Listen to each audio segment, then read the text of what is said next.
All the guests are joined.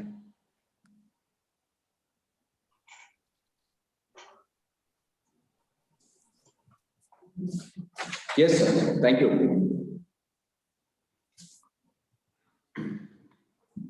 Namaste, everyone. With pranams to His Holiness Mahaswamiji and seeking the blessings from the Guru Parampara of Suttur Sri Matha, this is a very special day for me as well as everyone all over the world. I would like to convey the best wishes to all on the eve of International Day of Yoga. Coincidentally, today is also the World Music Day. I am sure both of these keep our mind and body very calm and relaxed. This International Day of Yoga has been celebrated annually on June 21st since its inception in 2015 in the United Nations General Assembly in 2014 as proposed by our Honorable Prime Minister Shri Narendra Modi ji. This day make a family of JSS much more proud as we were a part of the largest public gathering, as we are a part of JSS Guinness World Record we had during the past year. Let's begin this special day on an auspicious note, for which I welcome our senior physician, not only a doctor, but also a music professional by her hobby, who has written and composed this invocation. I request Dr. Aparna ma'am for invocation. Ma'am, please.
Thank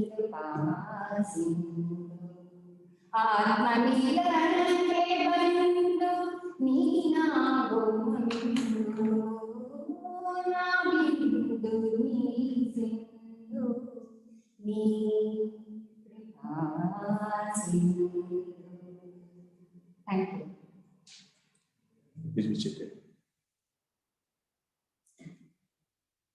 Thank you, ma'am. I'm sure you have made us all feel divine by your wonderful invocation. It's time we welcome everyone present over here, for which I request respected principal sir for the welcome address. Sir, please. Elariga namaskara. My pranams to all and surrendering to the lotus feet of and seeking the blessing of His Holiness Param Pujya Jagat Guru Shivratri Deshananda Mahaswamiji, Sutur Siketra, and all the Guru Paramparas of Siketra Sutur.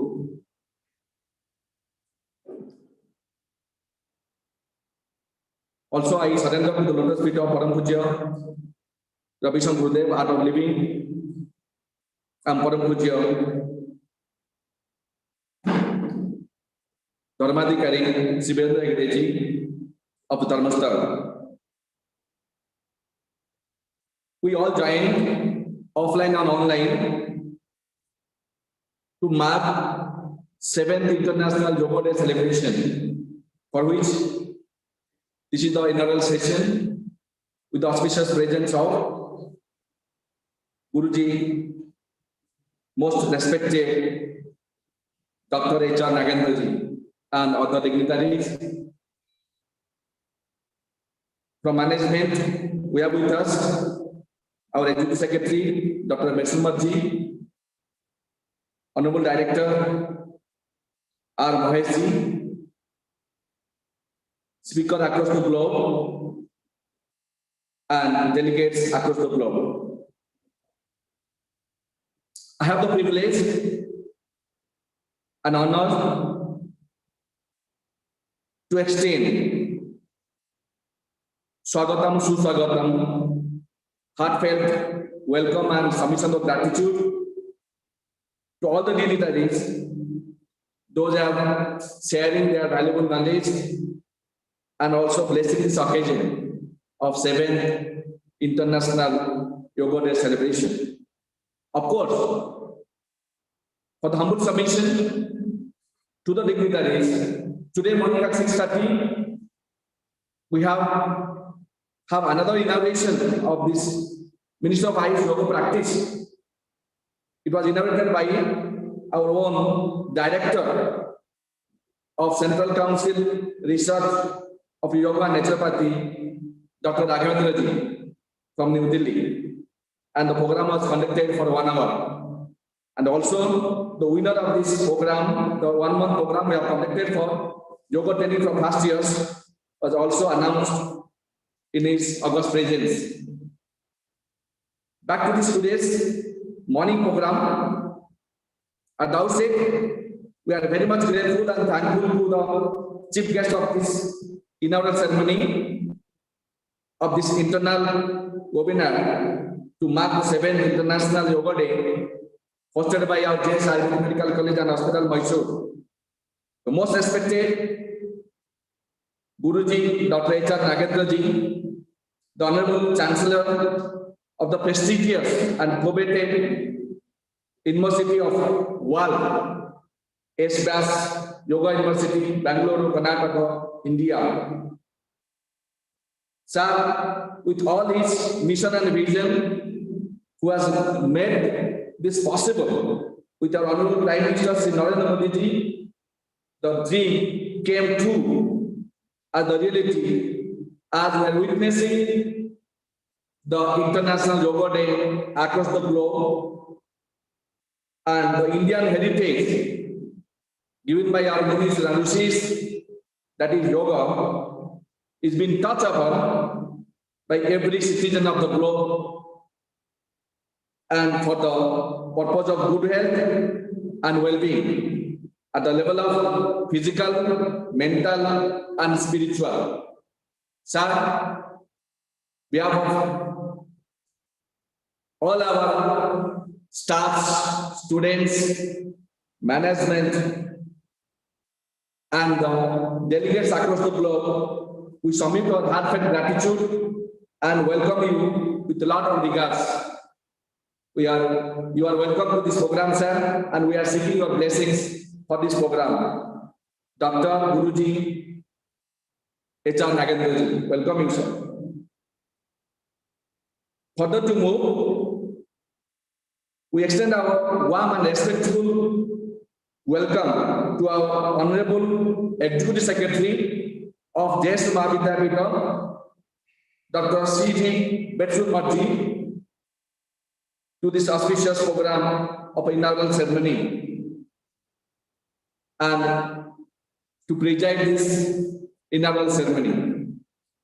Sari is our inspiration and dynamic guidance force for more than 350 institutions under Jssamc Mahavidyapita, Mysore, including Jssamc Medical College, Mysore,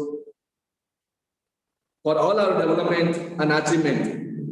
Sir, we are always grateful to you and we are thankful that in spite of busy schedule, you are with us.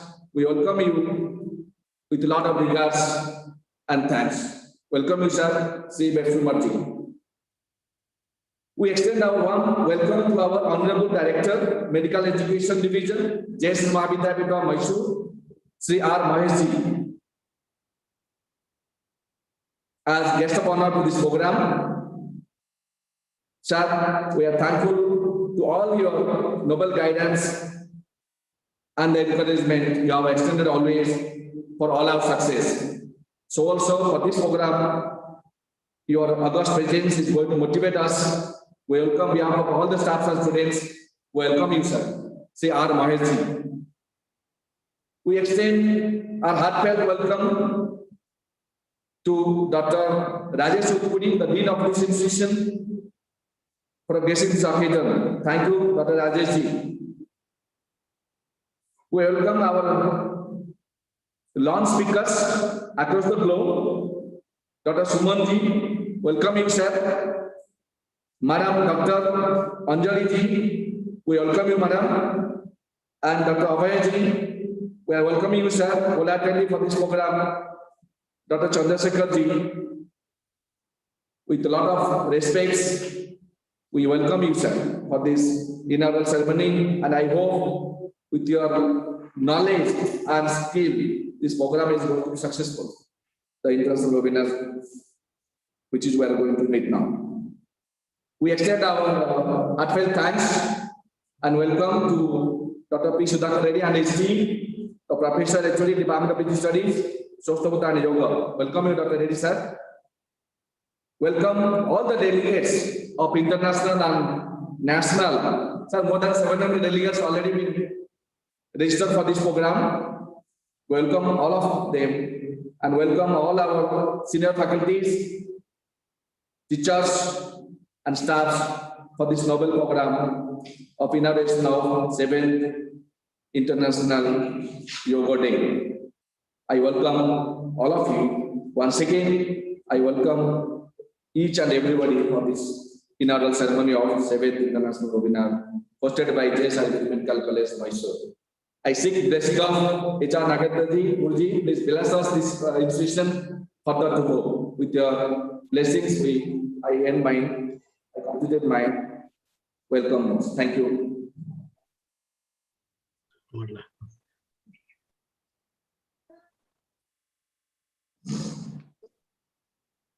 Thank you, sir. On behalf of everyone present here as well as online, I welcome you wholeheartedly to this program. Welcome, sir. It's time we know about the day-long program, how it happens, how it progresses, for which I would like to welcome our beloved Dean, Dr. Rajesh Utpudi, sir, to brief us about the program. Sir, over to you, please. Om Shri Shivratana. Today is 7th International Day of Yoga. Throughout the world, everyone is celebrating, and we JSS family members celebrating also. So from morning 10:30 up to afternoon 2:30, we are having brainstorming session by stalwarts in yoga science. So, President, Center for Wellness Society USA is going to talk on wellness and oneness with Sukshma meditation at 10:30 a.m. And second session, Dr. Anjali Joshi, yoga and senior tutor, the College of Ayurveda and Yoga Therapy, Milton, Kenias, United Kingdom, going to deliver a pranayama and its relevance at 11:30 a.m.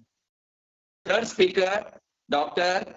Abhay Shankaragowda, Principal, Maharishi Aurobindo Subharati College of Naturopathy and Yoga Science, Meerut, Uttar Pradesh, is going to deliver lecture on topic Yoga as a immune booster at 12:30 p.m. And last session by Dr. Chandrasekhar, Honorable President and Founder of Mysore Yoga Vakuta, Chiranjeevi Yoga Kendra Mysore, is going to deliver on topic practical application of Patanjali Yoga at 2:30 p.m. So total 4 sessions we are having, by which our delegates are going to get a very good knowledge regarding the yoga science, which is, if implemented in the lifestyle, it is going to develop whole personality in the person's lifestyle. So I hope everyone will enjoy this and encash the knowledge. With these words, I conclude. Thank you.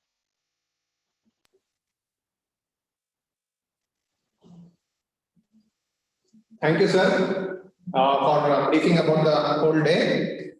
We have with us a man who has set lifestyle milestones in the management of various disorders through yoga. Guruji, who is fondly called as Guruji. I now request Dr. Ayana, Assistant Professor, to kindly introduce our chief guest to everyone. Dr. Ayana, please.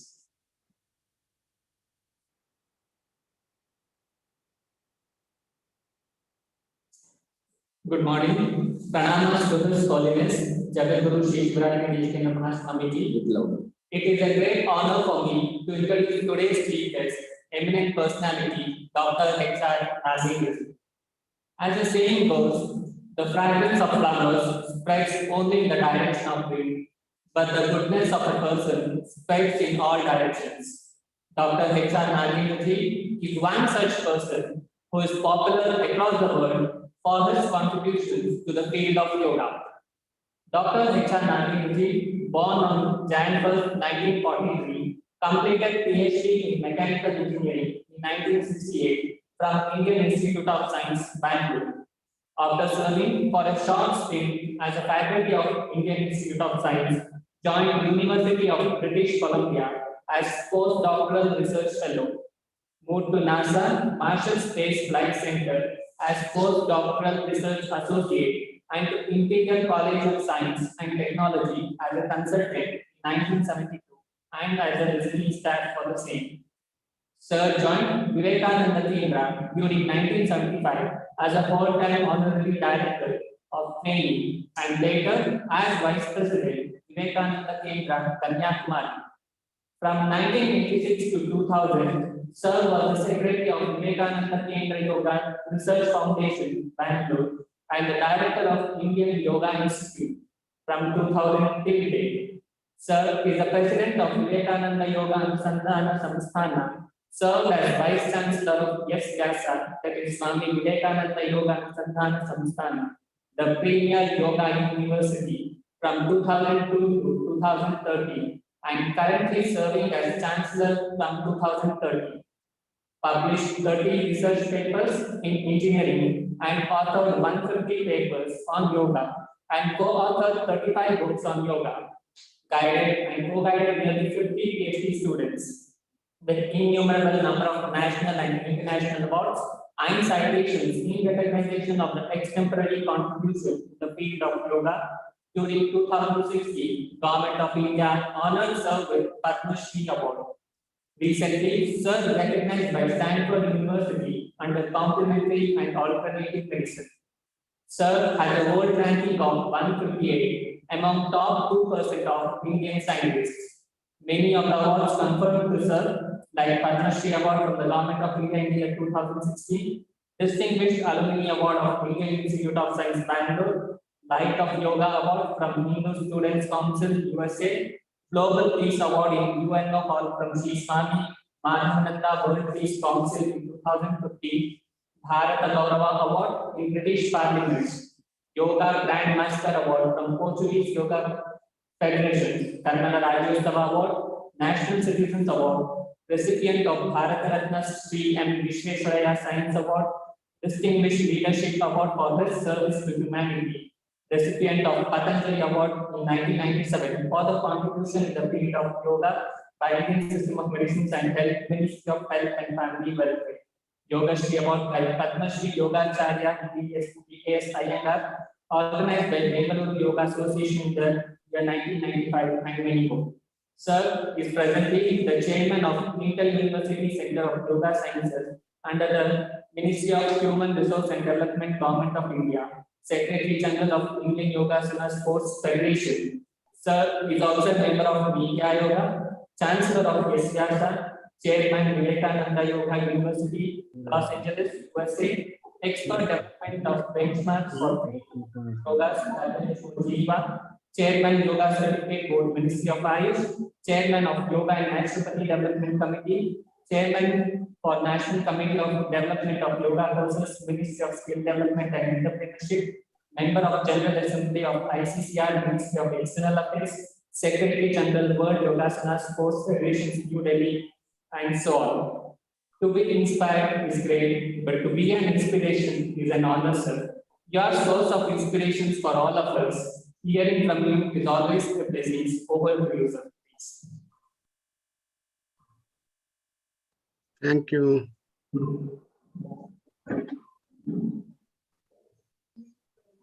Namaskar.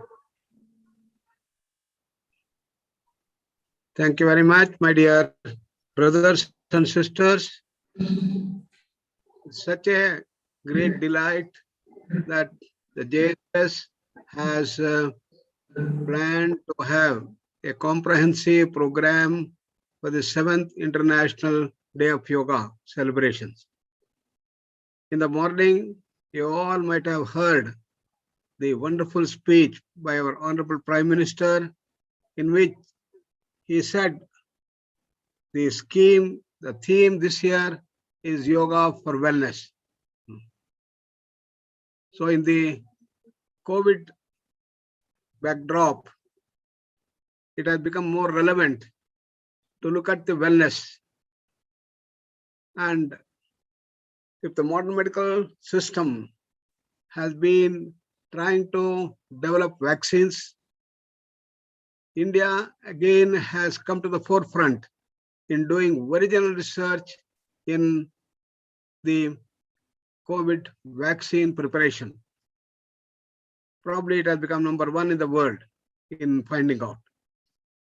So COVID provided us a great opportunity in the allopathic medical system to evolve itself in original medical research.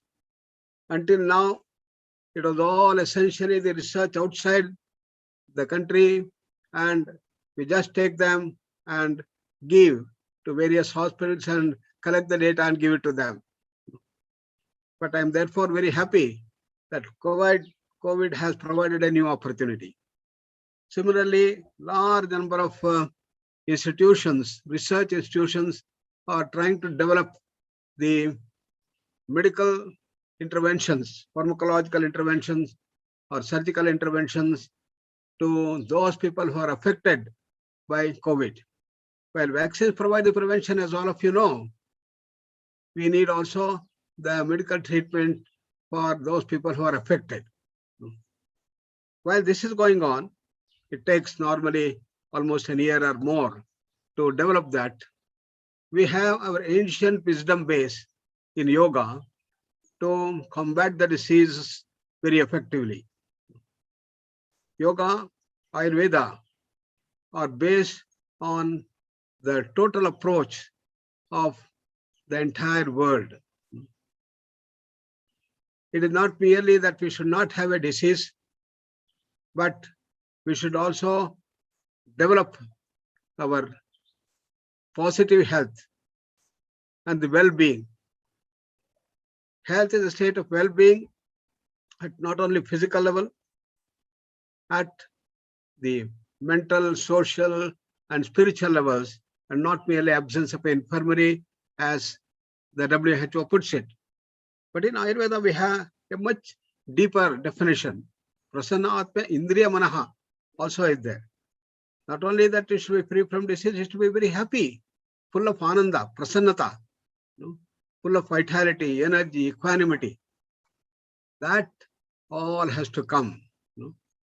Therefore, while we have a good definition of health and well-being in Yoga Ayurveda, we have to go further in tune with the modern medical world. Swami Vivekananda said, we have to combine the best of the East with the best of the West. Best of the West is modern scientific research. Best of the East is our Ayush systems in dealing with the ailments and diseases. We should see that we prevent the diseases on one front, but also develop ourselves to move towards the positive and perfect health. So that is what Ayurveda, Yoga all profess.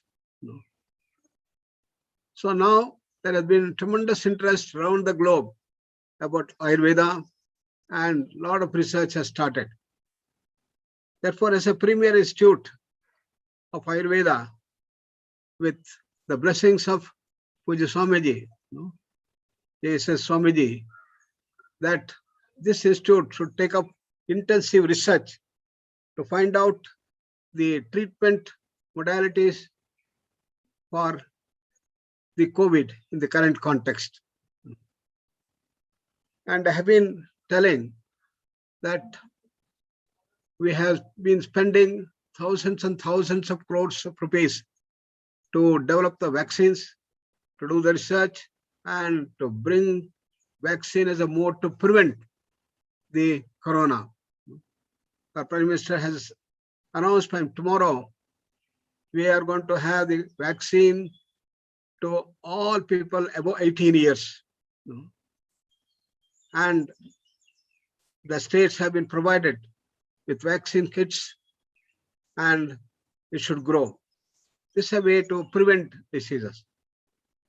But in Yoga and Ayurveda, we have a new modalities, natural modality of dealing with any such infection or virus attacks. We have a very strong army within us, that is the immune system. If we can keep our immune system strong, healthy, and full of vitality and energy, no COVID or no infectious disease can hit us. We know that Mahatma Gandhi, who followed the principles of Ayush in his life, was going and serving the people in cholera-affected, plague-affected places, and he devoted his life in the service of people for quite a long time, without getting himself affected. Similarly, there are many, many people who have devoted themselves as corona warriors this year and have taken the help of yoga and Ayurveda to keep themselves fit, agile, without getting affected by the COVID infection, even when they are treating the COVID patients in the hospitals and other places. So if we can have this as a preventive measure, then you have great opportunity. Therefore, I'm requesting the Ministry of Ayush do allot enough funds for the research. And if you're spending thousands and thousands and thousands of crores for COVID vaccination development and it's spread everywhere, why not spend 100 crores for the development of Ayurvedic vaccines, Ayurvedic medicines, and use of yoga everywhere. As a yoga university, we have been able to develop very effective yoga modules for people below 16 years, 17 to 60 years, and above 60 years as modules of yoga, integrated yoga modules for prevention. Similarly, when people get affected in the hospitals with mild, moderate, and severe, we have separate modules that have been developed. Most of these have been approved by the Ministry of Ayush and Ministry of Health and Family Welfare, and we have to bring it to fore, and it should be used as a mandatory treatment modalities as an adjunct to the existing modalities of treatment in the hospitals.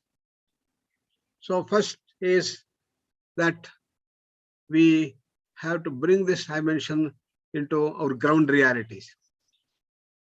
We have also published a few papers recently about the COVID and yoga, and more research is on the offshoot with more rigorous RCT trials that we are collecting the data in these things. So similarly, JSS as a premier institute should now come forward and allot enough funds to do the research and develop such nice Ayurvedic interventions which can completely deal with the coronavirus. And Ayurveda is such a ocean of knowledge with pharmacological interventions and non-pharmacological ones. Okay, non-pharmacological things we'll take care of in field of yoga, but pharmacological thing, you should all come together and work on that. My appeal and request to all of you on this very auspicious International Day of Yoga is that all Ayurveda institutions that come forward, enough funds to be used and do the research and find out the treatment modalities, which is very much necessary. And Ayurveda has that knowledge. You have to go into the depth of the Charaka and Sushruta and unravel what has been hidden there to deal with such things. We have to bring the balance of Vata, Pitta, Kapha, the encounter, and find out what are all the predominant modes that we are getting affected in the coronavirus and what aspect comes up and how to nullify that, how to bring the balance. So if we can do that, it's going to be the greatest contribution of Ayurveda to the field. Our Honorable Prime Minister has been very, very keen that the Ayurveda research personnel and the top researchers everywhere, whether it is National Institute of Ayurveda in Delhi or the National Institute of Ayurveda in Jaipur or Jamnagar Institute, in all other places, Ayurveda should come forward. And among the private institutions, we have the huge chain of institutions of JSS headed by our Puja Swamiji, and we all should come together to see that we invoke. And as many of you know, we have got the best research lab in the world in our Prashanti Kutiram campus in Vyasa University. And we will be very happy to measure what all the things to be measured. We have got also Sushruta College here. We have also starting, and we can measure what is happening, not only at the brain level, autonomic nervous system, biochemical parameters, endocrine imbalances, and the parameters of biomarkers, and also gene expressions. All these things can be measured and see what is happening to our system when the persons get attacked by the coronavirus, and what Ayurvedic interventions can do to remove those things and cure them. So this will be the great contribution of Ayurveda to the world at large, and India will take a leading role in doing these things. And with the brilliant minds that you all have, with such innovative things among the students, Today, when I look at our youngsters, students who are joining for Ayurveda, original people, even they would have got the seats in MBBS, but they will come and join Ayurveda. Such is the interest being developed among the students, and such brilliant students can be involved to find out what is there in our Shastras and bring it out and conduct the experiments and research. And we'll be very happy to collaborate with you so that we'll all work together as one big Ayurvedic farmer community and synergize ourselves to see that we develop the needed intervention. Of course, yoga has been very well recognized as a modality to reduce the stress and thereby keep our immune system very strong. Immune system will get weakened, allowing the COVID to enter in, corona to enter in, infect us. But if we can keep our immune system strong, it will be absolutely no way that we can get infected. When you look at the corona virus, it is one of the biggest viruses we have seen. It is 0.025 microns and spherical in shape, very beautiful. Compared to that, our white blood cells are 100 times bigger. And when you look at the number of viruses, it may enter in, maybe it is in thousands, but we have in crores, in billions, we have in the WBC. So we have very strong army, well equipped, And similarly, we also have the NK cells, like border security forces. If the viruses enter through the nose, it can ward it off.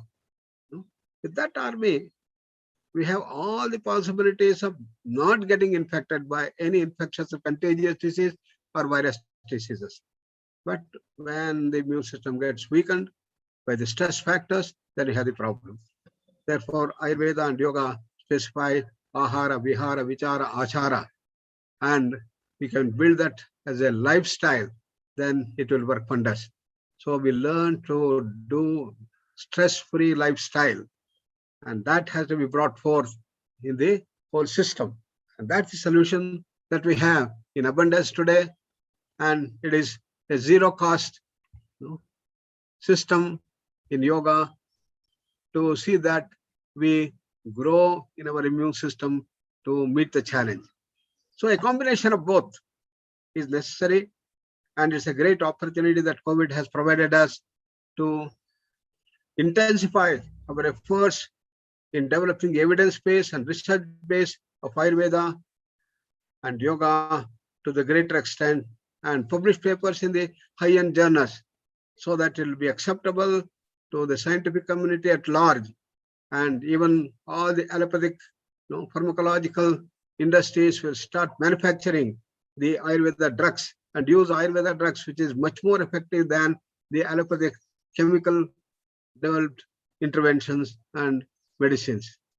So with this, once again, I congratulate you for organizing this nice seminar, the webinar, and number of programs I heard which you are going to organize will bring all of our students and faculty to be healthy, happy, and grow to the real sense of Ayurveda, Prasanna, Atma, Indriya, Manaha should happen, and let us all be happy and give a lead in India to the world at large.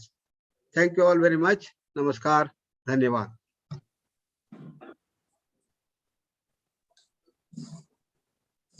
Thank you, sir. Thanks a lot for all your kind words towards us, towards yoga and Ayurveda, as well as towards the Jssamc institutions. I can sum it up your speech is that it was really a boosting for all of us, for the works we are doing, as well as for all the support we are getting from all other places. It was a very comprehensive, where you brought in the amalgamation of Ayurveda and yoga from past, from Swami Vivekananda ji, as well as for the present, as well as for the future. Thank you, sir. Thanks for being with us and blessing us on this very special day. Thank you, sir. Thank you very much. Wish you all the best. It's time we hear from today's guest of honor, the pillar, I can say, the pillar behind the success of all our endeavors, our Director of Medical Education Division, Sri R. Mahesh sir. To introduce sir, I request Dr. Pooja, Assistant Professor. Dr. Pooja, please. Namaste. Saluting to His Holiness Sri Shivaratri Deshikendra Mahaswamiji, Sri Kshetra Sadhguru. Respected all delegates, faculty members, and all the dignitaries. Our body exists in the past, our mind exists in the future, which is the stumbling block for our success. It's yoga where we come together in the present, which paves way for our accomplishment. With this note, I'm Dr. Pooja Hassan, Assistant Professor, Department of PG Studies in Swasthagita. It's privileged to introduce our guest of honor, Shri R. Mahesh, Director of Medical Education, JSS Mahavidyapita, Mysore.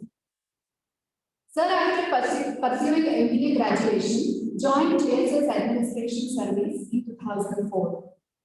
Sir worked in various departments of JSS Mahavidyapita, and Sir is actively involved in all the activities of JSS Mahavidyapita. Sir is the nodal officer of JSS Spiritual Mission and other rehabilitation projects. Sir guided us in various programs, and Sir is the captain of the ship area in conducting various programs in our institution. Sir is the guiding coach for all our academic venture to be conducted in a very systemic and best way. Presently, Sir is serving as Director of Medical Education Division, JSS Mahavidyapita, Mysore. I wholeheartedly welcome you, Sir, to the program. Thank you.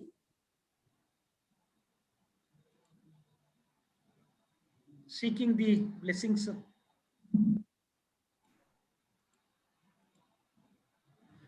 blessings of His Holiness Jagadguru Sri Shivaratri Deshikendra Mahaswamiji.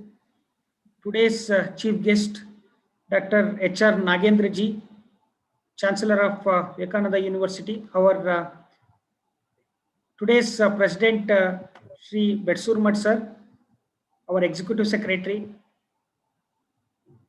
international speakers, all the delegates, and the faculty and the staff of the JSS Ayurveda Medical College. We are very fortunate that Dr. Nagendra Guruji has blessed on this 7th edition of the International Day of Yoga. We are very fortunate that we have, and very proud to say that we have worked with several projects with S. Vyasa University in India and USA also. Their contribution to the yoga and the research is noteworthy, and across the globe, their research work is recognized, and we are also part of that program in the USA. So as we all know that we are celebrating the 7th edition of the International Day of Yoga, and this year theme is Yoga for Well-being. As we are facing this COVID situation, it is relevant for our times in a society. We are still recovering from the impact of the COVID-19 pandemic. The effect of the COVID-19 pandemic was not just physical, it also left a lasting impact on people's mental health, with many left in psychological suffering, depression, and anxiety. Yoga can help people in dealing with such crises, boost immunity, and help to fight any respiratory disorders. As Dr. Nagendra Guruji was mentioning that as an institutions, we should take up the research work in Ayurveda and Yoga.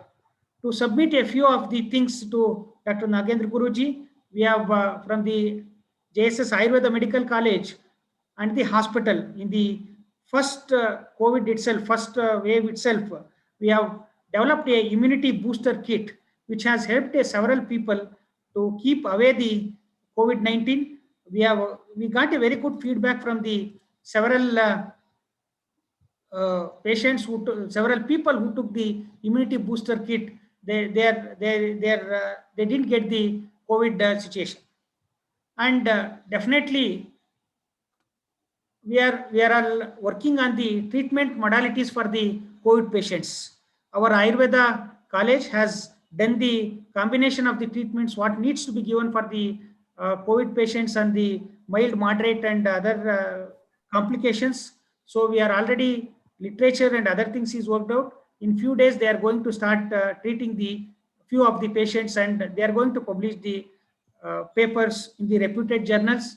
Definitely, it is going to help the Ayurveda fraternity that we can definitely treat the COVID. Our ancient system of medicine can definitely take over this situation.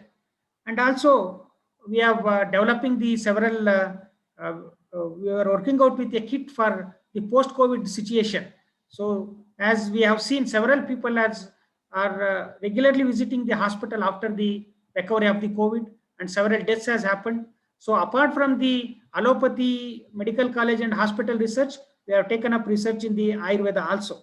And as we are running a naturopathy college in Coimbatore, we have a PNYS college.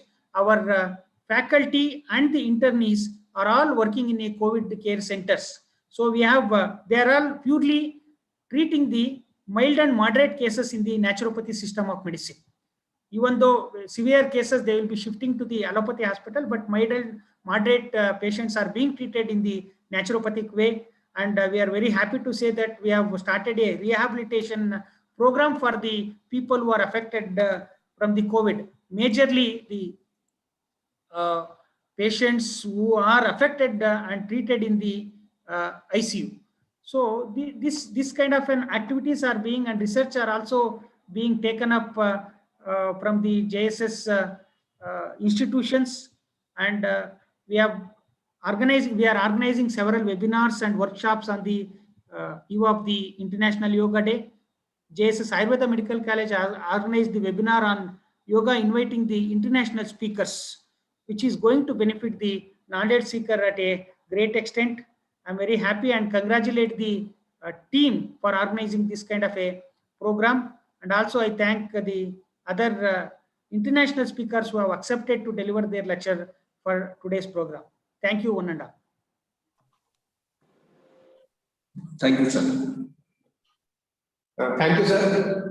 Thank you for your ever-inspiring words, and thank you for updating everyone regarding the work which is being conducted in the various institutions of JSS towards this pandemic which is affecting everyone. Thank you again, sir. We have with us the Executive Secretary of JSS Mahavidyapita, Dr. Jssamc sir, as President of today's function. I request Dr. Deepa Patil ma'am, Professor, to introduce President to everyone. Ma'am, please.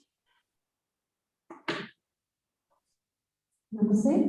Good morning, one and all. Om Shri Dhanvantaraya Namaha. Seeking the blessing of His Holiness Jagat Guru Shri Shivratri Deshikendra Mahaswamiji, myself, Dr. Deepa Patil, Fiji Coordinator from the Department of Child is delighted to introduce our today's presidential address by Dr. C.G. Jssamc, Chief Executive Secretary and Administrative Head of JSS Mahavidyapita and its institution. Sir is an eminent administrator and an academician with the qualification of MA and PhD in economics, and also MBA in human resource and further to all areas. Sir was a retired senior super time scale Karnataka Administrative Service Officer of a rank of Special Secretary to Government of Karnataka. Sir worked for Government of Karnataka from a rank of Tahsildar to Assistant Commissioner and Subdivision Magistrate, Additional Deputy Commissioner and Additional District Magistrate of Mysore District, and also as the Commissioner of Mysore Urban Development Authority. During the Sir's tenure as a Commissioner in Mysore City Corporation, bagged #1 Cleanest City Award in India and for the 2 consecutive years. Sir worked as a state level resource person during general election empaneled by Election Commission of India. Sir worked as a deputy special officer of several committees during the Dasara festivities. This is in a nutshell from the ocean of these services and achievement. Sir is a guiding force for all our academic venture to be conducted in a systematic and a best way. Kindly we request you for the presidential address. Over to you, sir. Thank you. Thank you very much for introducing me. At the outset, I seek the blessings of His Holiness Jagadguru, Dr. Sri Shivratri Rajendra Mahaswamiji. I offer my humble pranams to the lotus feet of His Holiness Jagadguru Sri Shivratri Deshikendra Mahaswamiji, distinguished chief guest, yoga expert, and an eminent personality, Guruji Dr. H.R. Nagendraji, Honorable Chancellor S. Vyasa Deemed University, Bangalore, guest of honor Sri Mahesh, Director of Medical Education Division, Jssamc Mahavidyapita, eminent speakers, Dr. Suman Polipara is there now, right now. I think it is already 11 in your place. He has joined from USA. The other speakers, Dr. Anjali Joshi, who has joined from UK. Dr. Abhay Shankaregowda, he has joined from Meerut. Dr. Chandrasekhar has joined from Mysore. Dr. Sarveshwarkar, Principal JSS Ayurveda Medical College and Hospital. Office bearers of the organizing committee, my colleagues, all faculty members, participants. It has already reached 100. And my friends. Good morning, everyone. And I convey the blessings of His Holiness Swamiji for this function. It's a great pleasure and honor for me to be with you all on the auspicious occasion of the inaugural ceremony of the international webinar on yoga, on the theme Yoga for Unity and Well-being, organized by one of the prestigious institutions of JSS Mahavidyapita, the JSS Ayurveda Medical College and Hospital, Mysore. Today is the most important day. We all are celebrating the 7th International Day of Yoga. Just now we have heard a meaningful and wonderful speech by our chief guest. Yoga is a timeless tradition from Rig Veda with history of over 5,000 years. Yoga means uniting individual soul, that is Jivatma, with the universal soul, that is Paramatma. Yoga is Chitta Vritti Nirodha, means yoga controls the fluctuations of the mind. Yoga in the real sense is a science that is based on spiritual study, and it is a confluence of art and science which guides us to live a healthy life. I don't want to go into the details of the history of yoga. Yoga is a way of life that boosts positive energies and improves quality of life. People from every walk of life are now adopting yoga, which has emerged as the most trusted means to boost physical and mental well-being. Yoga has crossed the regional boundaries to reach offshore destinations where it is becoming very popular. I was reading yesterday one of the brochures brought out by the Ministry of Ayush. It is rightly said, courage is developed from the regular practice of yoga, which protects us like a father. Yoga also helps in building the quality of forgiveness as possessed by a mother. It also helps in developing mental peace, which becomes our permanent friend. Bhartrahari has said, through regular practice of yoga, truth becomes our child, mercy our sister, self-control our brother, the earth itself becomes our bed, and knowledge satiates our hunger. Highlighting the role of yoga amidst the corona pandemic, our Honorable Prime Minister said, in this century, we realize that yoga has united the world. Like yoga connects body, mind and soul, similarly today, yoga is connecting the world. The desire to be free from stress and disease and have a very happy life could be only attained through the path of yoga. Yoga is one of the precious gifts given by the ancient India sages to humankind. It is said in the Bhagavad Gita, yoga is a state of equilibrium and equanimity. Yoga is not just a set of exercises that keeps the body fit. It is a passport to health assurance, a key to fitness and wellness. Free from illness, a path to wellness. That is the path of yoga. Yoga makes us better individuals in thought, action, knowledge, and devotion. Yoga achieves oneness through oneness. It brings about oneness among the mind, body and intellect. Yoga does not discriminate between anybody. All you need is willingness to practice. Yoga has emerged as a new unifying force in the world today. Due to the government's relentless efforts on December 11, 2014, when the world realized the importance of yoga, the 193-member United Nations General Assembly approved a proposal by consensus with a record 177 co-sponsoring countries passing the resolution to establish June 21 as the International Day of Yoga. In its resolution, the UNGA endorsed that yoga provides a holistic approach to health and well-being apart from striking a balance between all aspects of life. The wider discrimination of information about the benefits of practicing yoga would be beneficial for the health of the world population. This infused an era of holistic health revolution in the country in which more attention was given to prevention rather than cure.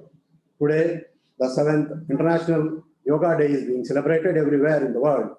Yoga has gained immense importance during the COVID-19 pandemic. As we face the new variants of corona, this year the Yoga Day assumes special significance as it gives a message to embrace yoga for preventing the disease. Our Prime Minister's initiative not only made the world realize the power of yoga, but it also led to rapid growth of yoga boosting employment. During COVID-19 period, online yoga classes have emerged as a big time help for people to practice yoga while staying at home. Not only yoga instructors, but also yoga related goods manufacturing industries, yoga institutes and training centers have emerged as a new hubs of employment. According to the website statistics, yoga mats worth $11.7 billion were sold in the last 1 year alone. Yoga teaching has become indispensable in the present time with an aim to promote yoga among the student community in the country. NCERT has added yoga to the curriculum of grades 1 to 10. Under the Ayushman Bharat scheme, a lot of attention is being given to yoga training through 12,500 Ayush health and welfare centers. Yoga is a natural therapy that makes one look healthy, youthful, and beautiful. Yoga is a powerful health discipline that heals many health issues without, as rightly pointed, zero cost, without medicine, without doctor, without scissors, needle, thread, surgery. So zero cost. There is no need for any latest innovative technology also for yoga. Oxygen level in the body improves through yoga. There is a need for everyone to take yoga pledge. I commit myself to always be in a balanced state of mind. It is in this state that my highest self-development reaches its greatest possibility. I commit to do my duty to self, family, at work, to society, and to the world for the promotion of peace, health, and harmony. Owing to the raging COVID-19 pandemic in 2020, the theme for Yoga Day was Yoga at Home and Yoga with Family. The message sent out by the theme was that in these adverse times, yoga will give rays of hope to stay relaxed and fit. Similarly, this year's theme for International Day of Yoga is Yoga for Well-being, be with yoga, be at home. When COVID-19 patients who are in isolation and quarantine faced psychological problems, doctors held yoga sessions as it provides aid in mental stability. Therefore, Yoga for Well-being is the correct theme for this year because it focuses on the holistic health of every individual, which is the need of the hour. Our director, Mr. Mahesh, has already briefed you all on the several initiatives taken up by JSS Ayurveda Medical College and Hospital, JSS Institute of Yoga and Naturopathy, Coimbatore, particularly the immune boosters and the post-COVID rehabilitation centers. Equally, I am happy to inform that in order to create awareness about yoga, in the year 2017, the Mysore District Administration wanted to create Guinness World Record by organizing an event of maximum participation at one place on the International Day of Yoga. We created the history by a record participation, 55,560. Nobody has beaten that record now. And I am proud to say that with the blessings of His Holiness Jagadguru Sri Shivratri Deshikara Mahaswamiji, the contribution of JSS institutions for this record was more than 50%, and the JSS Mahavidyapita and myself, we got Guinness World Record certificate also.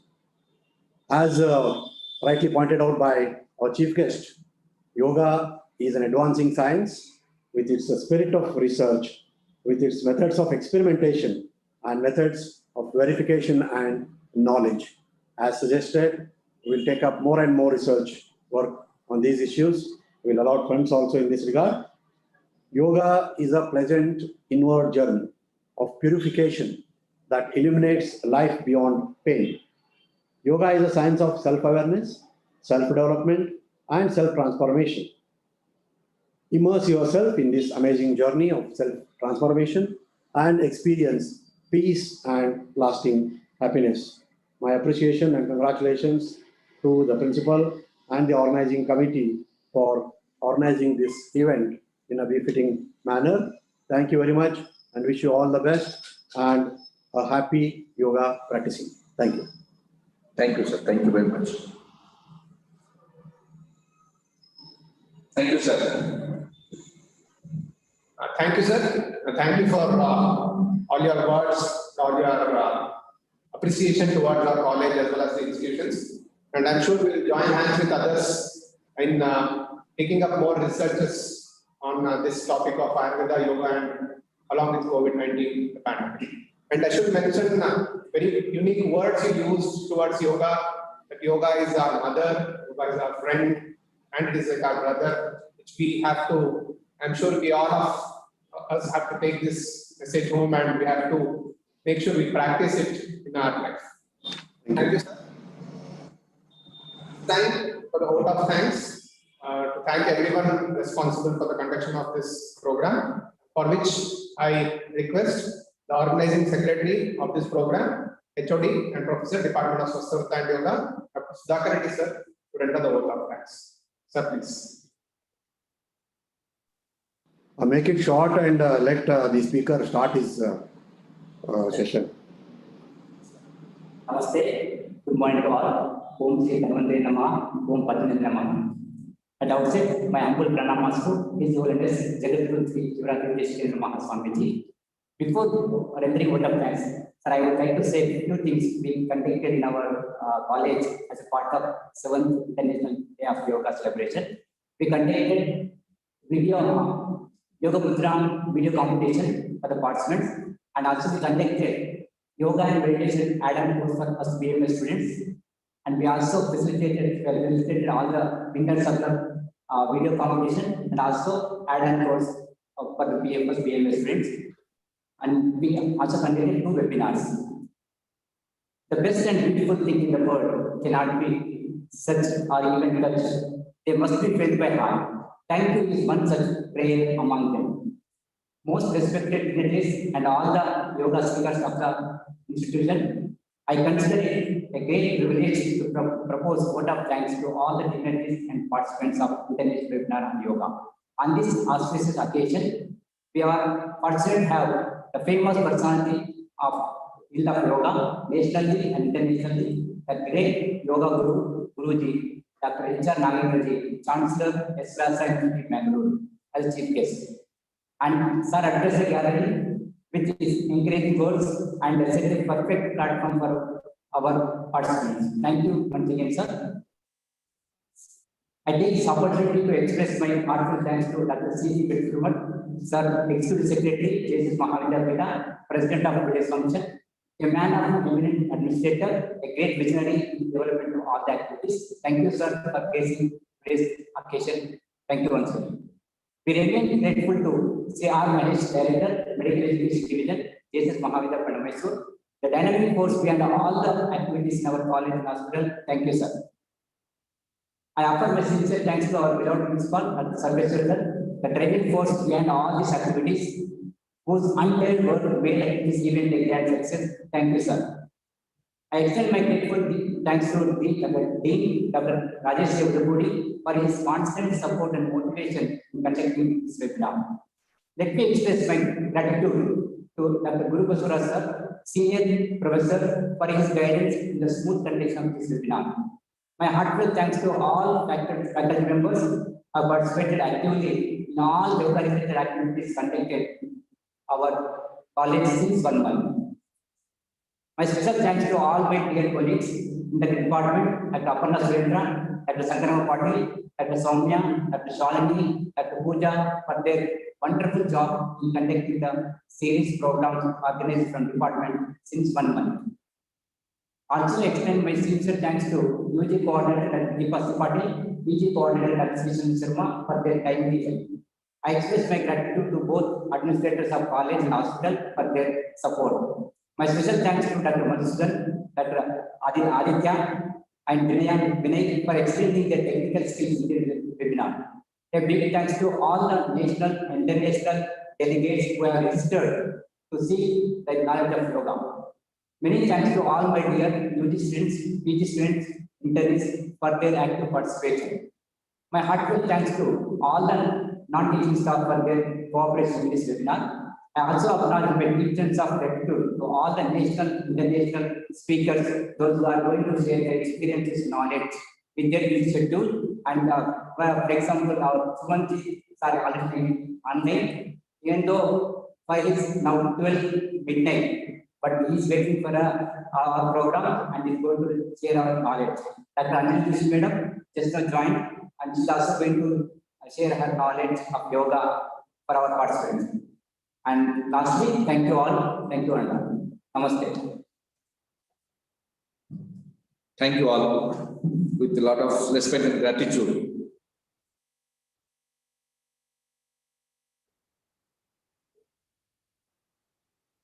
Thank you, sir.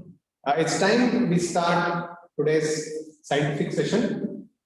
The first session will be by Dr. Suman Kollikara.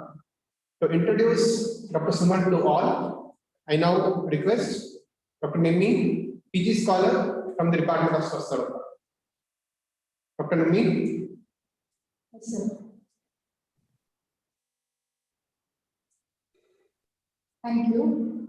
Namaste. Pranam to His Holiness, Sri Mahaswamiji, respected principal, dignitaries, and HOD, and all other delegates for present. Little louder. I take this opportunity to welcome our speaker, Dr. Suman Kollikara, who is the president of Peachtree Innovation Society. He is the co-founder of a non-profit Peachtree Innovation Society Center for Wellness and Oneness that organizes lecture, workshop, and healing programs such as Wellness from Within, Reinventing Human Potential, Conscious Leadership for individuals and organizations around the world using tools of ancient wisdom and modern medicine. He comes with a unique background of veterinary medicine, computer science, and 14 years of training in Sukshma self-compassion meditation under Ancient Sage Sunita. He is also author of a book, Ancient Sage for Silicon Pitch. He has presented a session at WHO in Geneva addressing the nations and territories telecasted live across the globe on wellness from within, with special emphasis on mental illness and non-communicable disease. Presented session at WHO on conscious leadership. Presented keynote session to the leadership team and employees of DC Support Canadian Institute of Health Research. He presented paper Wellness Beyond Mindfulness in 25th World Summit on Psychiatry, Psychology, and Psychotherapy Conference at San Francisco. Presented keynote on conscious leadership and a practical experimental workshop at KPMG Annual Employee Summit in Vancouver, British Columbia. He presented Ideation to Innovation at American Marketing Association Annual Conference in British Columbia. Presented lecture workshop Reinventing Human Potential at Municipal Innovators. And many other workshops he presented the Sukshma Self-Compassion Meditation Workshop at City of Berkeley. presented other lecture workshop at Executive Management of Pacific at San Francisco, and even worked on rehabilitation of patrons recovering from various addictions using the Sutras self-compassion healing program. Presented many lecture workshops to bring awareness of mental illness in teen and youth, and a workshop involving medical testimony, guided meditation, public awareness about how chronic cystic and irritable bowel disease can be healed through self-compassion, meditation, and lifestyle shift. And we conducted innumerable workshops at public libraries and schools in various cities across North America. Once again, I'm glad to welcome you, sir, for the session. Thank you, sir. Thank you very much for the warm introduction.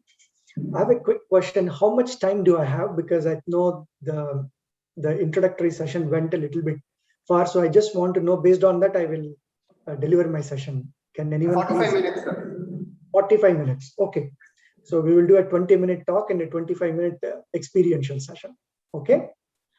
Yes, fantastic. First of all, my humble pranams to all the chief guests, dignitaries who have spoken amazing things about yoga. In fact, I don't even need to speak.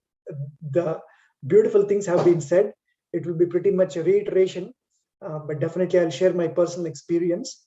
My pranams to all the healthcare workers from all sides of industries, both from allopathy, Ayurveda, homeopathy, naturopathy, all healthcare workers who are in the front line, taking care of the lives of the people in the past year and a half, putting their lives at risk so that they can save our lives, so that we can sit here and talk. So my humble salutations to all these healthcare workers in the front line. And also my humble pranams to great ancient sages of this yogic wisdom, all the saints, gurus, teachers, masters, who have been transmitting this time-tested, timeless wisdom generations down the lane, so that we can continue the tradition.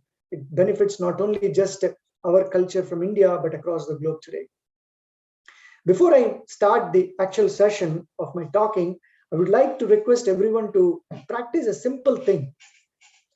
I would like you all to please bring a subtle smile on your lips. A smile like this. Everybody please bring that subtle smile on your lips.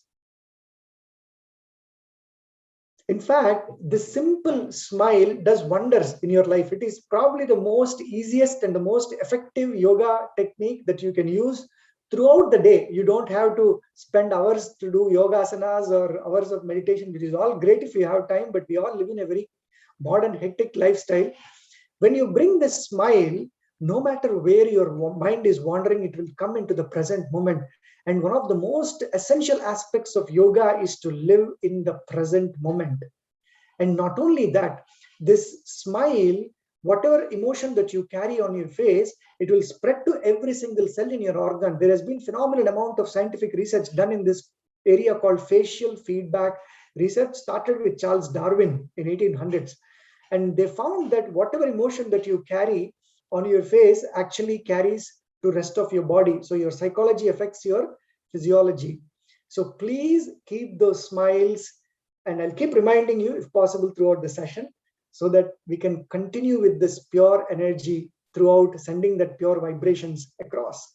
In fact, when I have met an ancient sage, Sunita Ma, here in Canada, in Vancouver, the first thing I thought that she was going to teach me some complex yoga techniques and mudras and asanas and all kinds of things, pranayamas.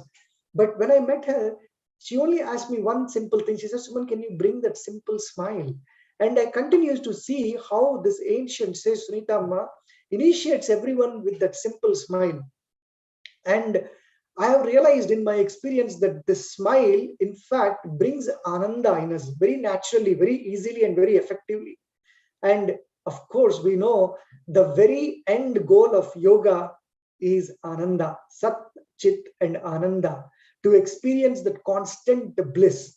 And that bliss has been the source of energy for not just you and me, for all the ancient sages. And that powerful vibration of bliss is what sustains the life. And I felt that bliss is actually a bridge between the wellness and oneness. Because when I started my journey in this yoga 15 years back with ancient sage Sunita, I have experience in the first session itself, in that deep healing meditation, that state of transcendence, that state of pure bliss, where my mind came into a complete stillness, where I did not know where I was for a few moments. And even after the session, I have started to experience this ananda. And no matter what was happening out in the world, when I came into the world to do the real work, the duties of the karmas and the dharmas, that pure bliss did not go away, and I continued to stay in that bliss. And that is the first time I have actually ever experienced the pure ananda. And in a few sessions, I have realized my health became perfectly fine. I used to have stomach and intestinal problems, and all my emotional turmoil and stress completely vanished. And that is when I realized the true process of yoga is actually getting inside and clean and purify the mind. In fact, ancient says Sunita Amma brought into light a very ancient healing system called Sukshma. Sukshma means subtle, micro. The pure essence of Sukshma is to get into the very essence of the mind and clean the layers of vasanas and samskaras and all these accumulations that we have from many, many births. And ancient sages like her have been able to do this without, of course, there are techniques and there are methods to do that, but just being in the presence, the pure vibrations of energy penetrate into our consciousness and clean the consciousness so that we can experience effortlessly the pure vibration of energy. And I've seen in the last 15 years, people from all kinds of illnesses, simple to complex illnesses like diabetes, hypertension, Crohn's, colitis, rheumatoid arthritis, all kinds of illnesses heal very quickly and come back to normal state. And with that inspiration, of course, I have co-founded this non-profit called Peacefully Center for Wellness and Oneness, where we have been helping grassroots level. The goal of our organization has been to go to work at the grassroots and help a common man, a layman, understand this complex knowledge of ancient wisdom as well as the modern medicine, synthesize them together and create a model of integrative thinking, integrative medicine, so that a common man can take charge of their life and experience the highest potential and the purest consciousness and peak wellness. And in fact, I've also realized that yes, there are thousands of volumes of books and scriptures from all parts of India, from different traditions. But what is important is the experience of it. When I met Master Sunita, yes, I had some understanding of yoga. I read a few books here and there. But after that experience of that ananda, I have really understood the very essence of all the great ancient wisdom of our Sanatana Dharma. In fact, I have realized that I have known the one through which anything else can be known. And that is the true experience of yoga. In fact, it reminds me of the story of King Janaka and sage Ashtavakra. Probably many of you know this. King Janaka had great scholars and pundits and, amazing people who had read scriptures and volumes of commentaries on all these scriptures. And they used to talk about this experience of bliss and ananda. And King Janaka heard for a long time, and after a while he got fed up and he said, everybody is talking about this. Can I have the experience of that bliss, that ananda? And obviously the scholars were shocked. They were like, yes, we are talking about it, but nobody has the experience. And at that time, King says, if you don't give me the experience of Ananda or the Brahmananda, I will kick you out from this palace, from my courtyard. You don't have any place here anymore. And everybody was worried that King is going to kick them out. And that is when this sage Ashtavakra heard about this and walked into the palace and said, yes, I can actually give the experience of bliss. And everybody sitting there laughed at Ashtavakra because Ashtavakra, he had 8 deformities in his body and he looked like a very common man. He didn't look like a great scholar or anything like that. No pomp and show or nothing like that. And then when the scholars laughed at him, Ashtavakra laughs back to them. And the scholars say, why are you laughing at us? And Ashtavakra says, well, you know what? You are looking like cobblers. And then the scholars get angry. You're calling us cobblers? We look like cobblers to you. And then Ashtavakra says, yes, of course, cobblers work with the skin. And you are looking at my skin and you are judging me. You are not looking inside what I have. And King Janaka sees this and gets really amazed with his answer. And he says, Ashtavakra, I am ready for this. Please help me experience this bliss. So Ashtavakra takes him to the forest. He says, I cannot give you this here in the palace because it is filled with all this rajasic, tamasic and sattvic lethargy and pride and delusion and false ego. So he says, Janaka, we have to go to the forest. So he takes him to the forest. Obviously, all the ministers and the queens, they also go with him. So after some time, Ashtavakra says, you all stay here, I'll take Janaka inside the forest. And then he takes him and he says, King, I'm going to give you the experience of Brahmananda. What Guru Dakshina can you give me? And Janaka says, yes, I can give you whatever you want. I can even give you my kingdom for this. And Ashtavakra says, I don't need any of that because I'm an ascetic. All that I need is your mind. And King Janaka says, yes, here is my mind. And he closes his eyes. And after a few minutes, Ashtavakra leaves from there. King Janaka stays in that state. And the whole day is over. No movement, nothing. And the ministers and the queen, everybody starts searching for him and come to him and try to wake him up. They say, Maharaja, please wake up. And King Janaka doesn't come out of that state. And they think this Ashtavakra had done some kind of black magic or put him in some hallucinative state. And they go in search of him and they bring him. And Ashtavakra smilingly goes to Janaka and says, Maharaja, can you open your eyes? And then Janaka opens his eyes. And then the story continues that in a flash of a second, he experienced that Brahmananda. So this is from the most ancient tradition times, Ashtavakra. And I have been blessed to find such an Ashtavakra here in Canada in form of Sunita Amma. So what I am trying to say is, yes, we are all talking about Panchakoshas, Panchendriyas, Panchatatvas, Panchabhutas.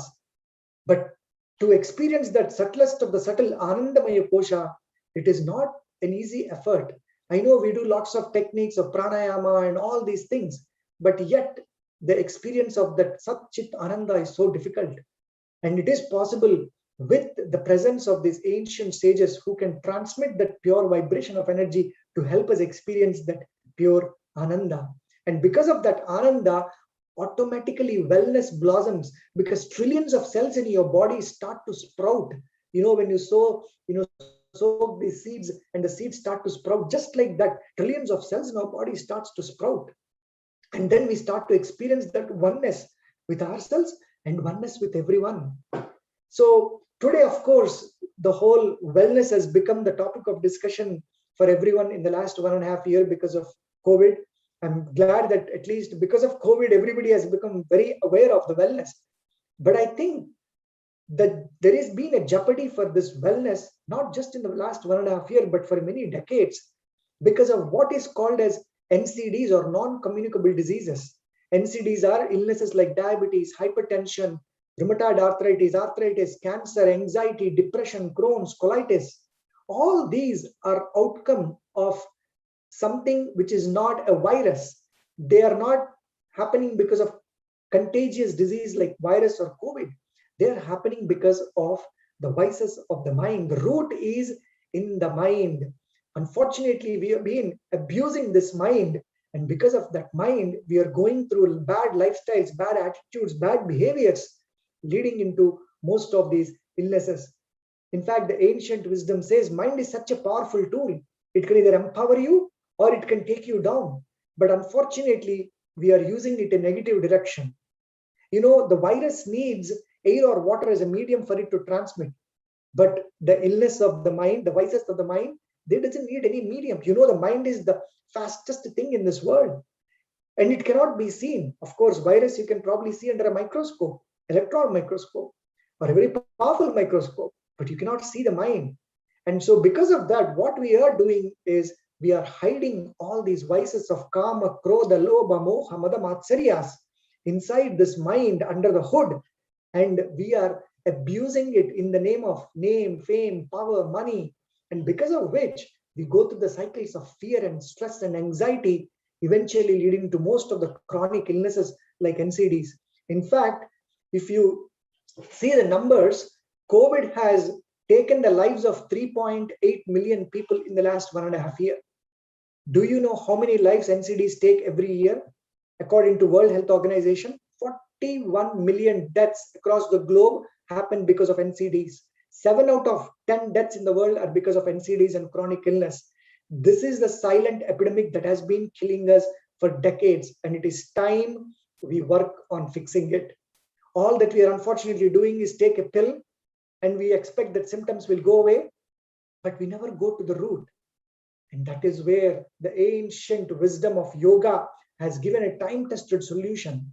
And the solution is to tame that mind, to calm that mind, as Yoga Vasishtha says, Mana Prashamana Upaya Yoga Itibhyate, which means the silencing and calming of the mind is yoga. When you silence the mind, then we can experience the pure energy. We can clean the mind, like I mentioned in the Sukshma healing process, purifying the mind, eliminating those vices layer by layer by layer, and start experiencing that ananda. And apart from that, there are certain habits which yoga prescribes. Yukta ahara viharasya, yukta cheshtasya karmasu, yukta swapnava bodhasya, yogo bhavati dukkha. It is saying all that we have to do is eat right, sleep right, work right. All that we have to do to take care of this precious resources, those three things. In fact, you don't really have to do anything for this body. It's the greatest miracle. Sharira madhyam kalu dharma sadhana. It is the tool to do our dharmas. But unfortunately, we are abusing this body. So the time is now for us to fix the root cause of NCDs by going inside to the subtlest of the subtle, so that we can awaken that conscience, that inner voice, so that we make right choices by being conscious about our thoughts, about our emotions, and go to the state of consciousness, the chit, so that we can experience constant bliss. Constant bliss leads to the state of homeostasis. Homeostasis is the state of perfect equilibrium, where every system in your body is functioning at a normal, optimal level. So that is the story of wellness. Today, of course, we are also, the theme is yoga for unity and wellness. We talked about wellness, how to attain that unity, how to attain that oneness. In fact, mind, body, spirit, we have those three dimensions, the three pieces of the puzzle. How do we bring them together? Just like a puzzle where we have so many pieces. And of course, yoga is a way to glue them together so that we can experience oneness within. And then oneness with the world is very important, because there are two problems in the world today: illness and divisiveness.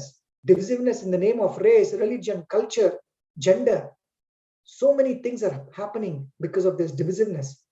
So the goal is to experience that oneness. In fact, our human brain is wired for oneness. There is a subset of neurons in our brain called mirror neurons. And these mirror neurons are also called as empathy neurons. Whenever we see somebody else doing a certain action or an emotion, these mirror neurons get triggered. And we want to do the same thing. An example, suppose you're in a group of people and somebody had pain or something and they fell down. What do? We immediately respond to that person. We immediately show our empathy and compassion, because the emotion in that other person has triggered these mirror neurons in us, and it helped us experience the pain and suffering of the other human being.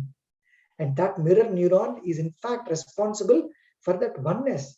In fact, even right now, as we are speaking, as we are participating in this virtual conference, we are all connected with the nervous systems. All our nervous systems are connected. We are one, but we are just separated by the skin. In fact, that is what the great Advaita talks about. The great Adi Shankaracharya says, Ekoham Bhushyam, one manifested into many. Ekam Eva Advitiyam Brahma. Brahma is one and only one, without any second. That is our true nature. We all come from that oneness, just like the pots come from the clay, just like the jewels come from the gold. Similarly, all these bodies are coming from that Brahman, that pure consciousness. So how do we catch that oneness? How do we experience that oneness? Well, there is that pure self in each one of us. We call that I. Every person uses the word I am this, I am that, I am doing this. You see that I, which is common to all of us, that I is what we need to catch. That I is what, of course, the great saint Ramana Maharshi says, find out who that I is. Once you catch that I, the game is over. But the problem in the world today is, we use that I, but we get entangled with everything around.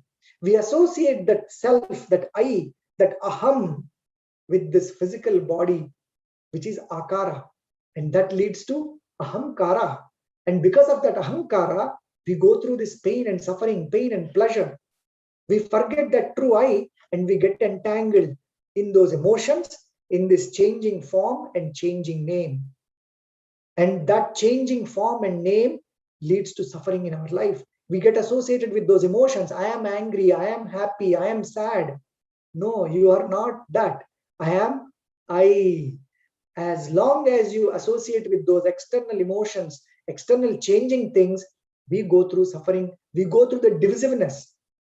But unfortunately, the simplest and easiest way to go back to the source is to catch that I, that aham, that pure self.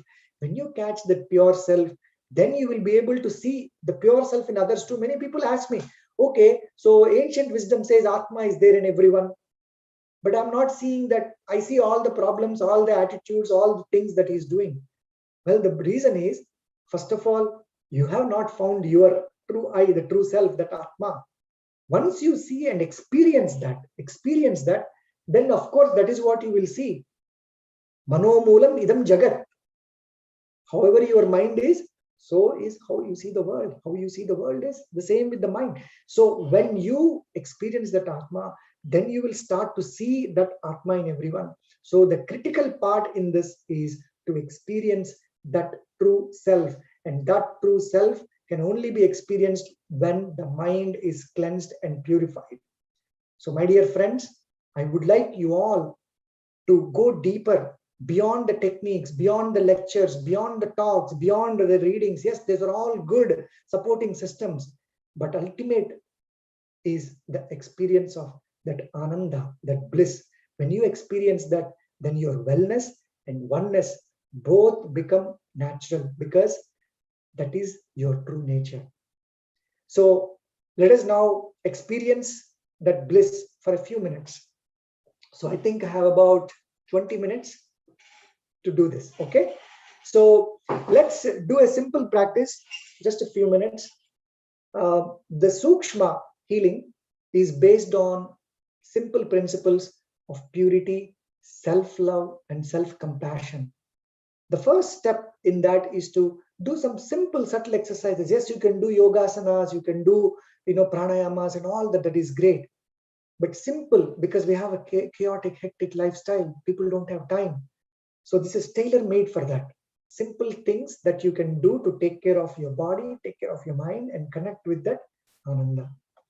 I hope you're all still smiling, keeping that subtle smiles on your lips, so that with that subtle smile, we'll start some simple practices. So let's do a nice stretch. I know a lot of you have been sitting for a long time. So take a nice stretch. Take a deep breath.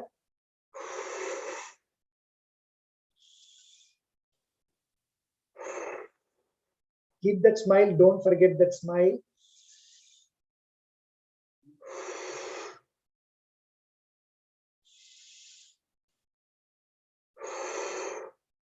Now you can do a stretch to the side as well. You can do this while sitting. If you want to do it by standing, that is okay.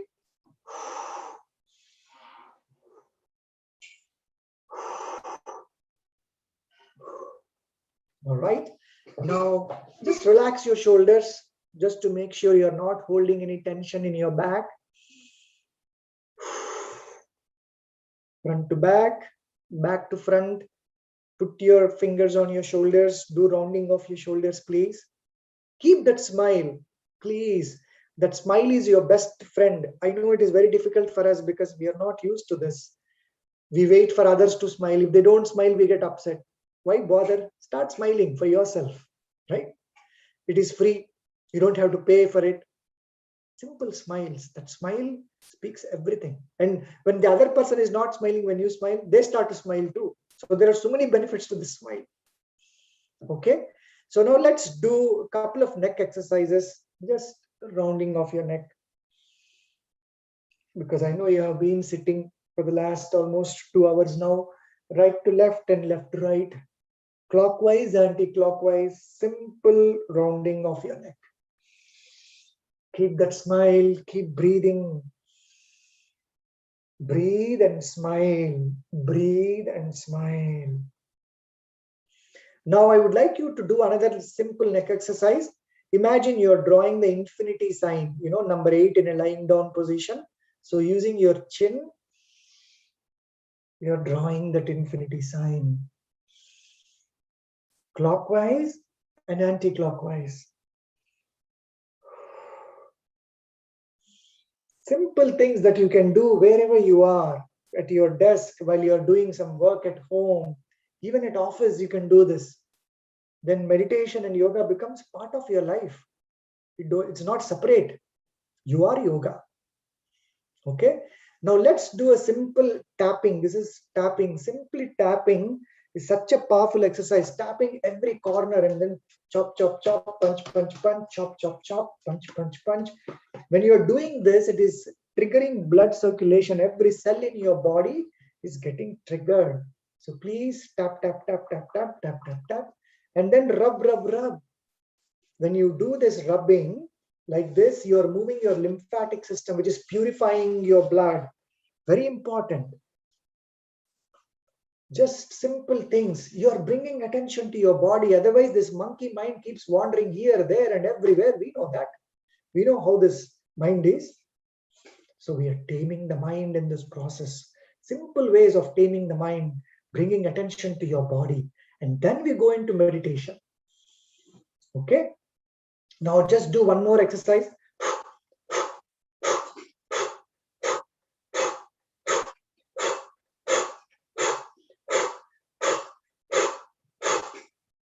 Okay. Because we don't have much time, I'm speeding up everything because I don't want other speakers to wait. So I'm just trying to do it very quickly so that we can finish it on time. Okay, now I want you to do this simple exercise. Give yourself a nice hug. Give yourself a nice hug. And close your eyes, please. And keep that smile. Keep that smile. And now bring all your attention to your heart. Bring all your attention to your heart, please. Keep breathing and smiling.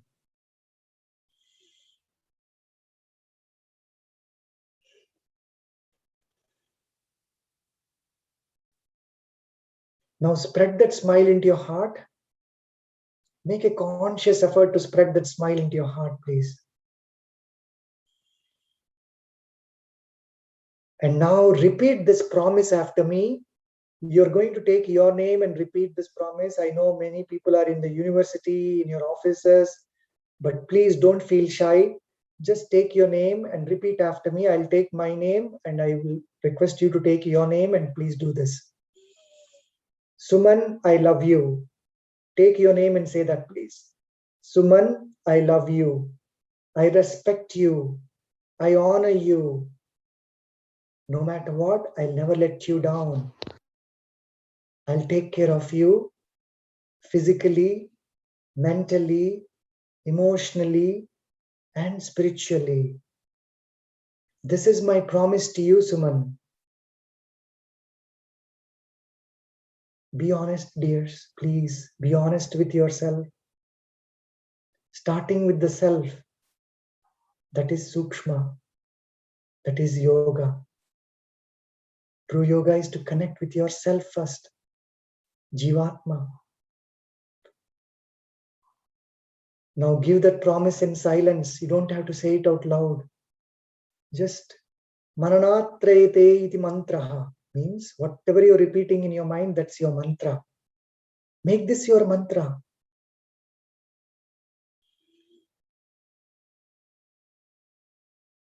Your mind can empower you or put you down. It is time to empower. Uddaret atman atmanam atmanam avasadhet. It is your best friend or it's your worst enemy. Make it your best friend by doing this. Make it your bandhu, your best friend.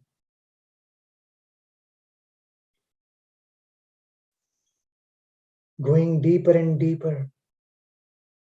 Opening your heart. Spread that smile, dears. I know we do complex yoga asanas, complex techniques, bandhanas, pranayamas. I know we are all experts in that. But simple ananda, starting with love for yourself, compassion for yourself, filling your cup so that you can share that with others. Are we doing that? Sharira madhyam kalu dharma sadhana eventually becomes kalu moksha sadhana. Now slowly open your eyes.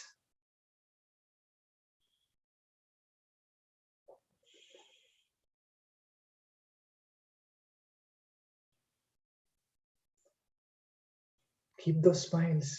Experience your breath and your smile, dears. Your breath and smile.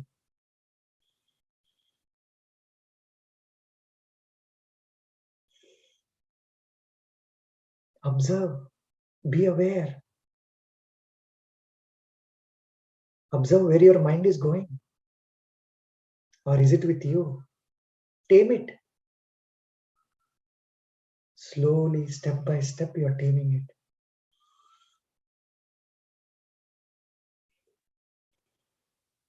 Take nice, slow, deep breaths.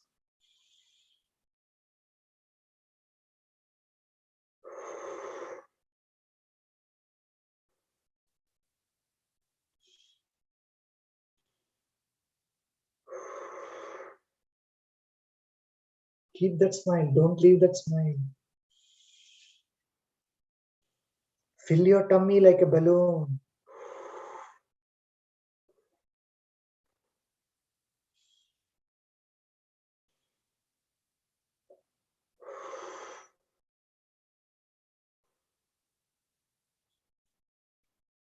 When you're doing this, you're slowly shifting from your sympathetic nervous system to your parasympathetic nervous system.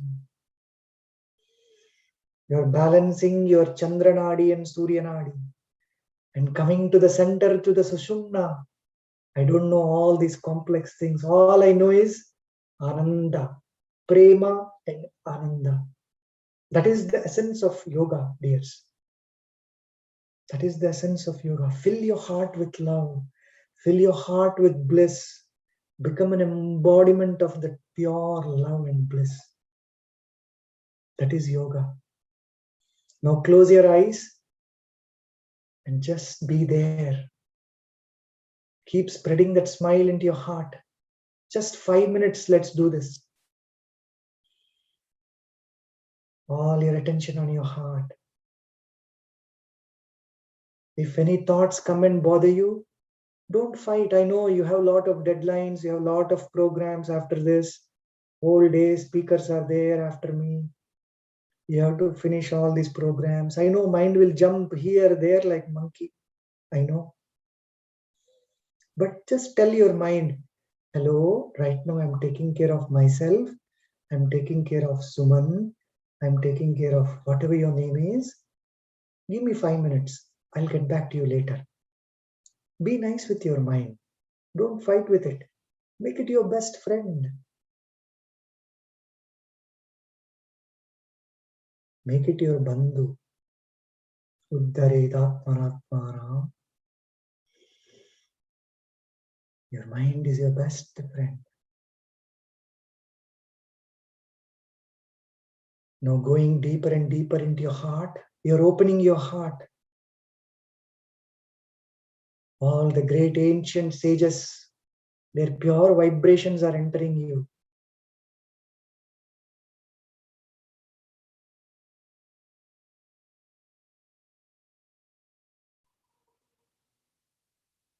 Going deeper and deeper into your heart.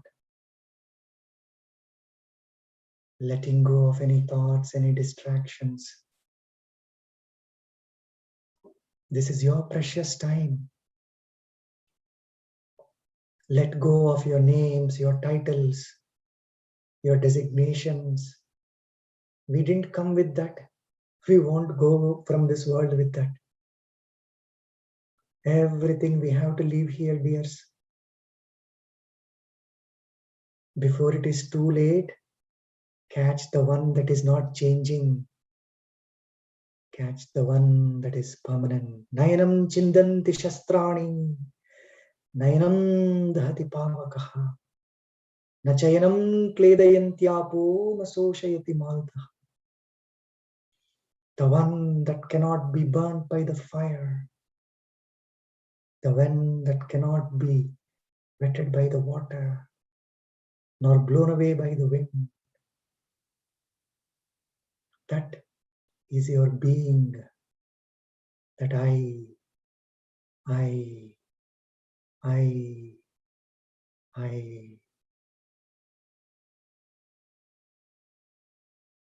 that I, when it experiences consciousness, that chit, that pure vibration, that Chaitanya Shakti, when that I identifies with the Chaitanyam, then starts Anandam. Until then, you cannot experience Ananda. Until we experience Anandam, there is no Arogyam and there is no Atmiyam.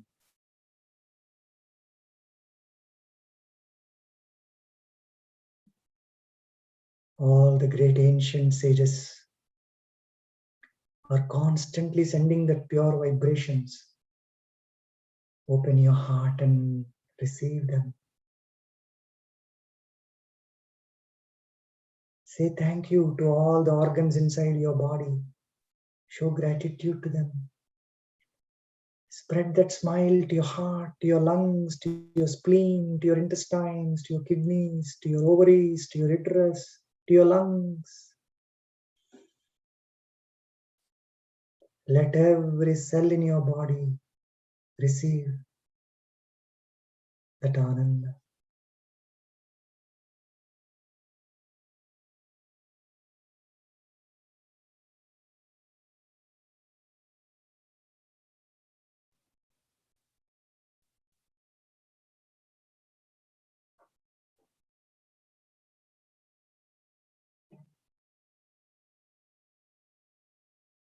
Going deeper and deeper inside your heart, the divine nectar is oozing from your throat. Swallow that. The saliva that oozes out from the meditation, from pranayama, has so many nerve growth factors which help in proliferation of your neurons. Great antidote for dementia, Alzheimer's.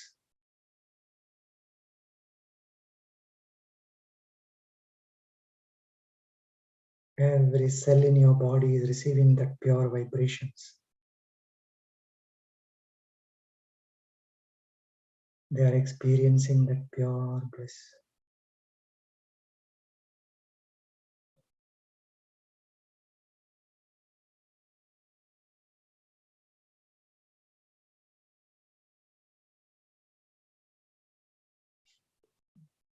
Enjoy that silence.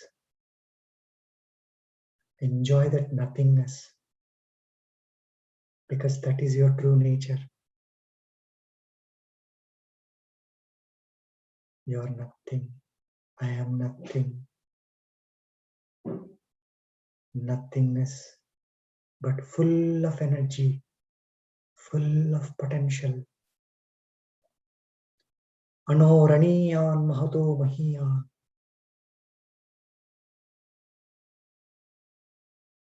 That vibration is there in the smallest of the small, greatest of the great. That is your true nature.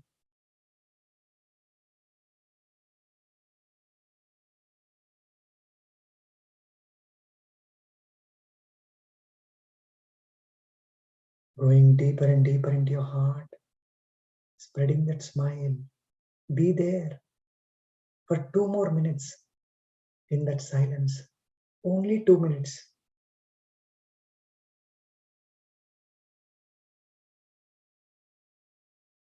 Listening to that Pranavanada,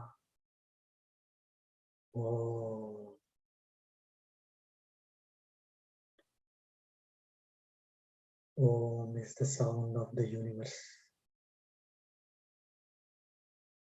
It is the sound of your breath. The primordial sound.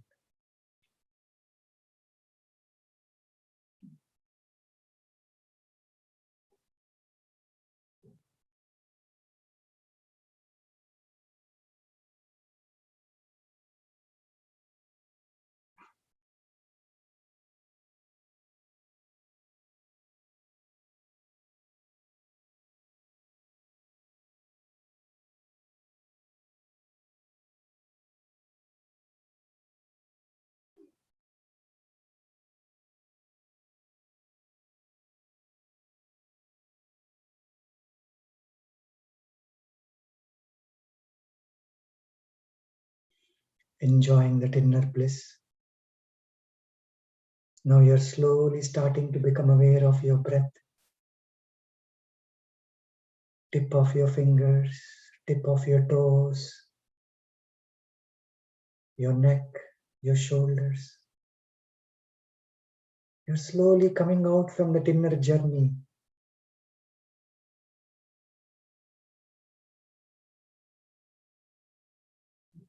Don't leave that smile, dears. Don't leave that smile. Your smile is your best friend. Mandasmita leads to Ananda. Smile for yourself.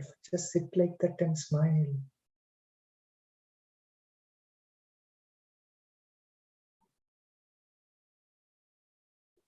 Keeping your eyes closed, clap your palms and warm up your palms, please. And put them on your closed eyes like cups.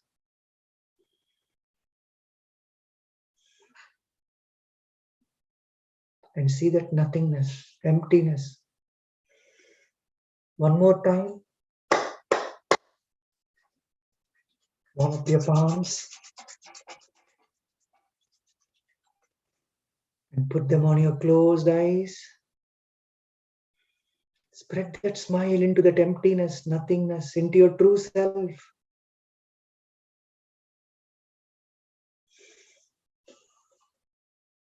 Now slowly come back to Jnana Mudra. Keep your eyes closed. Keep that smiles, please. Keep that smiles. I know, even though my eyes are closed, I can see, I can feel. Now let's take 3 Oms. Take a nice deep breath and let's chant Om 3 times. Om.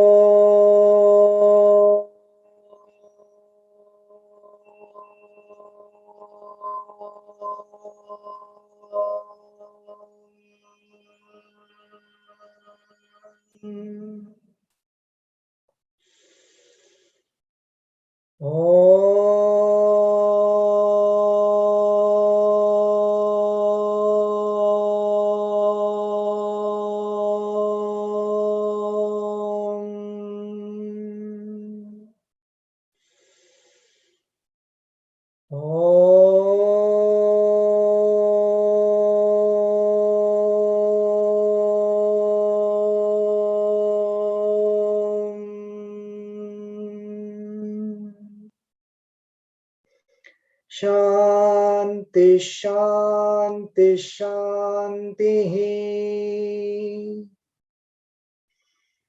May the whole universe be in bliss. May the entire humanity experience wellness. May we all live in oneness.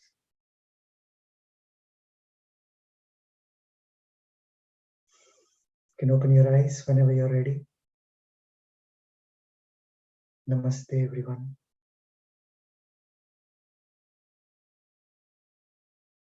Thank you very much for your time. I know I had to rush this a little bit because of the time. Hopefully in the future we can do an elaborate session so that we can all experience. Once again, my humble salutations and gratitude to all the staff, executive members, directors, secretaries at JSS Ayurveda Medical College, all the dignitaries who were present in the session. All the participants, may you all live in bliss, wellness, and oneness to all. Thank you. Thank you. I'll be taking off now because it's almost midnight for me, if that is okay with your permission. ధన్యవాదాలు. Thank you, sir. Thank you very much. Thank you very much, sir. Our gratitude and ధన్యవాదాలు both. కృతజ్ఞత. Thank you. Oneness and wellness. Thank you. Oneness and wellness and smile. Beautiful. Thank you, sir. Thank you. Thank you. Thank you. Honorable gift from your end, sir, in the International Day of Yoga. Thank you. Thank you. Namaskar. Thank you very much for the wonderful session. Simple Sukma meditation. It's a unique one. Anybody, anywhere can do. Very simple technique you have taught us. Thank you very much, sir, for sharing your valuable insight. Okay, thank you.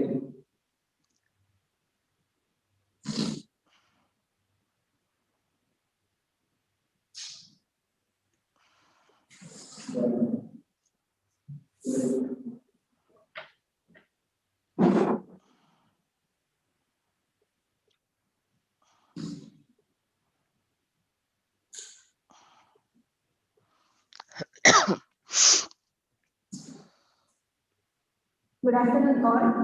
Pranamas to His Holiness Shri Shivaratri Deshikendra Mahaswamiji, respected dignitaries, principal sir, HOD sir, other faculty members, and all participants. It's my immense pleasure to introduce Dr. Anjali Joshi ma'am for today's session. Ma'am is highly qualified and experienced Ayurvedic doctor. She brings with her vast and rich professional experience of 20 years, specializing in consulting, training, and working with corporates. She is also certified as Master's in Yoga Therapy from Vivekananda Institute of Yoga and Academic in University. Her consultation experience is spread across traditional and modern healing methods. She has been training students and practicing consultation for 30 years in UK and for 7+ years in India. In the UK, she is associated with well-established College of Ayurveda, Ahimsa Palace, and has been training students on Ayurveda and Yoga. She is also been involved in training students in other European countries like France and Spain. Her teaching experience includes training students at Ayurvedic College in India like IIMR, Bangalore. She has been involved in providing training and traditional healthy consultation to corporate world in the UK by teaming up with well-known Ayurveda organization called Herbal Ayurveda. She also has worked for global health care provider Himalaya Healthcare Company, lending medical expertise to market and scale up their retail sector in South India region by conducting consultation and training camps at various spaces and corporates. On behalf of all, I cordially invite you, ma'am, to enlighten us with the knowledge.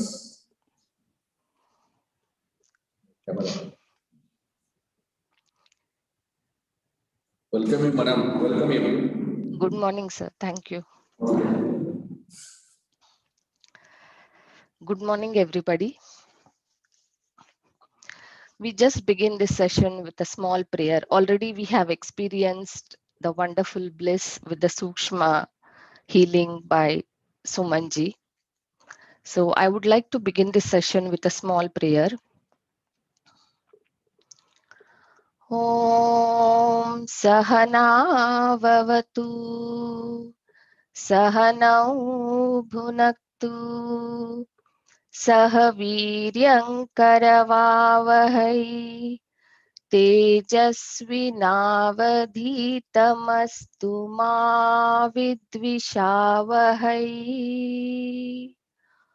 Om Shanti Shanti Shanti.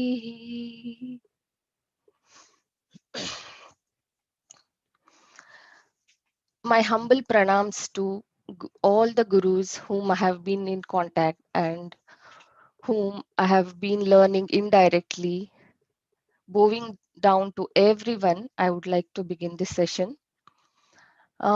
I also feel very privileged to be here today, where Dr. H.R. Nagendra Guruji has presided over this session.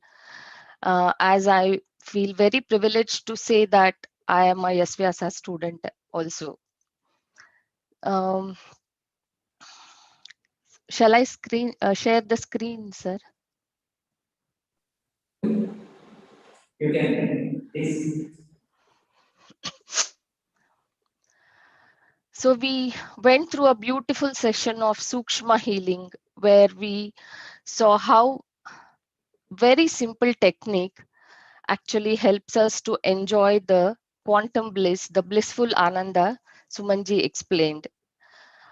So now we go a little bit more into the tools, what we use to enjoy this blissful session, how it is evident or we see its relevance in these modern times, though we know all the scientific mysteries which holds behind these theories, what the yogic sages or all our great gurus have given to us. But now, because it is a modern era, whenever we say, definitely we need to give certain references and why we do that. So today I'll be talking about pranayama and its relevance.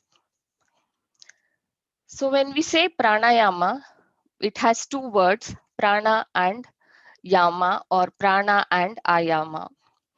So prana means, so what is this prana then? Is it the oxygen? Is it the fresh air we breathe, or is it the carbon dioxide? So when we say prana, it is much more beyond that what we see. It is the vital breath. The word prana means that is which is in constant motion. It's really difficult to explain this prana because it is the vital force. It is the fabric of this creation, of the whole universe. It is all pervasive and it is the energy permeating universe at all levels. When we say all levels, it is physical, psychological, intellectual, and all the cosmic energies present in the universe we can sum up to this prana. This prana is a self-manifesting entity capable of changing itself. So in Hatha Yoga Pradipika, they say when this prana is in the body, it gives life to this body. And when it is away, the body, we say the body is dead. So prana doesn't die, but it manifests into different entities at different levels of consciousness, in minerals, in vegetable kingdom, in human being, above human being levels also, it manifests at different levels of consciousness. It is the whole, it is the hub of wheel of life. So Hatha Yoga says that prana tattva is superior as it is present even when mind is absent. Even when we sleep, our mind is completely stopped. But prana is the one which is going on in the body. It's continuously circulating in the body. It is the vital force. It is the hidden potential present in all the creatures. This hidden potential shows to us when we enter certain danger situations. Like he said, each our cell has hidden potential. We have to enliven that cell by giving the prana, by becoming aware. So each of our cells has this vital capacity, that is what we call prana. It is like instruments in the hands of the Chaitanya, the Atma, the self, the reality, or the I what we want to establish, or we were trying to give awareness few minutes before. And this prana is the one which creates, it protects and destroys. So it annihilates in the living beings, non-living beings throughout the creation. So it is much more beyond breath. Breath is the grossest manifestation of prana which we perceive, which we see through our eyes. But it is very, very subtle, sukshma, beyond the perception of our eyes. So the grossest magnification, the grossest manifestation is only the breath, what we try. So we use this breath as a tool to go beyond this perception, to go beyond the grossification and try to reach that sukshma manifestation. That is what is pranayama. Even Madhvacharya says Hari Sarvottama, Vayu Jivottama. So Vayu is the one which gives Jiva, which gives Ayu. And Hari is the one who is Sarvottama, who is the supreme reality. So in Atharva Veda, we'll just see what prana has been, how prana has been explained. This, all our Vedic sages, they knew what is prana. They have explained very well in Atharva Veda, Taittiriya Upanishad. Everyone has explained this prana very beautifully. I'll just take 3 references. So in Atharva Veda, pranaha praja anuvaste pita putram priyam. Prano hi sarasyeshwaro yaccha pranati yachana. So this prana is very dear to everyone, just like the father is very dear to the children. Prana hi sarvasyeshwaro. This prana is present everywhere. It is all pervasive in creatures which breathes and which does not. So it shows how prana is present everywhere, which is the hidden potential or which actually makes this life enlivened.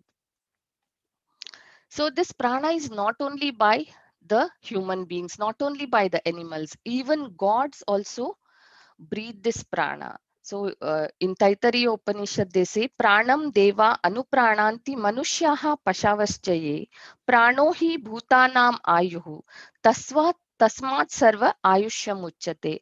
So it is not only the animals, it's not only the human beings, even gods breathe this prana. That is only called ayusha. And in Prashnopanishad, they say Pranasyedam Vase Sharvam Tridiveva Yat Pratishtitam. Mateva Putran Rakshasva Shrishcha Pradnyanscha Videhiniti. So this is the, just like the mother takes care of the children, Prana is the one which takes care of all the 3 words. Oh Prana, please give me the wisdom and let go of the ignorance. This is the prana. This is the one which is used as pranayama shloka in Yasvyasa.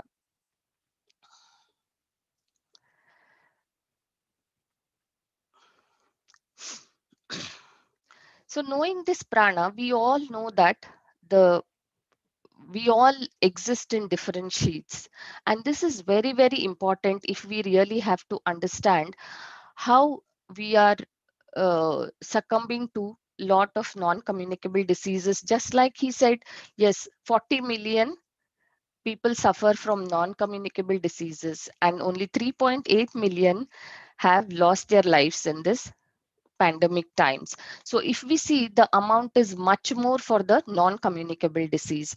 For that, if we understand the different sheets of existence and how yogic texts explain the concept of disease in different sheets and how we see that in this physical body, or how the disease actually comes from different sheet and it percolates and we perceive them in the physical body. So before that, just a small introduction. Everybody knows about Panchakosha. A very small introduction about Panchakosha.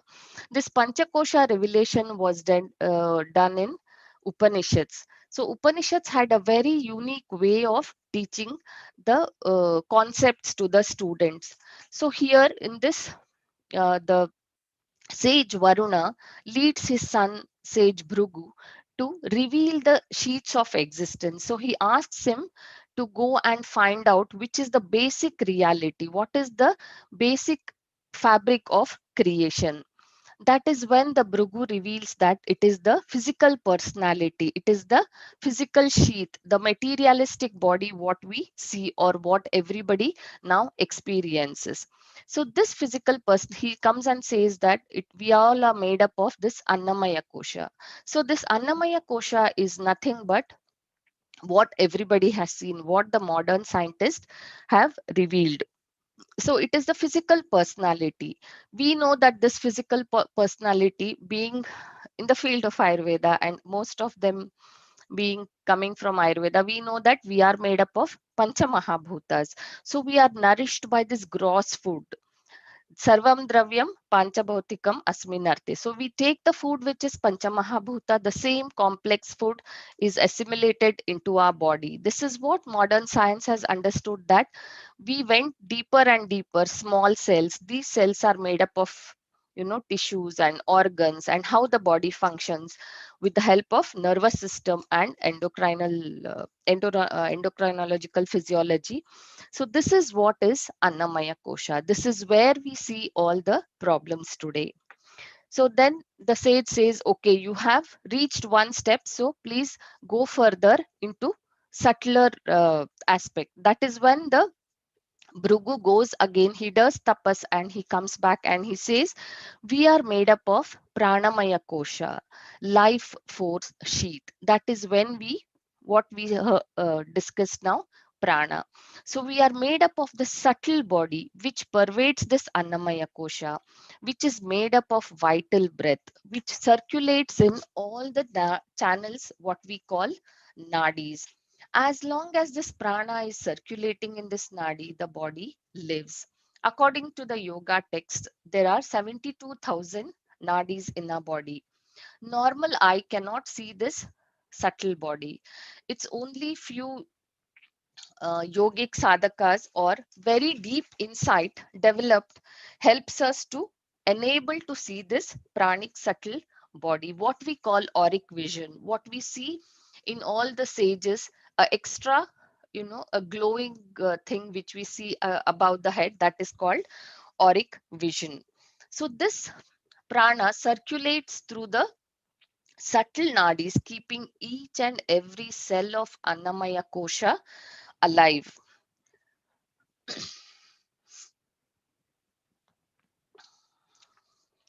So this Pranamaya Kosha was first, of course, it was revealed in Upanishads, but also of late in Kirlian photography in 1961, they first discovered this auric vision when he photographed two leaves, and one leaf had a very big aura and the other leaf had nothing in it. So which showed or which made him to say that this leaf is dead. So this auric vision was discovered and lot of researchers have been going on for this pranamaya kosha. So this prana is the ultimate reality. It pervades the entire material body. How does this prana manifests? How does the prana manifests in this pranamaya kosha? Prana manifests in 5 major forms according to yoga and even Ayurveda. Yes, prana, samana, udana, apana and vyana we call pancha prana, and the main prana is called varishta prana. And also we have upa pranas, naga, kurma, krikala, devadatta and dhananjaya. So pranayama is nothing but a gradual, systematic way of harnessing the varishta prana, either through one of the pancha prana, one or more of pancha prana or upa prana. So we use this pancha prana, one or more or upa prana to gain mastery systematically, gradually, slowly over the varishta prana. When can we get the control over this prana? When all the nadis are very impure, the first thing what the prana does is it clears the impurities. It makes a harmonious, slow, rhythmic flow. And after the nadis have been cured, then only you can get control over this prana. So in pranayama, we just use this prana, the grossest form of prana, to transcend it into a higher level of consciousness. So we discussed Panchakosha earlier. We'll see what does the yogic text say about the Manomaya Kosha, Vijnanamaya Kosha and Anandamaya Kosha. When we say Manomaya Kosha, we just spoke so much about mind, isn't it? Even Sumanji said, mind is what we see. Mind is source of everything. It is a conglomeration of thoughts. It is aspects of one's personality. We carry chitta, manas and ahankara. He very beautifully said, ahankara, aham is I. When it gets attached to akara, this body, we start developing that I concept, that individual, isn't it? It's how true that we say, I like, I don't like, I want this. So, and we get some, we possess something which we really want. We say we are very happy. So is this the true happiness? We will come to this again. So it carries chitta, manas and ahankara. So one is the perception, what we perceive this world through our sense organs, and the other is the memory or the library of our thoughts, what we carry, what we actually store in our memory house. And the other aspect is the ahankara, which get attached to this beautiful akara or beautiful body. We, for a time, we forget that this is temporary or transitionary. At one point of time, we have to come out of this akara, but whole of the life we keep thinking that this is permanent. We stick to this akara and we call ahankara.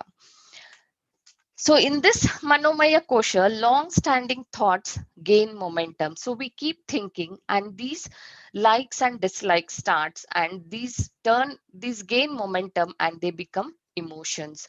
These emotions, if they gain momentum, if they start accelerating in Manomaya Kosha, they cause imbalance. That is what we call adis or stressors. So these stressors, as they go on accelerating and circulating with a high speed in Manomaya Kosha, they cause imbalances. According to the yogic texts, the diseases are two types, Adija and Anadija. So the one which is caused with stressors and non-stressors. Here we are mainly talking about the one with the stressors. So up on top of these stressors or these adis, human beings have tendency to do the wrong things again and again. So with the adis and the wrongdoings, these adis, they hamper with the digestion and they percolate into pranamaya kosha. So when these adis percolate into pranamaya kosha, the imbalances start in the nadi and they start to quiver. The flow of prana is disturbed, and hence the flow of prana to each and every cell in annamaya kosha is disturbed, and there starts the psychosomatic disease or the mind body complex, how the diseases originate in the annamaya kosha. Next, we come to Vijnanamaya Kosha. So what does this Vijnanamaya Kosha does? The wisdom sheath. When we say mind, we have two minds, isn't it? The one which actually attracts us to the sense organs and sense object, and other mind which actually guides us. So when we say this, ahara nidra bhayamaitunam cha samanyam etat pashubi naranam buddhihi tesham adiko visheshah buddhir vinah pashubi samana. So we all have that buddhi, which is the guiding factors. That is why human being has evolved so high into manifestation, because we have that buddhi, the discriminative factor, the discriminative faculty which actually guides in each and every step of our life.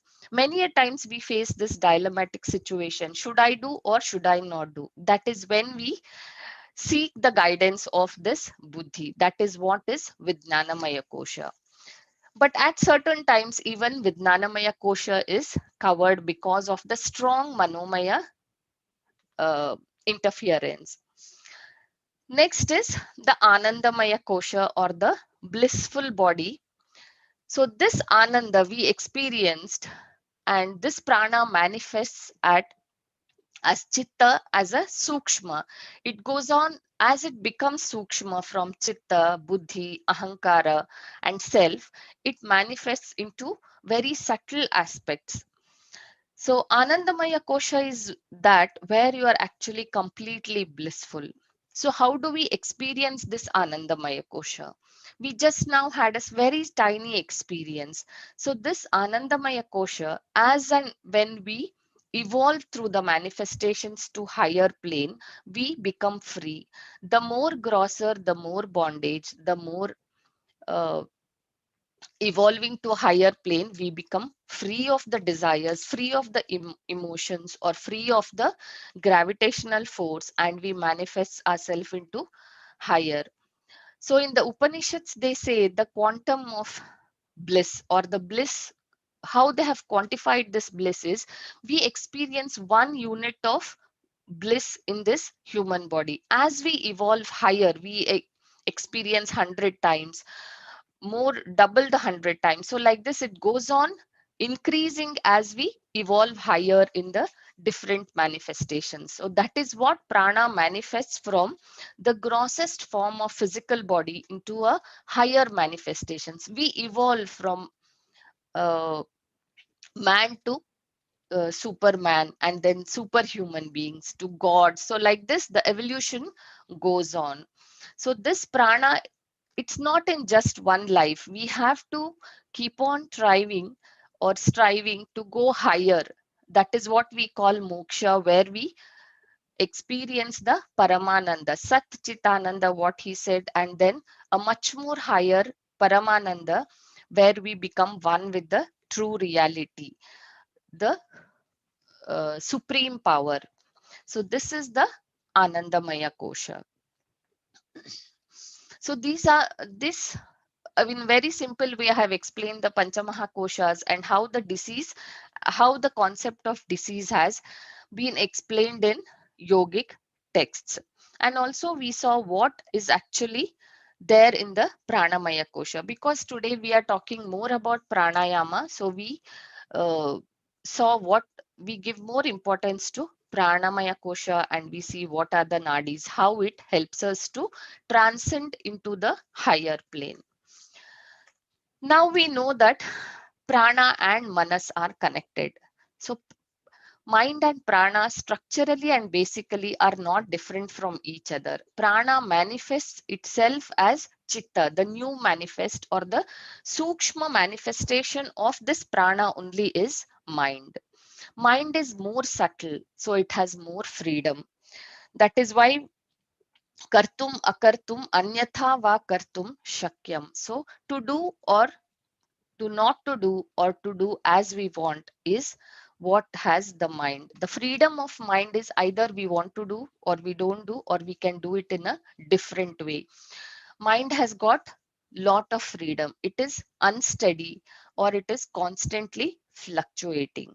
This prana only manifests as a sukshma, subtle aspect as mind, intellect, ego, and it gets subtler and subtler as it goes higher. By using this freedom, human being can start evolving. Normal human being, he'll become a great man, superman, and he goes on. So subtlest form of prana is featured with maximum bliss. So we just experienced a tiny quantum of bliss today morning. So Hatha Yoga Pradipika, they say chale vatam, chale chittam, nischale nischalam bhavet. So when the chale vatam, when the breath wanders, the mind also wanders. When breath is still, mind is also still. So that is where is the secret of pranayama, or that is what we are trying to talk about. Because we know now mind and prana are very much interconnected through this kosha concept. So the very sukshma aspect of prana only is mind. So we try to go beyond the perception of prana, go beyond the awareness of prana to access that mind, to go to a higher plane. From lower plane, we go to higher planes to access this mind. Slowing down and expansion only of prana is only we are moving towards reality. So when we slow down, we expand our perception. That is when we move towards this reality, or the Brahma, or the I. So what we do in this pranayama?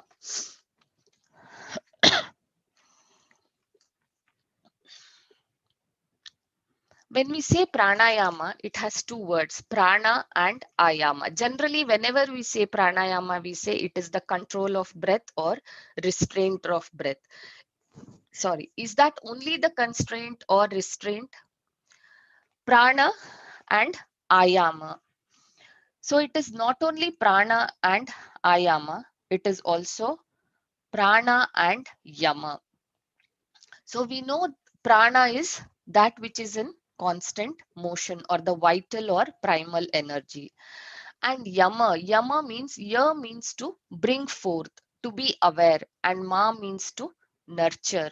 So pranayama means to be aware, that to bring forth or to be aware of the breath and nurture it, and actually rejuvenate it, nurture it, the vital primal energy or this vital breath what we talk.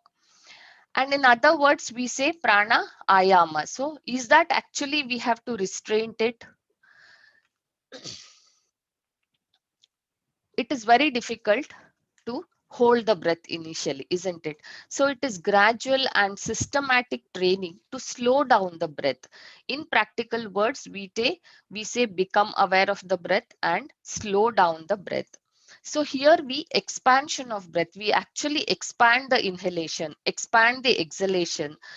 Along with our exhalation and exhalation and inhalation, we also try to expand our perception. When our perception is limited, it's constricted, we see things in a very small view. We see the world in a very small view. We just discussed what mind is, what the world perceives, or world is what the mind perceives. So manomatram jagat, manokalpitam jagat. So it is world is as mind perceives, world is as mind thinks of it, and world is the projection of mind. So actually in expansion of prana, you are also trying to expand your mind, you're expanding your perception. It is very simple. If you see a small thing from the ground floor and seeing the same thing, say for example a small park from the ground floor and seeing the same park going above around 16th or 25th floor, you see a broader view. You get a very broad view of the same thing. So when we see it from a near distance, we have a very small view. Our perception is very constricted. So here when we expand breath, indirectly we are also expanding this manas, expanding the perception. So when we expand, it actually slows down the mind also. So pranayama means to be aware, to bring forth. That is when we see, we experienced this today morning also. When we sat, we just said, become aware of your breath. So as we breathe in, the abdomen bulges out. As we breathe out, abdomen sinks in. So we become aware of the breath and we nurture it by slowing down. We give rest to that breath. It is an awareness observation practice, not a mechanical willful practice. It is just not like we don't do that, isn't it? We actually very slowly become aware and do it very slowly and steadily.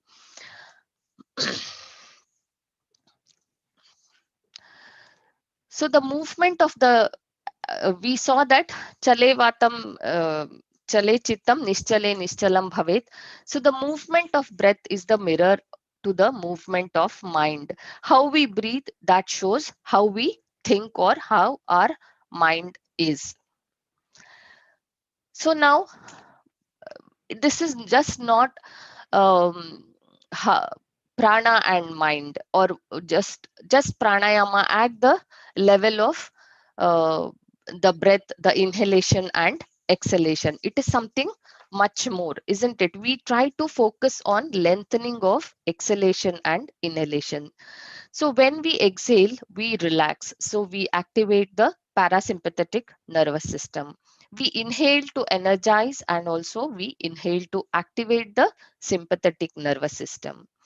We emphasize on nasal breathing. Of course, there are practices which do tell about the oral breathing, but generally we emphasize on the nasal breathing.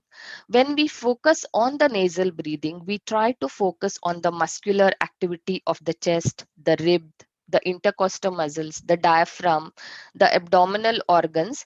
That is what we call as a yogic breathing. So when we do this pranayama, we use different mudras. These mudras, or the posture is very, very important also, and we use various mudras. These mudras actually have a deep scientific meaning. When we sit in certain mudras, these actually facilitate the easy flow of prana in the nadis, or the prana is brought into the nadis to clear the impurities. So these are few of the aspects of pranayama. So we slow down the breath. Other than that, we have higher things in pranayama, which actually does the which actually gives benefits, or which we don't realize. So in pranayama, we move from voluntary to involuntary. Voluntary is the one which is visible, easy, and which runs, which we do on our will because of this, to make certain changes in the physical body. Respiratory system is both voluntary and involuntary. So involuntary, we don't know what, it is not in our control, whereas voluntary, we consciously do it, visible, easy, conscious control of physiological process of the body. So here we move from voluntary to involuntary systems, which unseen realms of the body, which we don't know what are the physiological, endocrinological, or what are the functions happening beyond or behind this voluntary functions. So actually we are systematically regulating the speed, rhythm of the breathing through voluntary nervous system and autonomic, and hence doing the autonomic nervous system changes. So there are few centers, there are centers in the brain, the hypothalamus, which controls this respiratory cycle. So once this clock is set, if we breathe fast, if we breathe more, then the clock is set for the fast running. It is tuned like that. So what we do here is, in pranayama, we slowly harness, we gradually bring to the slowing down. We gradually train our voluntary system to slow down the breath. So the involuntary system, or the hypothalamic clock, sets itself to the slowing down of the breath. So these both are connected. When the hypothalamus, or when the involuntary system, respiratory system is activated more, there are various other functional processes happening in the body, like the autonomic nervous system is imbalanced, or the sympathetic nervous system is more activated. There are more chemical hormones secreting because of that, because that is connected to the endocrinal functions, nervous system, and also it controls the voluntary system. So in pranayama, it is a very skillful way. It is slowly, systematically harnessing this, or teaching or training these cells to breathe very slowly. So actually we are trying to control the involuntary system through this voluntary system. So it gradually happens over a period of time. As we breathe more, we need to breathe more. As we breathe slow, we need to breathe slow. So we try to train our system from voluntary to involuntary system. So efficiency of cells. When pranayama, we know that we train the cells to breathe slowly and efficiently. So what happens? Actually, when pranayama slows down the breath, we know that after practicing for certain period of time, we learn to breathe slowly. There is a misconception that pranayama increases oxygen in the body, but actually pranayama increases the carbon dioxide in the blood. So concentration of carbon dioxide increases in the blood. So then, do the cells really become lethargic and dull because of the tamas, because of the carbon dioxide? Is that very dangerous when we have more carbon dioxide in the blood? No, actually the trained cells use oxygen very efficiently, because we would have trained them na hatat na balat, not with great force or not with great will. So it is the dormant potentiality of the cells will start manifesting. The cell starts efficiently using the oxygen present. And also there are few revelations called Bohr effect. This Bohr effect, what does it say? It says carbon dioxide at sufficient levels is required to release oxygen from the blood to the cells. So when there is sufficient amount of carbon dioxide in the blood, then only the hemoglobin releases the oxygen to the cells. So this amount of carbon dioxide, if it is more in the blood, it is not harmful, it is actually beneficial. That is what is Bohr's effect. So this Bohr's effect was revealed by Danish physiologist called Christian Bohr, and he revealed that, or he found out that this carbon dioxide is really helpful for the extra absorption of oxygen by the cells. By doing this, increased efficiency of the cell. So the cells actually learn to or train to use the very less oxygen present in the blood efficiently. So with this, I would like to quote Guruji's example. He says that there was a time when everybody started buying this Royal Enfield bullet, and suddenly the sales came down. So that is when they saw that it was giving less mileage for 1 liter of petrol, because in the market already there were many other bikes which had come into the market which were giving more mileage. So obviously people chose the new bikes which gave more mileage. So similar way, with the amount of less oxygen, they give more mileage, they work efficiently. And also in pranayama, we would have trained ourselves working in relaxation and attention without tension. So we would have trained our mind to work in relaxation and without tension, without no overtone, without no over breathing, without no hyperventilation, and no hypersensitivity and hyper reactions. So this will actually increase our efficiency. It enhances the efficiency. At the same time, we conserve the energies. So we utilize less energy for the same amount of work which we would have done previously. So that is why when we start doing pranayama, we stay enthusiastic, or we stay fresh. So over a period of time, if you have done pranayama, you will experience the freshness, the enthusiasm. That is because our cells would have gradually trained to work efficiently with the less amount of energy, or we conserve energy and we increase the efficiency. Also, one more thing is carbon dioxide, when it increases in the body, it regulates breathing. It dilates smooth muscles, airways, arteries, and also it controls body pH. And also carbon dioxide helps to remove the free radicals also. We know that pranayama improves lung parameters. So a lot of researches have been done on this. There are abundant papers available that pranayama improves the lung parameters, the vital capacity, the forced expiratory volume. And even with the shortest duration, where we saw that there was one study which even when they did pranayama for 7 days, they could see a significant change in the lung parameters. We come to some more benefits of pranayama. Recently, this has been circulating so much in all the WhatsApp University, Google University, humming and Brahmari and nitric oxide, if you have heard.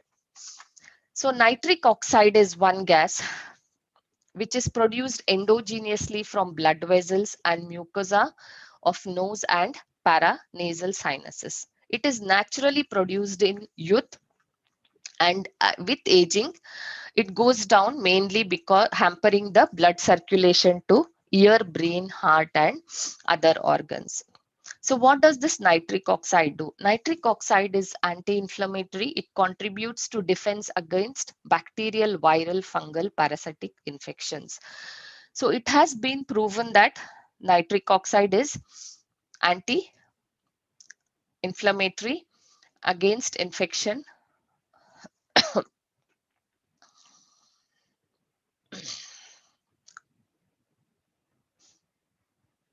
and it also improves ventilation, perfuration ratio in the lung, along with relaxation of bronchial tree smooth muscles. Because of this, the oxygen uptake increases and provides relief in many respiratory disorders. Nitric oxide, chronic infection actually hampers this production of nitric oxide and minimize the action of nitric oxide. Nitric oxide provides air conditioning to the sinus and respiratory passages, and also it improves the movement of the cilia of the nasal mucosa.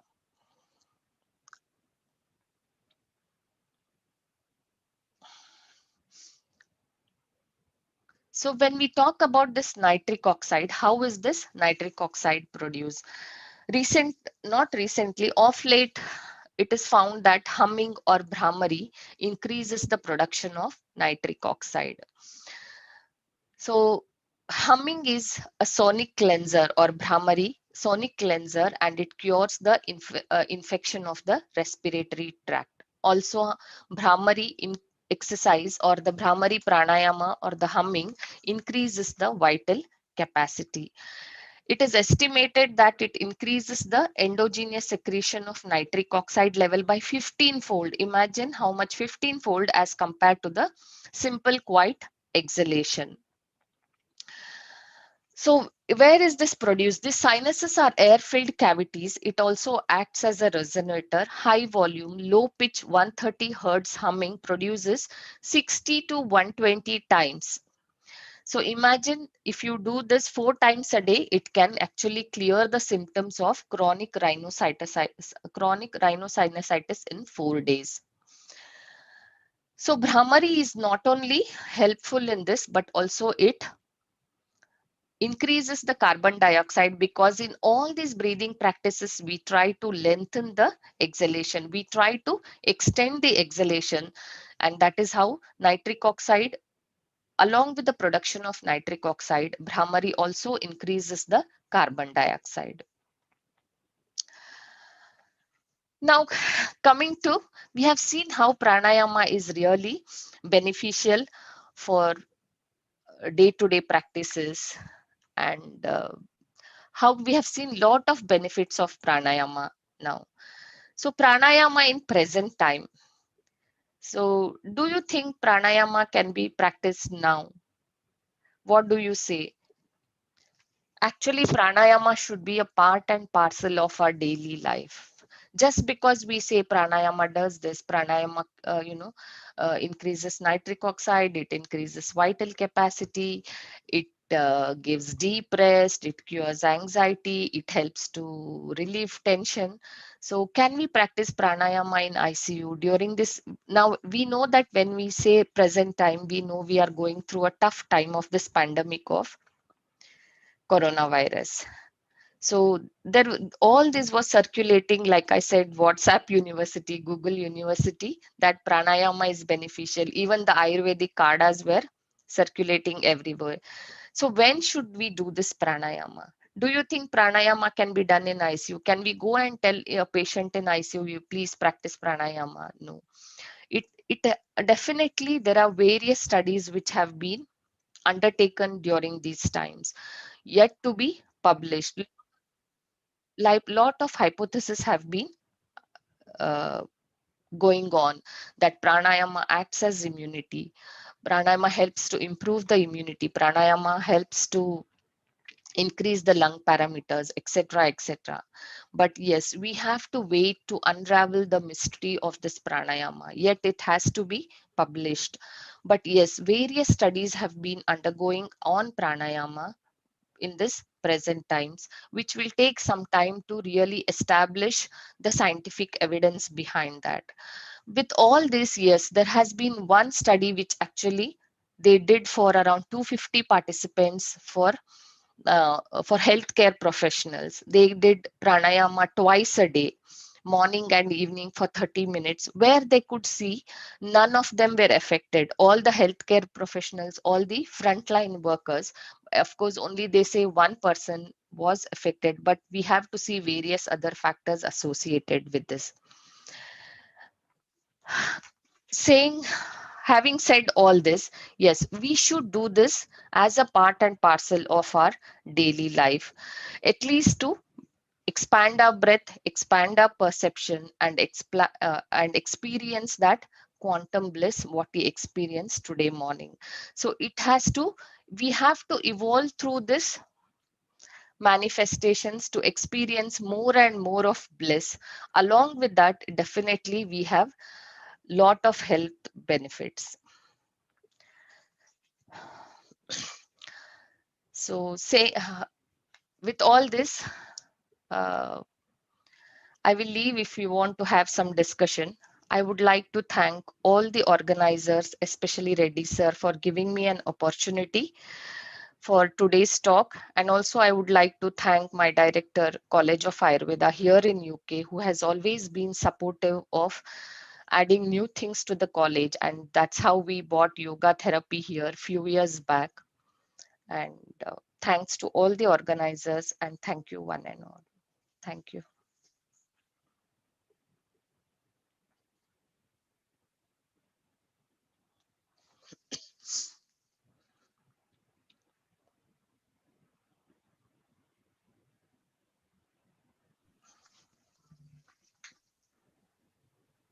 Thank you very much, madam, for your wonderful and pranayama experience. It was very informative. Even though they know previously, but you have given references which are very references and also very experienced talk. Thank you very much, madam. Thank you, sir. Thank you for your invitation and spending your valuable time. Thank you, madam. Thank you very much.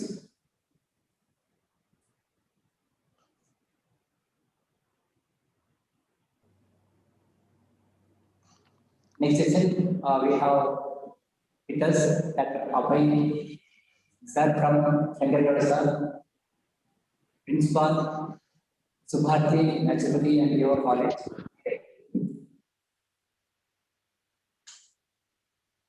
To introduce sir, I request Vidyasri, first PhD scholar, Dr. Sishmita, second PhD scholar, Department of Sutras and Yoga, JSS AIMS Mysore.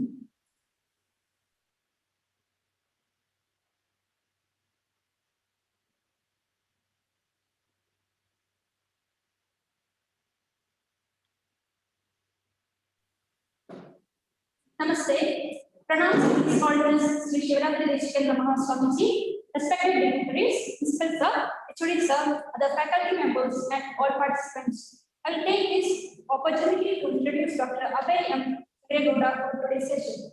Dr. Abhay M. Shangregoda is working as Professor, Principal, and Chief Medical Officer, Maharishi Aurobindo Subharati College and Hospital of Naturopathy and Yogic Sciences, Swami Vivekananda Subharati University, Uttar Pradesh, and also as the faculty of Ayush, Swami Vivekananda Bharati University, Uttar Pradesh.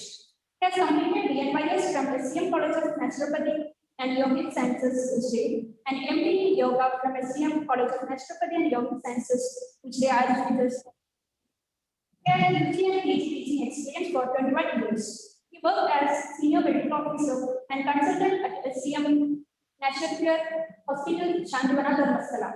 He worked as internal and external examiner and spot chief for examination archaeologist and PG guide for MD Yoga. He has undertaken research titled Effect of Navy, Supernavy and Generally, a yoga kriya on chronic rhinosinusitis symptoms, a prospective randomized control trial. He has been convoked for MDS and PhD molecular biology candidates. He was a member of National Subcommittee, Ministry of Ayush, Government of India. He had taken special responsibilities for various programs and delivered numerous health talks and organized numerous awareness and treatment camps. He has attended various conferences, seminars, workshops, and presented various papers in international and national seminars. He was resource person and panelist for various seminars. He has been awarded Sitaram Jindal Gold Medal for securing first rank in MD final exams by Jindal Foundation, Bangalore. Sutras Medical Science Award 2018-19 by Samaj Vikas Samsthan Meerut. Privileged Patron Award by India Expo Center and Director Noida Delhi NCR Ayurveda Yoga Expo and Conference, a World Assembly on Ayurveda, Yoga and Naturopathy in collaboration with Ministry of Ayush, Government of India, November 2019, for coordinating the scientific sessions of the conference. On behalf of all, I cordially invite you, sir, to enlighten us with your esteemed knowledge. Over to you, sir. Thank you.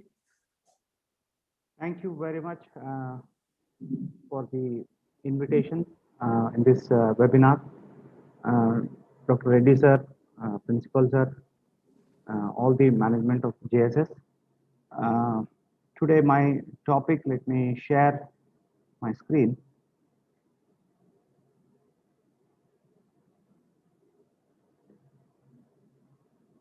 Yoga as an immune booster is the topic what I have been given, and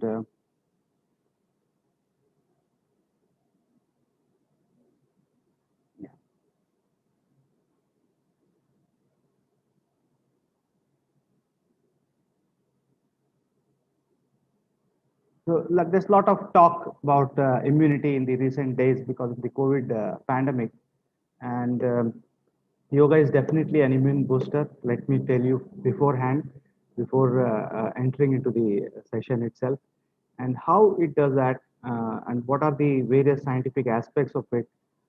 That's what we are going to discuss today. Now, let's have some basics. That is, what is immunity? Like definitions. Immune system is like has cells, tissues, and molecules that mediate the resistance to infection. Immunology is the study of structure and function of the immune system. Immunity is the resistance of a host to pathogens and their toxic effect. Immune response is the collective and coordinated response to the introduction of foreign substances in an individual mediated by the cells and molecules of the immune system. Now, basically, immune system and immunity plays the role of a military system of a country, whether it is inside or outside.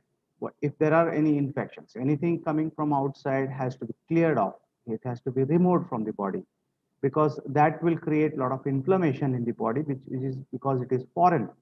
And immunity plays an important role in mitigating this or removing these foreign substances, especially any infective material like bacteria or viruses, etc.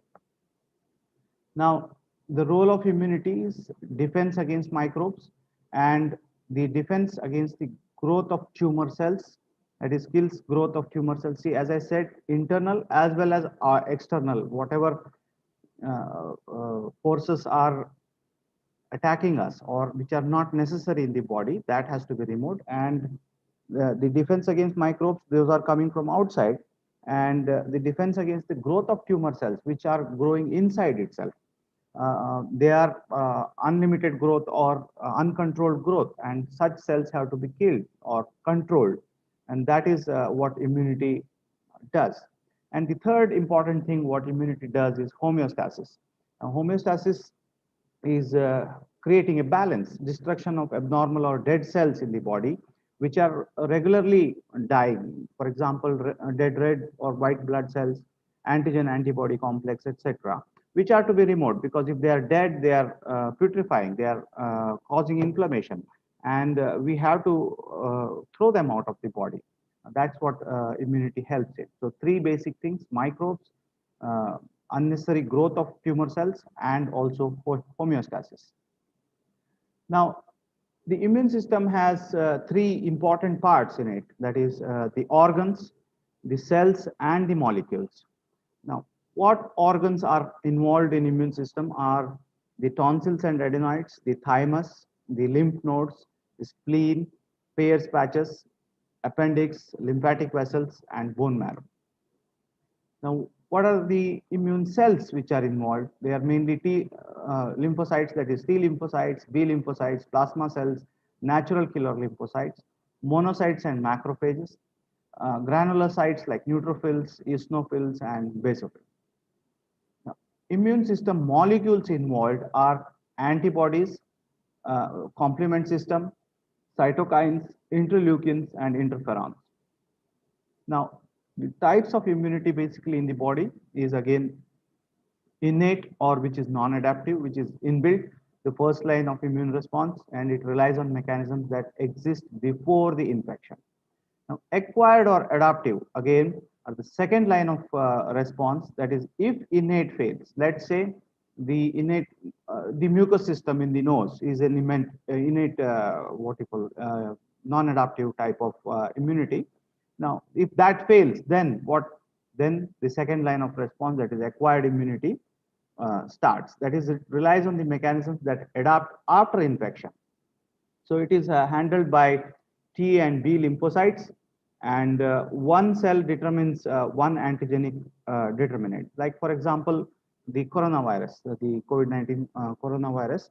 So specific to that antigen, antibodies are developed in the body.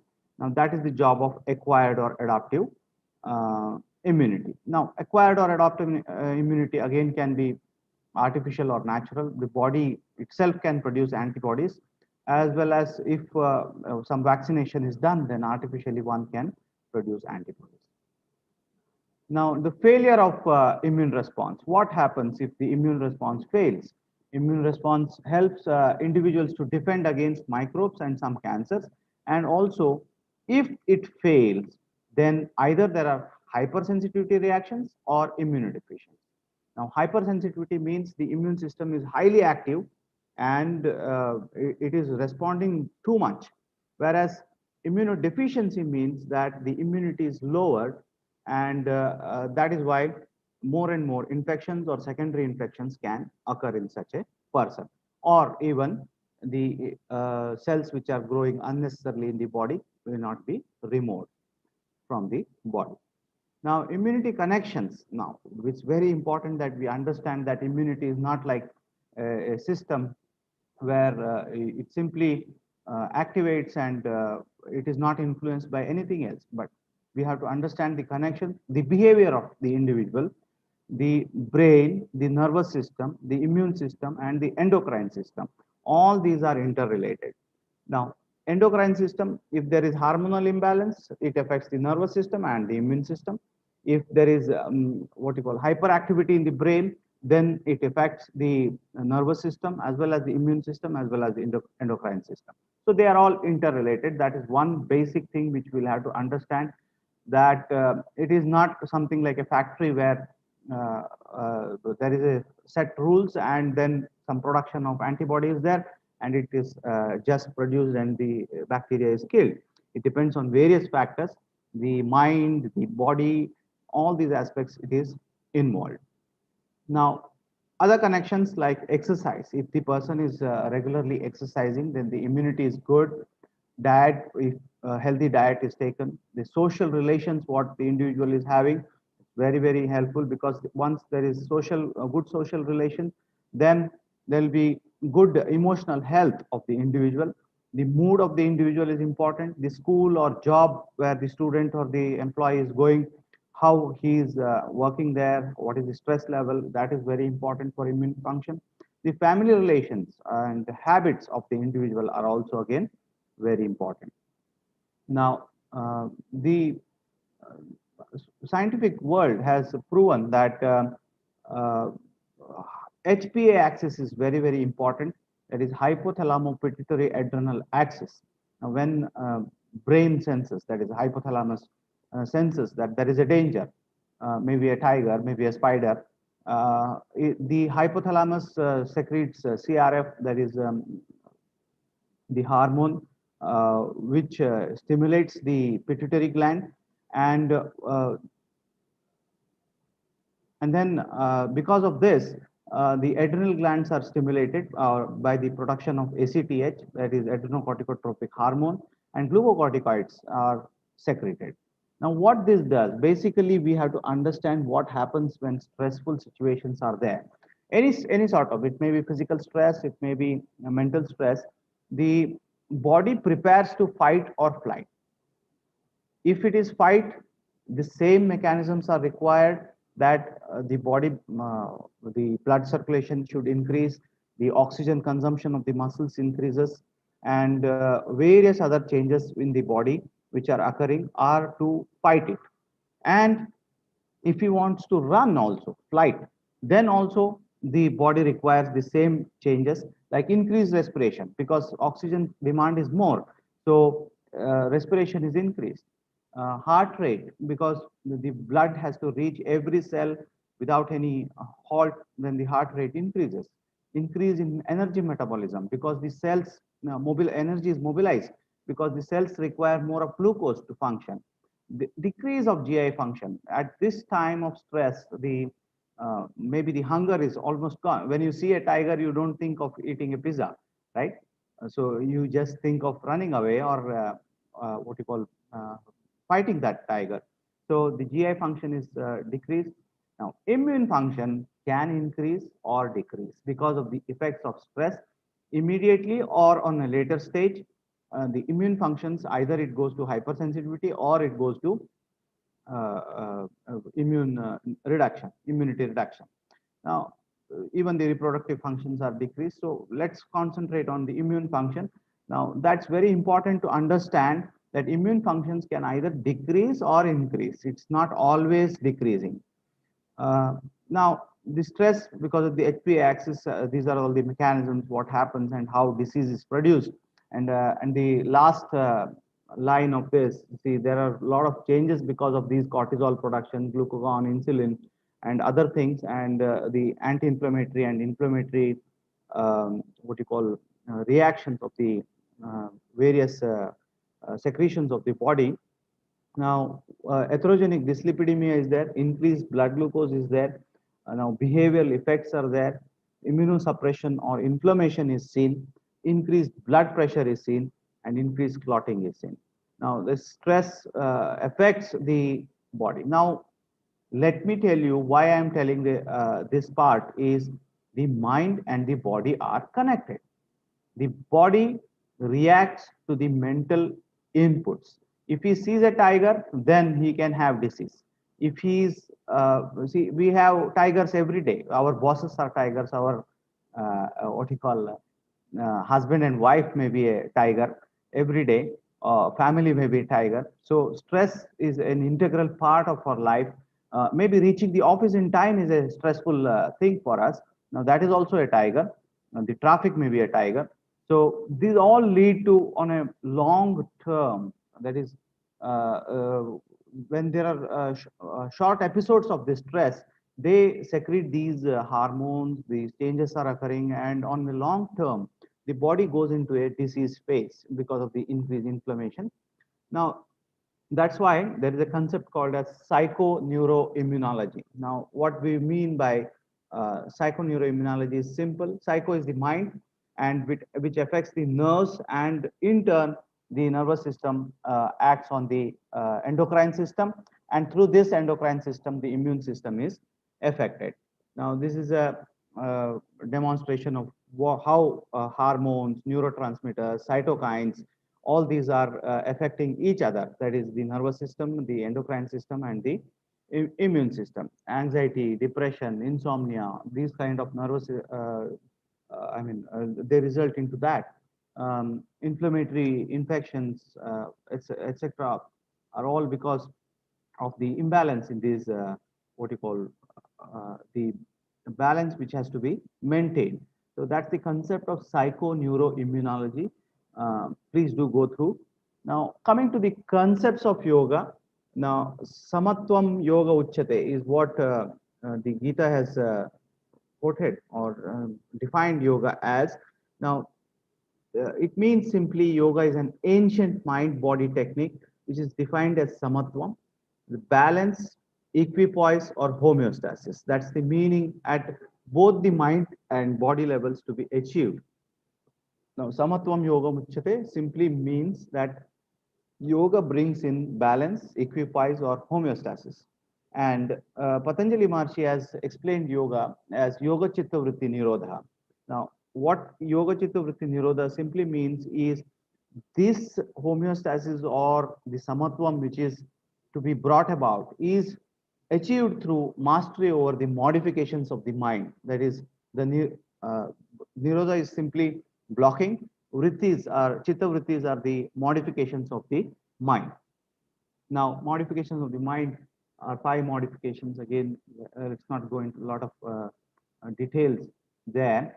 Now, the concept of yoga and disease, yoga believes the various what you call origin of disease as in the mind, that is mental agitation, it's called as adi, and the haphazard flow of prana, because see, whenever we are stressed, we breathe heavily, we do not breathe with what you call awareness or anything like that. So this creates haphazard flow of prana in the pranamaya kosha, and that is why there is unstable nadis, and because of that, either there is ajirnatvam. You are being Ayurvedic physicians and students. I think these the terms are not very new to you. They are for the hypocellular activity is called as ajirnatvam. Hypercellular activity is called as atijirnatvam, and the altered cellular activity is called as pujirnatvam. And these go to result in vyadhis, that is disease, that is the physical ailments in the Annamaya kosha. Now, why something which started in the mind, that is Manomaya kosha, percolated into the Pranamaya kosha, and then it caused some physical disability, physical disease. Now, this concept is taken from the Taittiriya Upanishad. I always quote this again. The World Health Organization has defined health as not merely an absence of disease, but it is the state of well-being and the physical, mental, emotional, spiritual aspects. Recently, spiritual also is added in the definition. Now, let's see about 5,000 or 7,500 years ago, we are not sure, but about, let's say, 5,000 years ago, the Taittiriya Upanishad explained that the human system or human body is of 5 layers. That is Anandamaya Kosha, which is the physical body, which we, sorry, the Anandamaya Kosha is the spiritual body, the Atma, and all that concept which comes into. The Vijnanamaya Kosha is the intellectual sheet of the body, where the intellectual things are going on, like what the brain does. And the Manomaya Kosha is the mind, that is the flow of thoughts, what we have is called as the Manomaya Kosha. And the Pranamaya Kosha is the sheet of breathing, energy flow, etc. And Annamaya Kosha is the physical body which we are. Annamaya means the food sheet, which requires the regular physical aspects of life. So this is what WHO has explained very recently, that the well-being in all these 5 what you call concepts of the body is very essential, and our Indian philosophy has explained it 5,000 years back. Now, what are the practices at these different levels of existence? What yoga tells in the Annamaya Kosha, or the physical body, asanas, which are postures which are physically done, kriyas or cleansing practices are done, and then we have the Pranamaya Kosha, where the kriyas or cleansing practices and pranayama are practiced for balancing the pranamaya kosha. The manomaya kosha, mainly the meditation, relaxation, devotional sessions, these affect the manomaya kosha. The vijnanamaya kosha again is by shravana, so that is hearing to manana lectures, and then nididhyasana, looking inwards, what we are, we what you call we study ourselves, look, our mind, our thoughts, our body. So that is nididhyasana, which gives us knowledge about us. And then the Anandamaya Kosha, that is already explained very well today morning, since today morning, that is continuing to be relaxed and having a blissful, being blissful throughout the day. Now, the science of yoga and immunity, let's discuss. Now, what are the evidences available from various studies worldwide? Please note the credits to those authors of the studies. These slides are just for an understanding what are the effects of yoga, and summarized for the audience who are attending this webinar. Thanks to all the respective owners of these studies. The available evidence indicates that yoga or meditation facilitates the coordination among the set of homeostatic responses, involving the interaction among the nervous, endocrine, and immune systems. So remember what we thought before.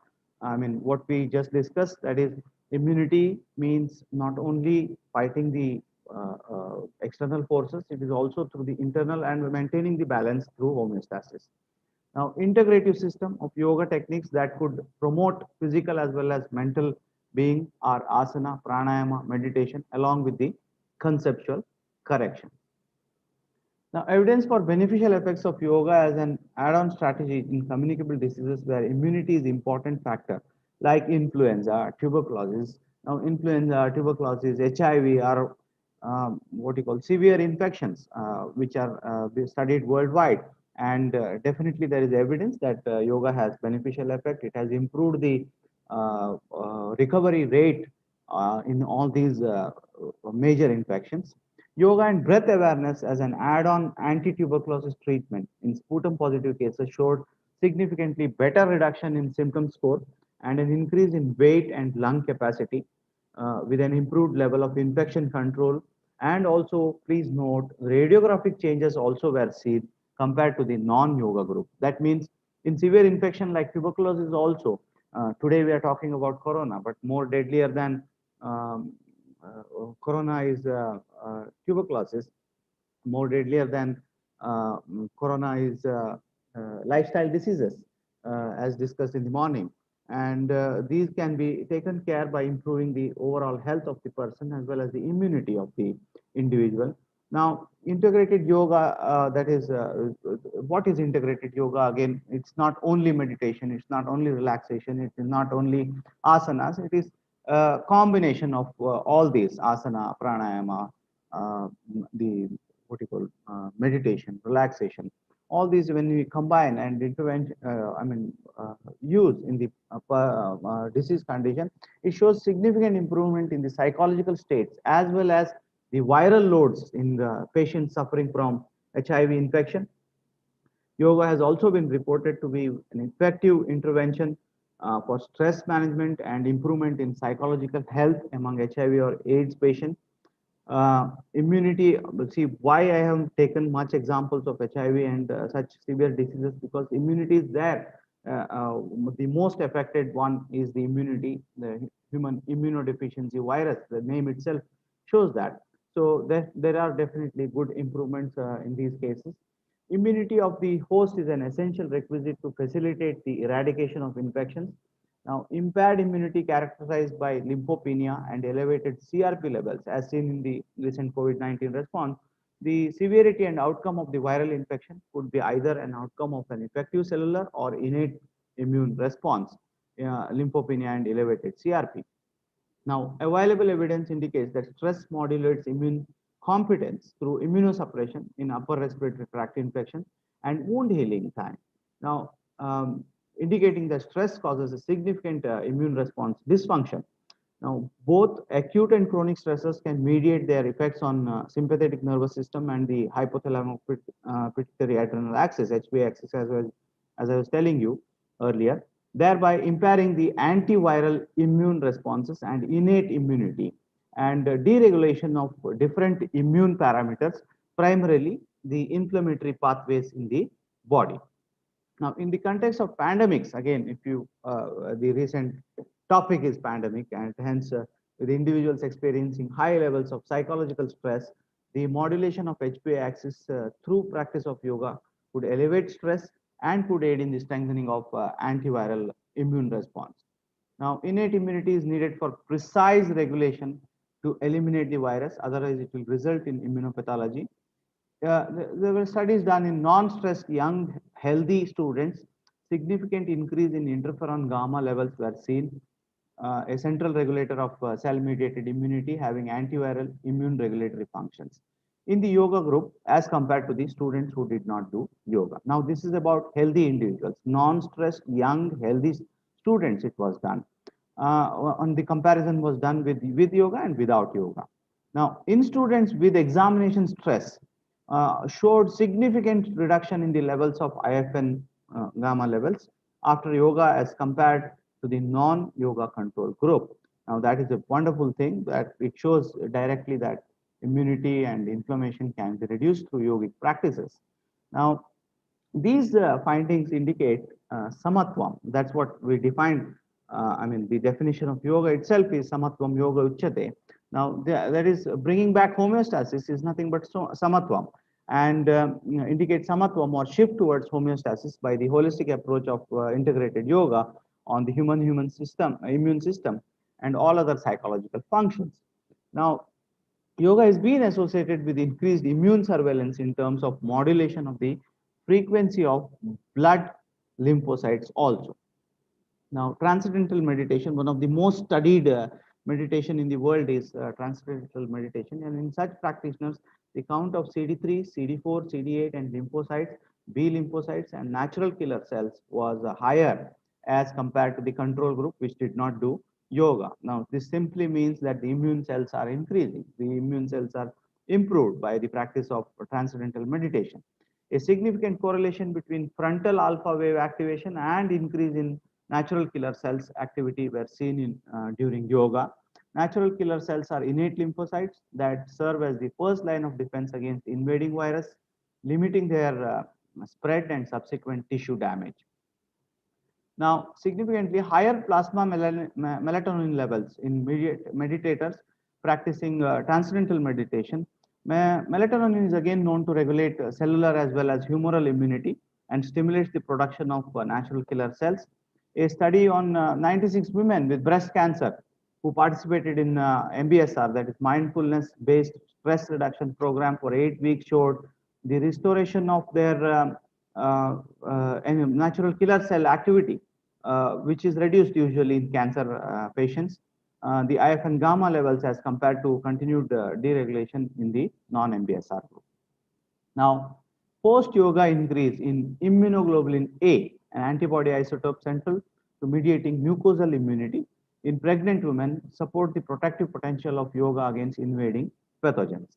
Now, in pregnant women who did yoga, after the yoga practice, increase in immunoglobulin A was seen, which is very, very good for our immunity. Now, yoga might influence chronic inflammatory state and might optimize impaired immune function in stress-induced conditions. Now, the available evidence also uniformly supports that yoga practice could downregulate pro-inflammatory markers. Now, that is again a good thing. Healing and getting back to healthy state is promoted by that. Now, significant decrease in interleukin 1, IL-1 beta, as well as indications for reductions in IL-1 6 and tumor necrosis factor alpha have been indicated by the practice of yoga.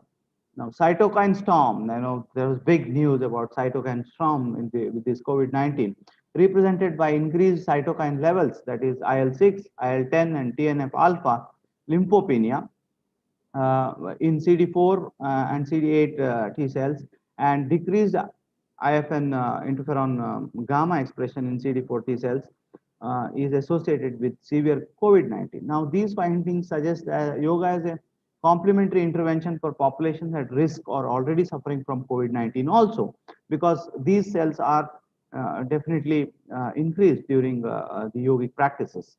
Now, overall, these studies indicate that the practice of yoga might strengthen cell-mediated or mucosal immunity and could be used as a preventive measure against the virus or other pathogen-mediated infections. Now, yoga for immunity, again, the general yogic practices for immunity, again, there could be loosening exercises or shitalikarana vyayama. Surya Namaskar helps. Breathing exercise and asanas are very good. Now, pranayama is very important because breathing balances the mind and the body, the control over the breathing. The kriyas are cleansing processes. You have all known about Vamana Kriya or Neti, Jalaneti, Sutra Neti, and such other kriyas which are explained in the yogic text. Now, relaxation is very, very important because we just discussed about the effects of stress on the immunity. Meditation, definitely, we saw that meditation helps. Now, sattvic food, now that's very important, which we'll have to understand here for immunity. Yoga is not only about just doing some poses or breathing techniques. It is also about yoga is like a lifestyle. It is an the yogic text explain that yoga is not just asana. It is a healthy lifestyle. Now, sattvic food is recommended by the yogis, and it is always good to consult a yoga and naturopathy consultant before starting yogic practices, or yoga teacher or qualified yoga teacher. That's very, very important, and hence general practices are not being listed here in these slides. Now, let me tell you about practices adopted in COVID-19 management in Tamil Nadu. I hope you all are aware that all the government centers of Tamil Nadu, why I am quoting Tamil Nadu is again, all the government centers of where COVID-19 or private centers where COVID-19 were treated in the first as well as the second wave found to be beneficial. Simple techniques were used in Tamil Nadu. They are Vajrasana, because there is not much of movement and the patient can do it easily, sit on his bed in Vajrasana. Bhastrika Pranayama, Brahmari. Brahmari is what you call the Makara sound which comes out of the throat is practiced. Quick relaxation technique, which is like contracting the body and immediately releasing it. That is the quick relaxation technique which was used. Deep relaxation technique, again, it's a series of like relaxing the whole body. Each and every muscle and part of the body is called as deep relaxation technique. You will find references over the internet how these can be practiced. Jalaneti, twice or thrice as recommended by the physician. Now, this is the integrated yoga approach, what I was talking about: asana, pranayama, relaxation, deep relaxation, as well as the kriyas. Now, these patients in of COVID-19 recovered faster in Tamil Nadu, and there's been very soon the report of the study also is going to be out. Now, points to be noted for yogic practices, whether it is for immunity or for the best benefits of yoga, what can give is breath awareness. Very important that one who practices yoga or yogic techniques, maybe asana, maybe pranayama, maybe meditation, he should have breath awareness. That's very, very important. That creates awareness is the key point. Each body part should be aware. Each muscle can be made aware. We can just understand what is happening in each part of the body by being aware or mindful. That's very, very important. Mindfulness is also very important. Now, when we practice, slow and steady practice is very, very important. Now, yoga is not exercise. Yoga is not what you call gymming or anything like that, or like a dance form. It is a very slow and steady practice. Now, why this slow and steady practice is required is for this awareness. One has to be so slow that he is aware which part is moving, which part is painful, which part is stretching. So that awareness has to be very much kept, and that is why slow and steady practice is to be done. Now, continuous effort or regularity of yogic practices is more beneficial than discontinuing it on and off and such sort of or short practices. It is seen that continuous effort or regularity is very, very important. That doesn't mean if a person does yoga for a short period, he would have something bad effects or anything like that. There will be definitely no bad effects. The effects of yoga for even a shorter period are very much documented and very helpful. Now, these are a few yogic poses which we usually see, and then the meditation and relaxation technique. These are the kriyas which I was talking about, whether it is Vastradhauti, Vamanadhauti, Jalneti, Sutraneti, etc. I would like to thank everyone at JSS who have been patiently listening in this webinar, and thank you for the opportunity given to share a little bit of knowledge. I fast forwarded the slides and done it very fast because time is running up. I think you are holding this conference on a schedule. So thank you very much for the opportunity. Thank you, Principal Sir. Thank you, Reddy Sir, and all the management of JSS for having me here. Thank you. Jai Hind. Thanks and gratitude from our end to share to you. Thank you. Thank you. Thank you very much, sir, for accepting our invitation and sparing your valuable time and sharing your thoughts regarding yoga and immunity, which is essential now presently to combat COVID-19. We may face third wave also. During third wave, we want to be strong. We have to do yoga, and your session is useful for improve our immunity. Thank you very much, sir. Thank you, sir. Thank you. Namaste. And after the session, we will have at 2:30. Now break for lunch. We'll meet once again at 2:30. Thank you. Thank you all.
Hello.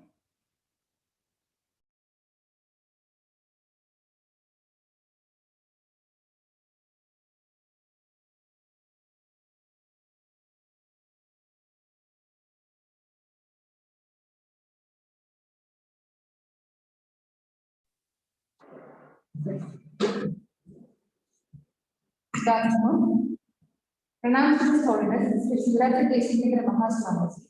Respected dignitaries, Principal Sir, HOD Sir, other faculty members, and all participants. I take this opportunity to introduce Dr. A. Chandrasekhar, Honorable President of Mysore Yoga Gupta, Founder and President, Jssamc Yoga Kendra, Mysore.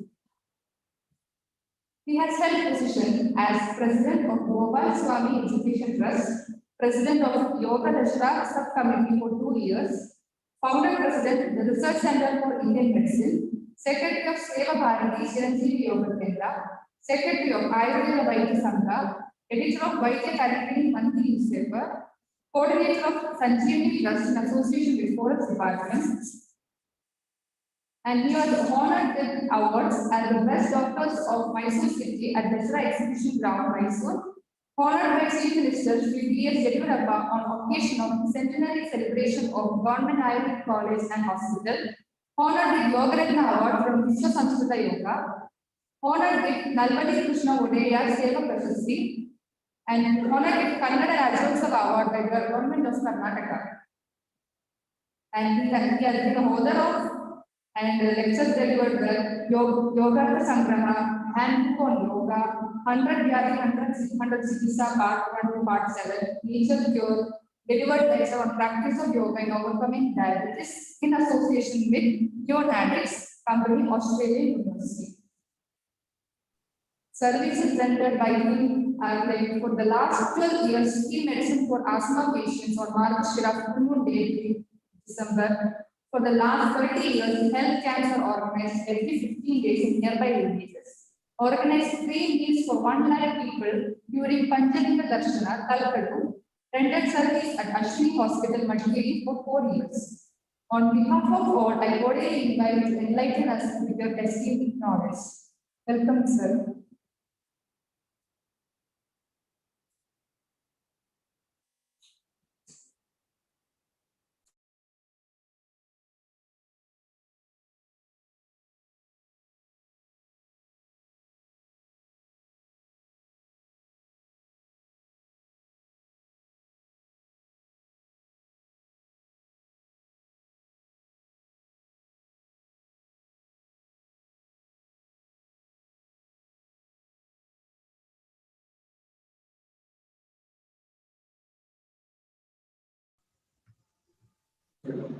Over to you, sir. Hello. Hello. Namaskar, sir. Namaskara. Collaboratively welcome you, sir. We have the delegates and the organization. Seeking your blessings. Thank you. And wish you a happy International Yoga Day. You have kept it going and we are joining with you. Thank you. Thank you, sir. Shall I start now? Yes, sir. ಎಲ್ಲರಿಗೂ ವಿಶ್ವ ಯೋಗ ದಿನದ ಹಾರ್ದಿಕ ಶುಭಾಶಯಗಳು. ನನಗೆ ಇವತ್ತು ಕೊಟ್ಟಿರ್ತಕ್ಕಂಥ subject ಅಲ್ಲಿ practical aspect of ಯೋಗ ಪತಂಜಲಿಯನ್ನ ಬಿಟ್ಟು ಯೋಗ ಇರಕ್ಕೆ ಸಾಧ್ಯ ಇಲ್ಲ. ಬಿಕಾಸ್ ಪತಂಜಲಿ ಮಾಡಿರ್ತಕ್ಕಂಥ ರಿಸರ್ಚ್ಗಳು ಅಂದ್ರೆ ಅವತ್ತಿನ ಕಾಲಕ್ಕೆ ಮಾಡಿರ್ತಕ್ಕಂಥ ರಿಸರ್ಚ್ಗಳಲ್ಲಿ ಪತಂಜಲಿ ಮಾಡಿರ್ತಕ್ಕಂಥದ್ದು ಇವತ್ತಿಗೂ ಕೂಡ ಎಷ್ಟು ಪ್ರಸ್ತುತ ಆಗಿದೆ ಅಂದ್ರೆ ನಾವು ಇನ್ನೂ ಏನೇನೆಲ್ಲ ಪತಂಜಲಿಯ ಮೇಲೆ ರಿಸರ್ಚ್ ಮಾಡುವಂತ ಒಂದು ಸ್ಥಿತಿಯಲ್ಲಿ ಇದೀವಿ ಹೊರತು ಅವರು ಮಾಡಿ ಕೊಟ್ಟಿರ್ತಕ್ಕಂಥದ್ದನ್ನ ಸ್ವಲ್ಪನಾದ್ರೂ ನಾವು ಅಡಾಪ್ಟ್ ಮಾಡ್ಕೊಳ್ಳುವಂತ ಒಂದು ಸ್ಥಿತಿಯಲ್ಲಿ ನಾವಿವತ್ತು ಇಲ್ಲದೆ ಇರತಕ್ಕಂಥದ್ದು ಒಂದು ದುರ್ದೈವದ ಸಂಗತಿ. ಬಿಕಾಸ್ ಭಾರತದೇ ಬೇಸಿಕಲಿ ಭಾರತನೇ ಪತಂಜಲಿ ಇವರುಗಳನ್ನೆಲ್ಲ ಬೆಳೆಸಿದಂಥದ್ದು ಮತ್ತು ಯೋಗ ಅನ್ನುವಂಥದ್ದು ಹುಟ್ಟಿದ್ದೇ ಭಾರತದಲ್ಲಿ. ಯೋಗವನ್ನ ನಾವೆಲ್ಲ ಇತ್ತೀಚಿನ ದಿನಗಳಲ್ಲಿ ನೋಡಿದಂತಹ ಮಕ್ಕಂದೂರು ಸ್ವಾಮೀಜಿ ಅವರು ಯೋಗದಲ್ಲಿ ಅದ್ವಿತೀಯರಾಗಿದ್ರು. ಒಂದೇ ಸಲ 2-3 ಕಡೆ ಕಾಣಿಸ್ಕೊಳ್ತಾ ಇದ್ದಂಥದ್ದು. ಇದನ್ನೆಲ್ಲ ನೋಡಿದಾಗ ಯೋಗದಲ್ಲಿ ಅಣಿಮ ಮಹಿಮಾ ಗರಿಮಾ ಪ್ರಾಪ್ತಿ ಪ್ರಾಕಾಮ್ಯ ಈಶತ್ವ ವಶತ್ವ ಈ ಸಿದ್ಧಿಗಳನ್ನ ಅವರು ಹೇಗೆ ಪಡ್ಕೊಂಡಿದ್ರು ಅಂದ್ರೆ ಇದಕ್ಕೆಲ್ಲ ಪ್ರಾಕ್ಟಿಕಲ್ ಆಗಿ ಹೇಗೆ ಅವರು ತಯಾರು ಮಾಡಿಕೊಂಡು ನಂತರದಲ್ಲಿ ಈ ಸಿದ್ಧಿಗಳನ್ನ ಪಡ್ಕೊಂಡು ಅದನ್ನ ಸಾಮಾನ್ಯ ಜನರಿಗೆ ಮುಟ್ಟಿಸ್ತಾ ಇದ್ರು ಅನ್ನುವಂಥದ್ದನ್ನ ನಾವು ನೋಡ್ಬೋದು. ಇತ್ತೀಚಿನ ದಿನಗಳಲ್ಲಿ ನಾವೆಲ್ಲ ನೋಡಿರೋಂಗೆ 85-90 ವರ್ಷಗಳಾದಾಗ್ಲೂ ಸಹ 100 ವರ್ಷದ ಹತ್ತತ್ರ ಬಂದಾಗ್ಲೂ ಸಹ ನಮ್ಮ BK ಸೈಂಗಾರ್ ಇರ್ಬೋದು, ಪಟ್ಟಾಭಿ ಜೋಶಿ ಇರ್ಬೋದು, ಮಾಡ್ತಕ್ಕಂಥ ಯೋಗ ಆಸನಗಳನ್ನಿರ್ಬೋದು, ಅವರು ಮಾಡ್ತಕ್ಕಂಥ ಧ್ಯಾನಗಳನ್ನಿರ್ಬೋದು ನಾವು ನೋಡಿದಾಗ ಅನ್ಸುತ್ತೆ ನಮ್ಗೆ ಗಂಟೆಗಟ್ಟಲೆ ಕೂತ್ಕೊಳ್ಳುವಂತ ಒಂದು ಸ್ಟ್ಯಾಮಿನಾ. ದಟ್ ಸ್ಟ್ಯಾಮಿನಾ ಇವತ್ತು ನಮ್ಮ ಹುಡುಗರಲ್ಲಿಲ್ಲ. 40 ವರ್ಷ 50 ವರ್ಷದ ಹುಡುಗರಲ್ಲಿ ಇವತ್ತು ಯಾಕಿಲ್ಲ? ಅವರಿಗೆ ಪ್ರಾಕ್ಟಿಕಲ್ ಅಪ್ಲಿಕೇಶನ್ ಆಫ್ ಯೋಗ ಮಾಡ್ಕೊಂಡಿಲ್ಲ ನಾವು. ಅಂತದನ್ನ ನಾವು ಗಮನಿಸಿದಾಗ ನಮಗೆ ಇಲ್ಲಿ ಕೆಲವು ಸೂತ್ರಗಳು ಬರ್ತವೆ. ಪತಂಜಲಿ ಯೋಗ ಸೂತ್ರಗಳಲ್ಲಿ 196 ಸೂತ್ರಗಳು ಬರುತ್ತೆ. ಸಮಾಧಿ ಪಾದ, ಸಾಧನ ಪಾದ, ವಿಭೂತಿ ಪಾದ, ಕೈವಲ್ಯ ಪಾದ ಅಂತ 4 ಚಾಪ್ಟರ್ಸ್ ಅಲ್ಲಿ ಬರುತ್ತೆ. ಈ 4 ಚಾಪ್ಟರ್ಸ್ ಅಲ್ಲಿ ಬರ್ತಕ್ಕಂಥ ಪ್ರಾಕ್ಟಿಕಲ್ ಆಗಿ ನಾವು ಒಂದೆರಡು ಪ್ರಾಕ್ಟಿಕಲ್ ಅನ್ನ ಇದರಲ್ಲಿ ಗಮನಿಸಿದಾಗ ನಮ್ಗೆ ಗೊತ್ತಾಗುತ್ತೆ. ಯಾರ್ಯಾರು ಈಗ ಸಾಮಾನ್ಯವಾಗಿ ಕೂತ್ಕೊಳ್ಳೋಕೆ ಸಾಧ್ಯ ಆಗ್ತಾ ಇದೆ ನೆಲದ ಮೇಲೆ ವಜ್ರಾಸನದಲ್ಲಿ, if you can sit in Vajrasana, or ನಿಮ್ಗೆ ಸುಖಾಸನ, ಆರ್ ಇನ್ ಇದು ಚೇರ್ ಮೇಲೆ ಬೇಕಾದ್ರೆ ಕೂತ್ಕೊಳ್ಳಿ, ಆರ್ ಶವಾಸನದಲ್ಲಿ ಬೇಕಾದ್ರೆ ಮಾಡ್ಕೊಳ್ಳಿ. ನಾನು ಕೆಲವನ್ನ ಹೇಳಿದಾಗ ಅದನ್ನ ಗಮನಿಸ್ತಾ ಹೋಗಿ ನಿಮ್ಮ ಮೇಲೆ ಅದರ ಪರಿಣಾಮ ಏನಾಗತ್ತೆ ಅನ್ನುವಂಥದ್ದನ್ನ ನೀವು ಗಮನಿಸ್ಬೋದು ಅಂತ ನಾನಾದ್ರೂ ಭಾವಿಸ್ತೀನಿ. ಇನ್ನು ಇತ್ತೀಚಿನ ದಿನಗಳಲ್ಲಿ ನಾವು ಆಧ್ಯಾತ್ಮಿಕ ಯೋಗ ಮತ್ತು ಥೆರಪಟಿಕ್ ಯೋಗ ಅದನ್ನ 2 ಬೈಫರ್ಕೇಟ್ ಮಾಡ್ಕೊಂಡಿದ್ದೀವಿ. ಇನ್ನು ಕೆಲವರು ಬರೀ ಆರೋಗ್ಯಕ್ಕಾಗಿ yoga, for self sustenance of from diseases, ಆ ಡಿಸೀಸ್ಗಳು ಬರದೇ ಇರೋ ತರ ಪ್ರಿವೆಂಟಿವ್ ಆಸ್ಪೆಕ್ಟ್ ಅಲ್ಲಿ ಮಾಡ್ತಾ ಇರ್ತಕ್ಕಂಥ ಯೋಗಗಳು, ಅದರಲ್ಲಿ 5-5 ನಿಮಿಷದಲ್ಲಿ ಮಾಡ್ತಕ್ಕಂಥ ಆಸನಗಳು, 1-20 ನಿಮಿಷ, 1-20 ನಿಮಿಷ ಧ್ಯಾನ, 1-20 ನಿಮಿಷ ಪ್ರಾಣಾಯಾಮ, ಈ ರೀತಿ ನಾವು ಡಿಫ್ರೆಂಟ್ ಕ್ಯಾಟಗರೀಸ್ ಅವುಗಳನ್ನ ನಾವು ಇಲ್ಲಿ ಅಳವಡಿಸಿಕೊಂಡು 1 ಅವರ್ ಒಳಗೆ ಇದನ್ನೆಲ್ಲ ನಾವು ಮಾಡ್ಕೊಳ್ತಾ ಇದ್ದೀವಿ. ಬಟ್ ನಾವು ಮಾಡಬೇಕಾಗಿರೋದು ಏನು? ನಾವು ಮಾಡಬೇಕಾಗಿರೋದು ಈ ಒಂದು ಯಾವ ಧ್ಯಾನ ಅಥವಾ ಇದು ಏನು ಮಾಡ್ತಾ ಇದೀವೋ ಇವುಗಳೆಲ್ಲ ಗಂಟೆಗಟ್ಟಲೆ ಮಾಡಬೇಕಾದಂತ ಒಂದು ಸಾಧನೆಗಳು. ಸಾಧನೆ ಅಂದ್ರೆ ಕೇವಲ 5 ನಿಮಿಷ 10 ನಿಮಿಷ ಮಾಡಿಬಿಟ್ಟು ಬಿಡೋದಲ್ಲ. ಹಾಗಾಗಿ ನಾನು ಇವತ್ತು ಇಲ್ಲಿ ಏನು ಹೇಳ್ತೀನೋ ಇದು ಕೇವಲ ಒಂದು ಇದಾಗಿ ತಗೊಳ್ಬೇಡಿ. ನೀವು ನಿಮ್ಮ ಯೋಗದಲ್ಲಿ ಏನು ಮಾಡ್ತಾ ಇದ್ದೀರಿ ಇವಾಗ, ಆ ರೀತಿ 5 ನಿಮಿಷ 10 ನಿಮಿಷದಲ್ಲಿ ಒಂದೊಂದು ಆಸನವನ್ನು ಮಾಡಿ ಮುಗಿಸ್ತಾ ಇದ್ದೀರಲ್ಲ, ಒಂದೇ ಆಸನವನ್ನ 10 ನಿಮಿಷ 20 ನಿಮಿಷ ಈ ತರ ಮಾಡಿ ನೋಡಿ, ಅದರ ಎಫೆಕ್ಟ್ ಏನು ಅಂತ ಗೊತ್ತಾಗುತ್ತೆ. ಡೀಪ್ ಬ್ರೀತಿಂಗ್ ಮಾಡಬೇಕು, ಆಸನದ ಜೊತೆಗೆ ಪ್ರಾಣಾಯಾಮವನ್ನು ಮಾಡಬೇಕು. ಪ್ರಾಣ ಆಯಾಮ, ದ ಲೆಂತ್ ಆಫ್ ಬ್ರೀತಿಂಗ್. ಇವತ್ತು ನಮ್ಮ ಬ್ರೀತಿಂಗ್ ಹೇಗಿದೆ? 1 ನಿಮಿಷಕ್ಕೆ 20 ಸಲ, 18 ಸಲ, 16 ಸಲ ಇದೆ. ಇನ್ನು ಕೆಲವರಿಗೆ 22 ಸಲನೂ ಇದೆ. ಆದ್ರೆ ಇದನ್ನ 11 ಸಲಕ್ಕೆ, 10 ಸಲಕ್ಕೆ, 8 ಸಲಕ್ಕೆ ಇಳಿಸ್ಕೊಳ್ಬೋದೇ? ದೀರ್ಘವಾಗಿ ಮಾಮೂಲಾಗೇನೆ ನ್ಯಾಚುರಲ್ ಆಗಿ ಪ್ರಾಣಾಯಾಮ ಮಾಡ್ತಾ ಮಾಡ್ತಾ ಮಾಡ್ತಾ ಒಂದು ಸಲ ಅದು ನಿಂತು ಹೋಗ್ಬಿಡ್ತದೆ ಬ್ರೀತಿಂಗ್. ಅದನ್ನ ಧೀರಂಡ ಸಂಹಿತ ಹೇಳ್ತಾರೆ ಅವರು, ಈ ಕೇವಲ ಕುಂಭಿಕ ಅಂತ ಕರೀತಾರೆ. ಅಂದ್ರೆ ತಾನೇ ತಾನಾಗಿ ಕುಂಭಕ ಆಗ್ಬಿಡುವಂಥದ್ದು, ಸಹಜ ಕುಂಭಕ. ಅದರಲ್ಲಿ ನಾನೇನು ಕುಂಭಕ ಮಾಡಬೇಕು ಅಂತ ಇಲ್ಲ, ಅಥವಾ ಉಸಿರು ತಗೋಬೇಕು ಅಂತ ಇಲ್ಲ, ಬಿಡಬೇಕು ಅಂತ ಇಲ್ಲ. ಆದ್ರೆ ತಾನೇ ತಾನಾಗಿ ನಿಂತು ಹೋಗ್ತಕ್ಕಂಥದ್ದು. ಆ ನಿಂತು ಹೋದಾಗ ನನಗೆ ಏನು ತೊಂದರೆ ಆಗ್ತಾ ಇಲ್ಲ ನನ್ನ ಬಾಡಿಗೆ. ಫಿಸಿಯೋಲಾಜಿಕಲ್ ಬ್ಯಾಲೆನ್ಸ್ ಅಂದ್ರೆ ಬಾಡಿಯ ಒಳಗಿರ್ತಕ್ಕಂಥ ಎಲ್ಲ ಆರ್ಗನ್ಸ್ಗಳು ತನ್ನ ಕೆಲಸವನ್ನ ಸ್ವಲ್ಪ ಸಮಯದ ಕಾಲ ನಿಲ್ಲಿಸಿ ಮತ್ತೆ ಪ್ರಾರಂಭ ಮಾಡ್ತದೆ.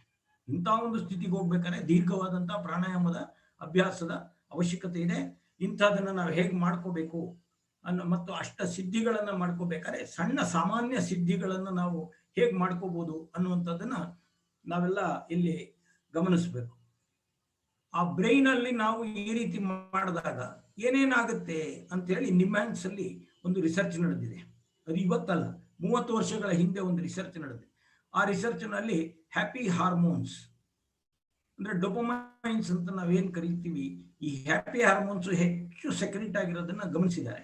ಮತ್ತೆ waves, alpha waves, beta waves, ಈ ವೇವ್ಸ್ಗಳಲ್ಲಿ ಆದಂತ ವ್ಯತ್ಯಾಸಗಳು ಮತ್ತು ಸಾಮಾನ್ಯವಾಗಿ ತುಂಬಾ ತೊಂದರೆಗೊಳಪಟ್ಟಂತ, ಮಾನಸಿಕವಾಗಿ ತುಂಬಾ ತುಮುಲದಿಂದ ಇರತಕ್ಕಂತ ಒಬ್ಬ ವ್ಯಕ್ತಿಗೆ ಈ ರೀತಿಯ ಧ್ಯಾನದಿಂದ ಅಥವಾ ಕೆಲವು ಧಾರಣ ಮಾಡಿಸೋದ್ರಿಂದ ಯಾವ ರೀತಿ ಅವನ ಒಂದು ಬ್ರೈನ್ ಅಲ್ಲಿ ಆಗ್ತಾ ಇರ್ತಕ್ಕಂಥ ಒಂದು ವ್ಯತ್ಯಾಸಗಳನ್ನ ಗಮನಿಸಿ ಗುರುತಿಸಿ ಅನೇಕ ರೋಗಗಳಿಗೆ ಇದು ಮದ್ದಾಗತ್ತೆ ಅಂತ ಹೇಳ್ತಿದ್ದಾರೆ.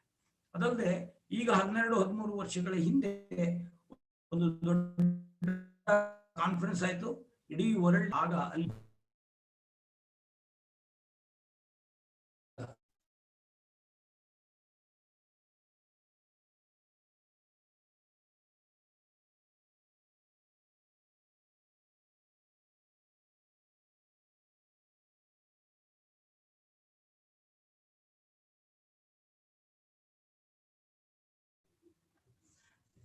ನಿಮ್ಯಾನ್ಸ್ನಲ್ಲಿ ಆದಂತಹ ಒಂದು ರಿಸರ್ಚ್ನಿಂದ ಅನೇಕ ವ್ಯಕ್ತಿಗಳ ಮೇಲೆ ಹೇಗೆ ಪರಿಣಾಮ ಬೀರ್ತೋದು ಅನ್ನುವಂಥದ್ದನ್ನ ನಾವು ಗಮನಿಸಿದ್ವಿ. ಹಾಗೆ ಬರೀ ಕೇವಲ ಅಷ್ಟೇ ಅಲ್ಲ, ಇಡೀ ಅಮೆರಿಕಾದಲ್ಲಿ ಇವತ್ತು ಕ್ಯಾಲಿಫೋರ್ನಿಯಾ ಯೂನಿವರ್ಸಿಟಿ ಇರ್ಬೋದು, ಸಂಸ್ಕೃತಕ್ಕೆ ಮತ್ತು ಯೋಗಕ್ಕೆ ಯಾವ ರೀತಿ ತುಂಬಾ ಇಂಪಾರ್ಟೆನ್ಸ್ ಇದನ್ನು ಕೊಟ್ಟಿದ್ದಾರೆ. ಜರ್ಮನಿನಲ್ಲಿ ಎಷ್ಟೊಂದು ಕಡೆಗಳಲ್ಲಿ ಇವತ್ತು ನಡೀತಾ ಇದೆ ಈ ಒಂದು ರಿಸರ್ಚು. ಇದನ್ನೆಲ್ಲ ನೋಡಿದಾಗ ನಮ್ಮ ದೇಶದಲ್ಲಿ ಅಷ್ಟರ ಮಟ್ಟಿಗಿನ ರಿಸರ್ಚ್ ನಡೀತಾ ಇಲ್ವೇನೋ ಅಂತ ಅನ್ಸುತ್ತೆ. ಆದ್ರೂ ಕೂಡ ಬಿಹಾರ್ ಮತ್ತೆ ಮುಂಗೇರ್ ಅಂತ ಏನ್ ಕರಿತೀವಿ, ಅಲ್ಲಿ ನಡೀತಿರ್ತಕ್ಕಂಥ ರಿಸರ್ಚ್ ಇರ್ಬೋದು, ಲೋನಾವಾಲಾದಲ್ಲಿ ನಡೀತಿರ್ತಕ್ಕಂಥ ರಿಸರ್ಚ್ ಇರ್ಬೋದು, ಸಾಂದೀಪಿನಿ ಇದರಲ್ಲಿ ಮುಂಬೈನಲ್ಲಿ ನಡೀತಿರ್ತಕ್ಕಂಥ ರಿಸರ್ಚು, ಕನ್ಯಾಕುಮಾರಿಯಲ್ಲಿ ವಿವೇಕಾನಂದ ಕೇಂದ್ರದಲ್ಲಿ ನಡೀತಿರ್ತಕ್ಕಂಥ ರಿಸರ್ಚು, ಪ್ರಶಾಂತಿ ಕುಟೀರ ಬೆಂಗಳೂರಿನಲ್ಲಿ ನಡೀತಿರ್ತಕ್ಕಂಥ ರಿಸರ್ಚು, ಹಾಗೇನೆ ಮೈಸೂರಿನಲ್ಲೂ ಕೂಡ JSS ನಲ್ಲೂ ಕೂಡ ಅನೇಕ ರಿಸರ್ಚ್ಗಳನ್ನ ಈ ಇದರಲ್ಲಿ ಮಾಡಬೇಕು ಅನ್ನುವಂಥ ಒಂದು ಉದ್ದೇಶ ಇಟ್ಕೊಂಡು ಸುಮಾರು 1991ರಿಂದ ಯೋಗದ ವಿಭಾಗವನ್ನೇ ತೆಗೆದು, ಯೋಗ ಮತ್ತು ನೇಚರ್ ಕ್ಯೂರ್ ಅಂತ ಒಂದು ವಿಭಾಗವನ್ನೇ ತೆಗೆದಿದೆ. ಆ ಒಂದು ನಿಟ್ಟಿನಲ್ಲಿ ಇವತ್ತು ಅನೇಕರು PhD ಮಾಡುವಂತ ಒಂದು ದಿಶೆಯಲ್ಲಿ ಈ ಕೆಲಸವನ್ನ ಹೆಚ್ಚು ಮಾಡಬೇಕು ಮತ್ತು ತಗೊಂಡು ಹೋಗ್ಬೇಕು ಇದನ್ನ ಮುಂದಕ್ಕೆ ಅಂತ ನಂದಾರೋ ಅಭಿಪ್ರಾಯ ಇದೆ. ಇನ್ನು ನಾವು ಅಷ್ಟಾಂಗ ಯೋಗಗಳಲ್ಲಿ ಯಾವ ರೀತಿಯಾದಂತ ಚೇಂಜಸ್ ಬಾಡಿ ಮೇಲೆ ಆಗುತ್ತೆ ಇದನ್ನ ನಾವು ಗಮನಿಸ್ಕೊಳ್ಬೇಕು. ನಾವು ಗಮನಿಸ್ಕೊಳ್ತಾ ಹೋದ್ರೆ ಗೊತ್ತಾಗುತ್ತೆ. ಯಾಕೆಂದ್ರೆ ಭಕ್ತಿ ಯೋಗ, ಕರ್ಮಯೋಗ, ಜ್ಞಾನಯೋಗ, ರಾಜಯೋಗ ಅಂತ 4 ಯೋಗಗಳನ್ನ ಪ್ರಮುಖವಾಗಿ ಹೇಳ್ತಾರೆ. ಆದ್ರೆ ಒಂದಕ್ಕಿಂತ ಒಂದು ಎಷ್ಟರ ಮಟ್ಟಿಗೆ ಪ್ರಭಾವಿಯಾದಂತ ಕೆಲಸಗಳನ್ನ ಮಾಡಿದೆ. ನಮ್ಮ ಭಕ್ತಿ ಯೋಗದಲ್ಲಿ ಮಾಡಿರ್ತಕ್ಕಂಥ ಒಂದು ಇದನ್ನ ನೋಡಿದಾಗ, ಅಥವಾ ರಾಜಯೋಗದ ನಮ್ಮ ಇದರಲ್ಲಿ ರಾಜಯೋಗದ ಮೇಲೆ ಮಾಡಿದಂತ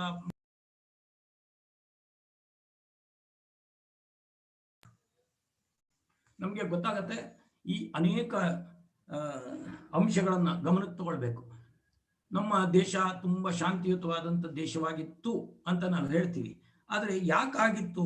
ಇದರ ಹಿಂದೆ ಈ ಯೋಗದ ಒಂದು ಬೀಜವನ್ನು ಬಿತ್ತಿದಂತ ಸಾವಿರಾರು ಜನ ಋಷಿ ಮುನಿಗಳಿದ್ದಾರೆ. ಅವ್ರ ಹೆಸರುಗಳನ್ನ ಬಿಟ್ಟು ಹೋಗಿಲ್ಲ. ಇವತ್ತಿಗೂ ಸಹ ನಾವೇನಾದ್ರೂ ಹಿಮಾಲಯ ಪರ್ವತದ ಕಡೆಗೆ ಹೋದ್ರೆ ನಮ್ಗೆ ಗೊತ್ತಾಗುತ್ತೆ, ಸಾವಿರಾರು ಜನ ಅವ್ರನ್ನ ನೋಡಿದ್ರೆ ನಮ್ಗೇನು ಅನ್ಸಲ್ಲ. ಆದ್ರೆ ಬಹಳ ದೊಡ್ಡ ಯೋಗಿಗಳಾಗಿ ಅವರು ನಡ್ಕೊಳ್ತಾ ಇರ್ತಕ್ಕಂಥದ್ದು ನಮ್ಗೆ ಗೊತ್ತಾಗತ್ತೆ. ಆದ್ರೆ ಅವ್ರು ಯಾವುದೇ ರೀತಿಯಾದಂತ ಆಶ್ಚರ್ಯಕರವಾದಂತ, ನಾನು ಆಗ್ಲೇ ಹೇಳದಂತೆ ಮಕ್ಕಂದೂರು ಸ್ವಾಮಿಗಳ ತರ. ಸರ್ ಒಂದು ನಿಮಿಷ, ಒಂದು ರಿಕ್ವೆಸ್ಟ್ ಇದೆ sir. could you help us to please speak in the international a little bit of accepted language, English ಲೇ ಮಾತಾಡಕ್ಕೆ ದಯವಿಟ್ಟು ರಿಕ್ವೆಸ್ಟ್ ಮಾಡ್ತಾ ಇದ್ದೀನಿ ಸರ್. ಇಂಟರ್ನ್ಯಾಷನಲ್ ಡೆಲಿಗೇಟ್ಸ್ ಇದ್ದಾರೆ, ದಯವಿಟ್ಟು ಒಂದು ಚೂರು ಮಧ್ಯದಲ್ಲಿ. Okay okay, thank you sir, thank you for sorry for inconvenience sir. Thank you.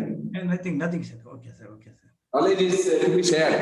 It's international level ಹೋಗ್ತಾ ಇದೆ sir. Please, thank you. Okay sir, okay.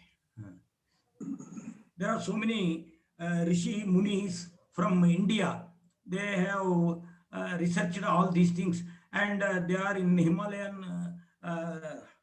ranges. Now we are selecting many people, Swami Rama, like people who have made so many researches on yoga. But even Swami Rama is a student of so many rishis. They have not come out from Himalayas. But nowadays we are seeing those people are captured so many yoga researchers, and they have made astonishment in this yoga field. In this Darshana Shastra, we call yoga is also one of the Darshana Shastra. In Darshana means seeing. They have seen so many things from yoga only. That's why here I want to make clear that Shreyas and Preyas, all of us should live in Shreyas path of way, because if Preyas means there are so many mechanical these things. Today we are getting so many things, and we are not getting psychological balance in our body and in our mind. That we have suffering from so many psychological diseases because of prayers. Shanti, that silence or the Shanti we will get only in Shreyas only, not from prayers. ಪ್ರೇಯಸ್ ಅಂದ್ರೆ ಭೌತಿಕವಾಗಿ ನಮಗೆ ಬೇಕಾದಷ್ಟು ಸಿಗ್ತಾ ಇದೆ. ಆದರೆ we should not go behind this ಪ್ರೇಯಸ್, we should go behind ಶ್ರೇಯಸ್ ಓನ್ಲಿ. ಶ್ರೇಯಸ್ ಅಂದ್ರೆ ಆಧ್ಯಾತ್ಮಿಕ ಸುಖ, ದಟ್ ಶಾಂತಿ ಅಂಡ್ ಹ್ಯಾಪಿನೆಸ್ ಫ್ರಮ್ ಆಧ್ಯಾತ್ಮ we have to get from Shreyas.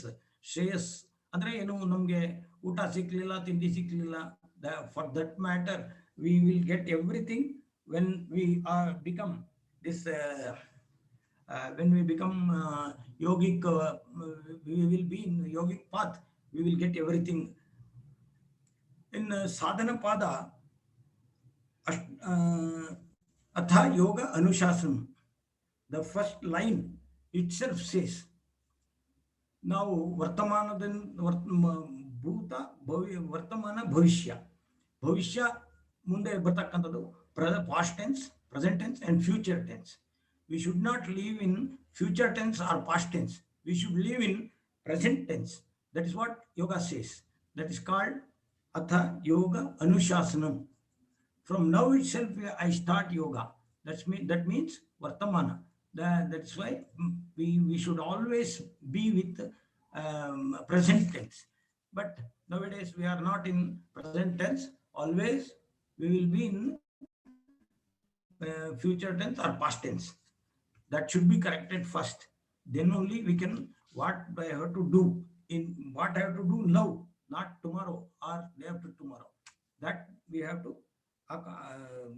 accustom ourselves. Yoga chitta vritti nirodha.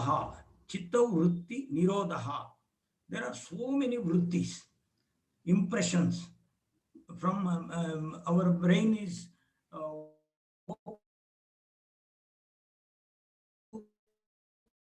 all sorts of vrittis. That's why to stop these vrittis, we have to struggle hard, and we can get so many things after getting nirodha. Then abhyasa vairagya tanirodha. How to prevent these vrittis? Abhyasa vairagya. Abhyasa means dirghakala nairantarya. Every day we have to do the same thing, and nairantarya, nirantara means continuously, not intermittently. Regularly we have to do the same thing, and abhyasa vairagya. Vairagya means we have to leave whatever we need, that should be taken. We are having so many desires, that desires, the desires will not fulfill anything, but we are going behind the desires. That desire should be less and less, and we have to control our mind by desires. That is called vairagya. Satu dirghakala nairantarya satkarya sevito drida bhumihi. Then only the mind and body will become strong. That is called drida bhumihi. Bhumi means body and mind. How it can be done means yatha abhimata dhyana dvat. It can be done by dhyana. Regular dhyana will control all these vrittis. In samadhi pada, there are so many sadhana pada, samadhi pada shabdartha jnana vikalpaihi sankirna savitarka samapattihi. Shabda artha jnana vikalpa. Vikalpa means bhrame. These are giving savitarka samapattihi. Savitarka samadhi anta karite. There are 4 types of samadhis basically, and these 4 types of samadhis, first one is savichara samadhi. What is savichara samadhi? Close your eyes and go on seeing what we are seeing in front of our eyes and what we are hearing from outside. These are all the vicharas. We call it as vicharas. These will come and go, come and go. You don't stop these things. Go on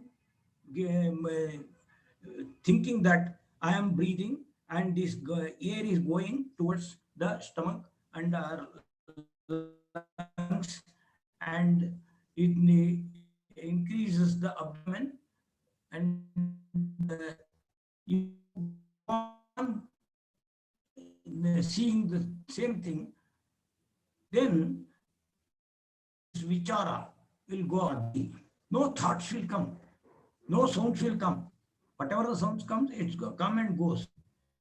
Like that, you go and stop all these ಇಂದ್ರಿಯಗಳ ಒಂದು ವ್ಯಾಪಾರ ಅಂತ ಕರಿತೀವಿ. ಇಂದ್ರಿಯ ವ್ಯಾಪಾರಾಸ್.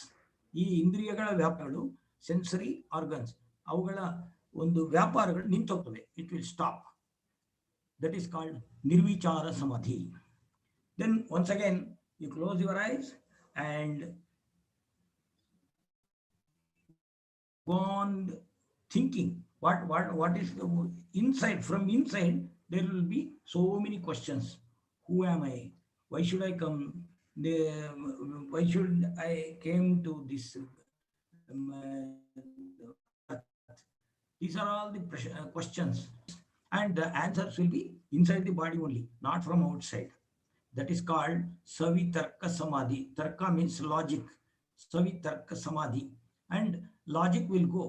That is in that time, that is called nirvitarka samadhi. Smriti parishuddhau swarupa shunye va matra nirbhasa nirvitarka. Now ritambara, in this stage, ritambara means satya. What is existing?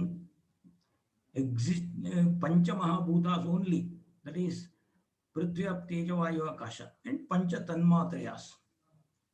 Shabda, Sparsha, Rupa, Rasa, Gandha. We can see those things. In this stage, Ritambara, Satya Prajna will arise. This has to be practiced. This is in Samadhi Pada 40 to 43 shlokas. Then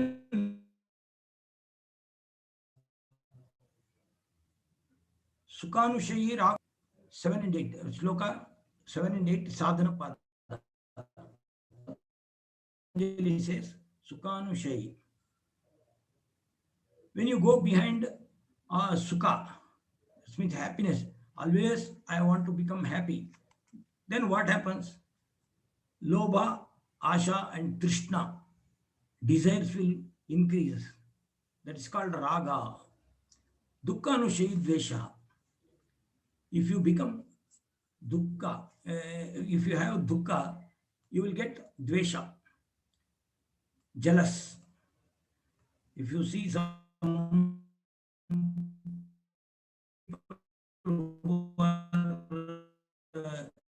happily living, will become anagatam. 16, shloka 16.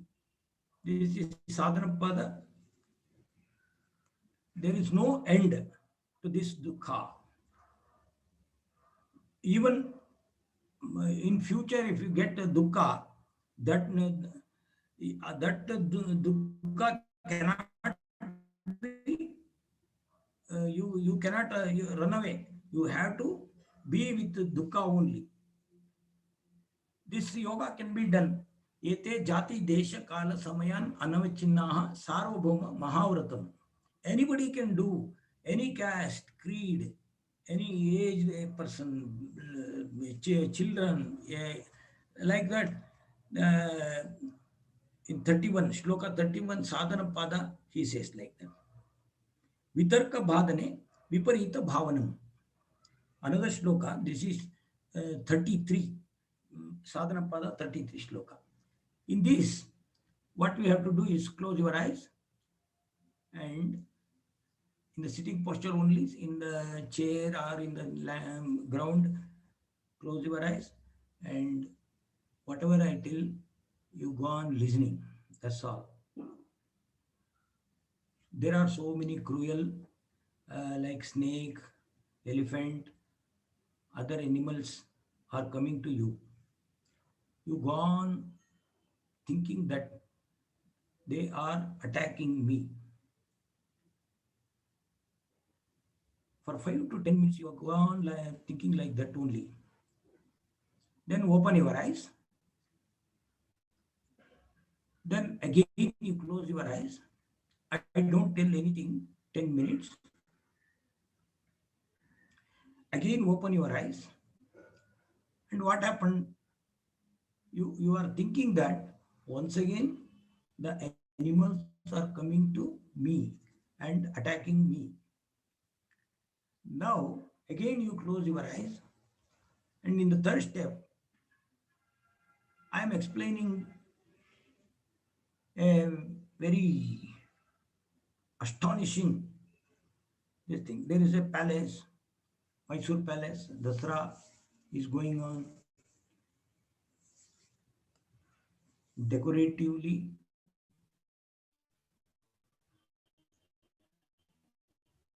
there is coming out of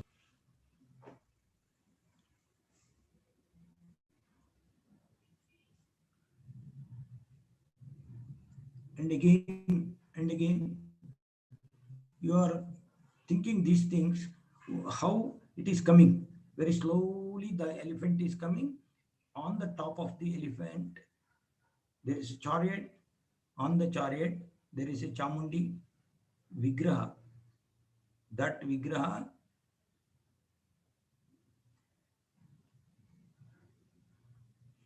you go and see the Vigraha. It's a golden one, golden chariot, golden Chamundi. Now you have forgotten the prior 2 times what you have done, 10 minutes, that you have already forgotten. And in your mind, this has been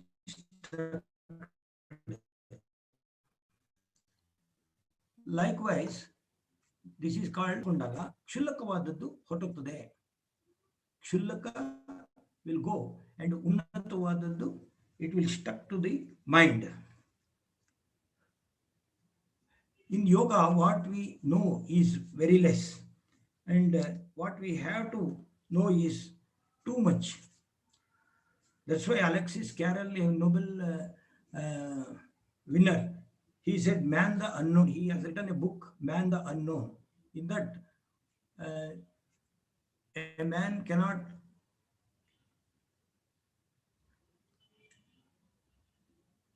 stop video. Man cannot see his eyes and his ears, his heart, anything he cannot see. But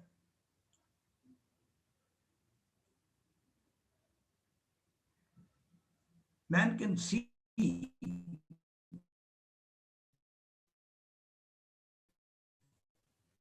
many things outside man the unknown. He got Nobel Prize, Alexis Carrel, we call it.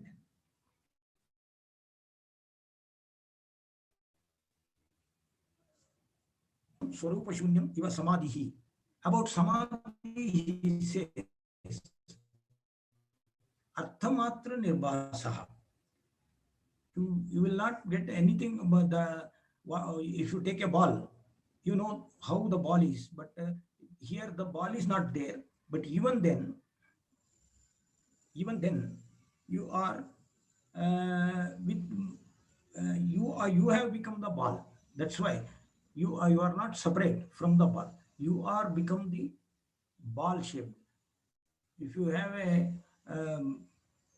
rose flower, first you will see the petals, sepals, everything. But after some time, there is no rose. But all the characters of rose will become you. That is called Samadhi. You will not separate it from the flower. That's called Samadhi Sthiti. Tadeva Arthamatra Nirbhasa. Arthamatra. Punah Shantodito Tulyam. Pratyayo Chittastaikagrata Parinamaha. It is Erilita. That is like in sea, how the waves comes. Likewise, sometimes you will be alert and sometimes you will not be alert. Likewise, in dhyana or in samadhi sthiti, if you sit, likewise it goes and comes again and again. The waves will come in the mind and goes. At the end, it will stop. That when it stops, the ekagrata, chitta ekagrata will come. How to get this chitta ekagrata? Lie down in shavasana and go on thinking. Whatever the sounds comes, you take all the sounds from outside.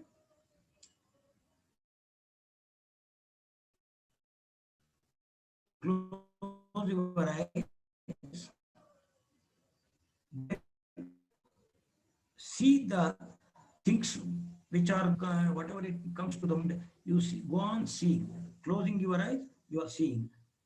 Your ears will be opened and all the sounds.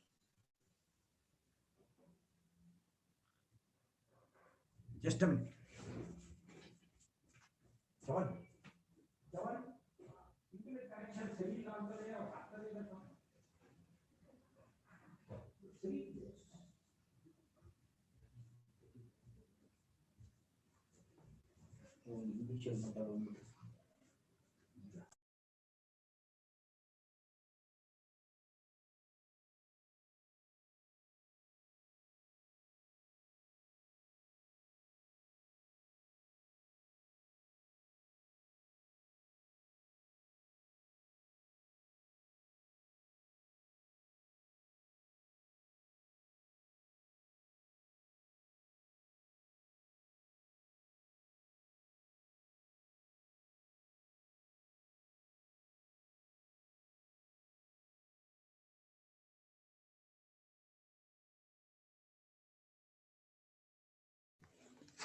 Yes.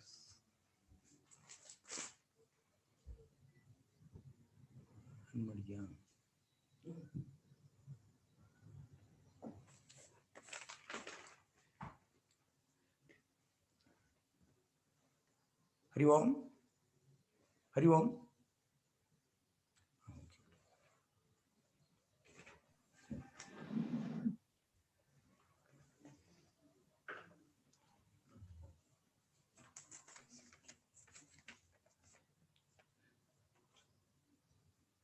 Smriti Parishuddhau Swarupa Shunye Arthamatra Nirbhasa Nirvitarka. I have already told you what happens when Nirvitarka Samadhi, in Nirvitarka Samadhi. In the same manner, now you are all in the Shavasana posture. Go on thinking that I am with God or I am with Pancha Mahabhuta. That is Prithvi, Apteja, Vayu, Akasha. You are with Pancha Mahabhuta now. And your mind will become Sukshma. In Sukshma also Sukshmatara, Sukshmatama. Tama means Stula. Subtle, Sukshma. If you go on becoming subtle, in that time, there are so many clouds which are moving in the Akasha. Those clouds will clear off. Then you will see the clear sky. That's clear sky. There is no white or dark or black clouds. Likewise, in your mind also, it will become clear and clear and clear. Now here also, you are seeing the Akasha Tattva in your brain. That Akasha Tattva, now this is called Chidakasha. In this condition, your body will be forgotten. Deha prajnana maratu, desha prajnana belaskoladu. That means prapancha prajna, Vishwa prajna. You will be with Vishwa prajna. Likewise, practically, we have to apply our mind to the Patanjali Yoga Sutra. In Patanjali Yoga Sutra, they say there are so many things. If you see the star, one star every day, or if you see the sun or moon, likewise, ಅಂತ ಒಂದು ಶಕ್ತಿ ಬಲಾನಿ ಹಸ್ತಿ ಬಲಾದೀನಿ ಬಲವನ್ನ ನೀವೇನಾದರೂ ಒಂದು ಸಾಧನೆ ಮಾಡಿದ್ರೆ ಹಸ್ತಿ ಬಲಾದೀನಿ you will become strength of elephant, you will get strength of elephant. ಆ ರೀತಿ ಎಲ್ಲ ಒಂದೊಂದೇ ಸ್ಟೇಜಲ್ಲಿ ಅವ್ರು ಹೇಳ್ಕೊಂಡು ಬರ್ತಾರೆ. ಬ್ರಹ್ಮಚರ್ಯ ಮಾಡಿದ್ರೆ ಏನಾಗುತ್ತೆ? ಬ್ರಹ್ಮಚರ್ಯ ಪ್ರತಿಷ್ಠಾಯಾಮ್ ವೀರ್ಯ ಲಾಭ. That means strength of the body will increase, strength of the mind will increase. Likewise, we have to apply ourselves to all these scientific analyzation what they have made, the rishis made, that we have to accustom in our life every day. I am very much thankful to the JSS administration people and also principal and other concerned staff who have called me to talk about this practical appliances of in Patanjali Yoga Sutras. Dhanyavad.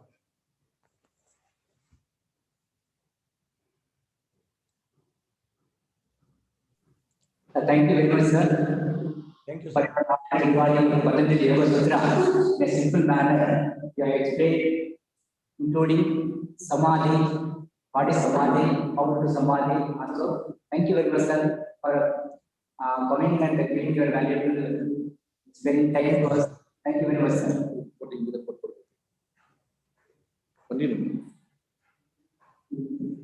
We'll have 10 minutes start break. After that, we will all the delegates be online. We are going to start. We are starting with 5 minutes. Thank you very much.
Good evening, all. My humble pranams to His Holiness Pujya Jaguru Shri Shivaratri Deshikendra Mahaswamiji, Shri Kshetra Sutturu. On the eve of 7th International Day of Yoga 2021, Department of Teaching Studies Swasthavatram Yoga, Jssamc Medical College, Mysuru, conducted various events over a month from 21st May 2021 to 21st June 2021. Due to COVID-19 pandemic, the plan of conducting events from offline shifted to online to create awareness about yoga and promotion of health with this year theme Be Yoga, Be at Home, to motivate people to adopt healthy lifestyle and stay at home by adopting exercises and yoga. Myself, Dr. Jssamc, Associate Professor, also on report of various events conducted by the Department of Swasthavatram Yoga on the occasion of 7th International Day of Yoga 2021. The first event conducted was International Webinar on Yoga 2021 on 29th May 2021 with the theme Yoga for Unity and Well-being. Webinar was inaugurated. The chief guest was Shri R. Mahesh, Director, Medical Division, Jssamc Mahavidyapita, Mysuru. Guest of honor was Dr. Radhakrishna Ramarao, Principal, Government Nature College and Yoga Medical College, Mysuru, followed by 4 scientific sessions was conducted by 4 renowned resource persons. The first resource person was Dr. Arpan Bhatt, Professor and HOD, Department of Swasthavatram Yoga, Shri GAM, ITRA, Jamnagar, spoke on the topic Yoga for Unity and Well-being. The second scientific session resource person was Dr. Manjunath Sharma, Pro Vice Chancellor, Director Research, Jssamc, Bengaluru, spoke about evidence-based research in yogic science. The resource person for the third scientific session was Dr. Kashinath Samarandi, Associate Professor, Department of Swasthavatram and Yoga, NIA, Jaipur, delivered speech on effect of yoga on respiratory system. The fourth scientific session resource person was Dr. K.V. Dilip Kumar, Dean, Faculty of Ayurveda, People's Friendship University of Russia, Moscow, Russia, spoke on the topic Smriti meditation techniques. Validated program chief guest was Dr. Vanita S. Shetty, Principal, Alvas College of Naturopathy and Yogic Science, Murthy. In this webinar, more than 500 delegates were participating. Report on video competition on Mudra Yoga. It was conducted. More than 50 participants were attending this event, out of which 3 best videos were awarded, which was judged by Dr. Vanita Shetty, Principal, Alvas College of Naturopathy and Yogic Sciences, Murthy, Dakshina Kannada. Second judge was Dr. Manjunath Sharma, Pro Vice Chancellor, Director Research, Jssamc, Bengaluru. And third judge was Dr. Bharatish, Medical Officer, Naturopathy and Yoga, Government Nature Cure and Yoga Medical College, Mysuru. In this competition, the first prize was secured by 3 members. There, Dr. Anjana Krishnan from First PhD Scholar, Department of Swasthavatram, Government Ayurveda Medical College, Mysuru, and Dr. Gimi, First PhD Scholar, Department of Swasthavatram, Jssamc Medical College, Mysuru. And the third prize was secured by Jyotika from Gadar College. Second prize was secured by Dr. Samudru from SDM College of Ayurveda, Udupi. And the third prize was secured by Dr. Divyashri, faculty in the College of Coimbatore Ayurveda College, Tamil Nadu. Next, report on online add-on course on yoga and meditation for first BMS students. This program was inaugurated by Chief Guest Dr. V.R. Ramakrishna, Vice Chancellor, Sjsamc Bengaluru, on 28 May 2021. For 16 days, this program was carried out. This course was taught to first BMS students of Jssamc by Dr. P.S. Shuddha Reddy, Professor and Head, Department of Sastakata and Yoga, and Dr. Aparna Surendra, Senior Physician, Jssamc Hospital, Mysuru. For all participants, certificate will be provided. On 20th June 2021, online yoga competition for first BMS students was conducted. It was judged by Dr. Bharatish, DS, Medical Officer, Naturopathy and Yoga, Government Nature Cure and Medical College, Mysuru. 3 best yoga performers were awarded prize. The first prize was secured by Ms. Nikita, second prize by Ms. Vidayam, third prize by Ms. Saishri. Along with this, the consolation prize was also awarded to the participants Ms. Mahalakshmi, Ms. Nisarga, Mr. Viraj, Mr. Puran Jain. Next, the report on common yoga protocol practice guided by Ministry of Ayush, Government of India.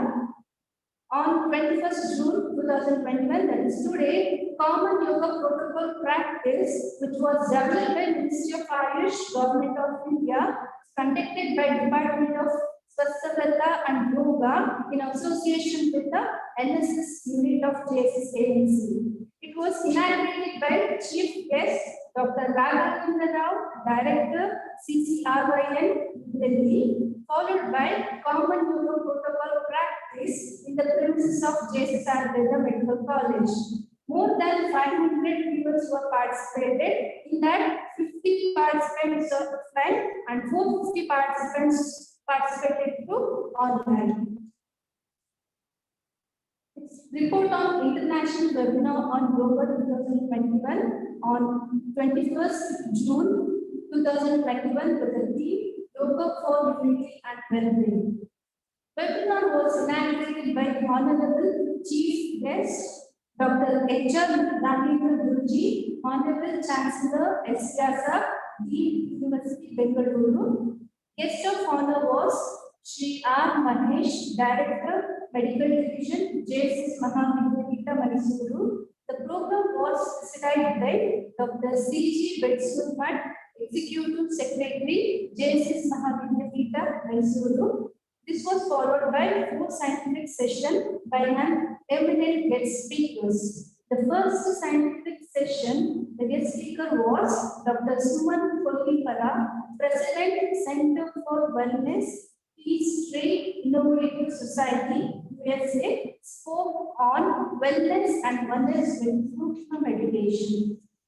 The second scientific session, resource person was Dr. Anjali Joshi, Yoga Senior Tutor, College of Ayurveda and Yoga Therapy, Milton Keynes, UK, delivered guest speak on pranayama and its relevance.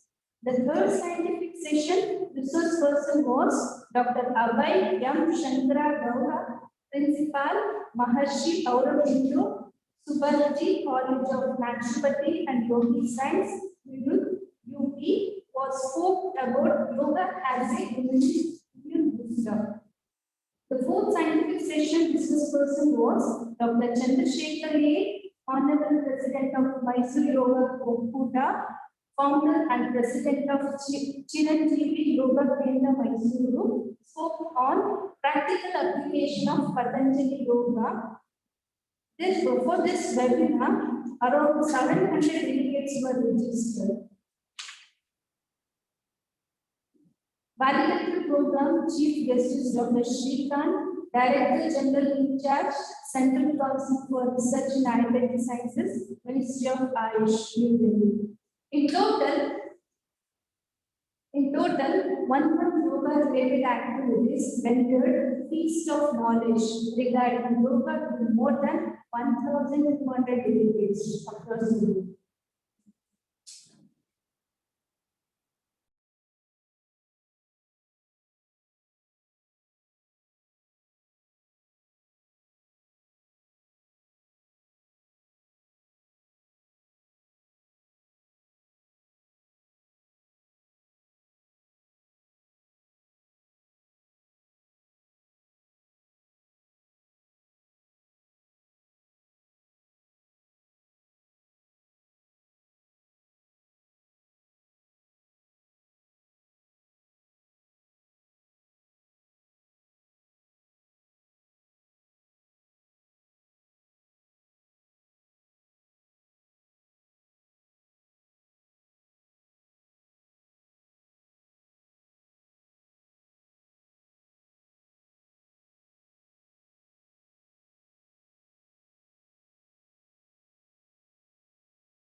Shrikant sir, namaste.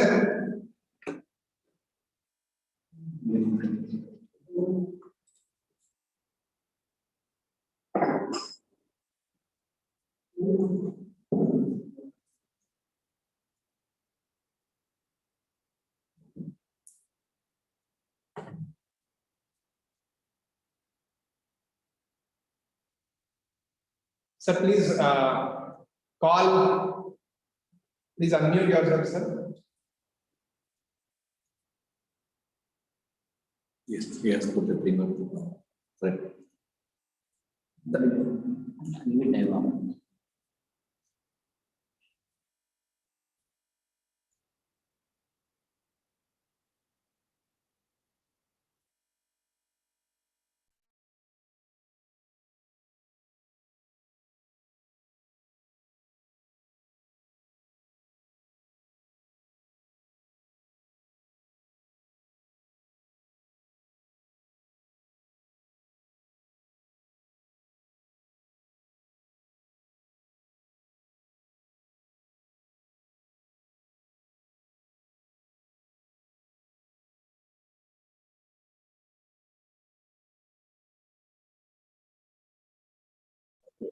Hello.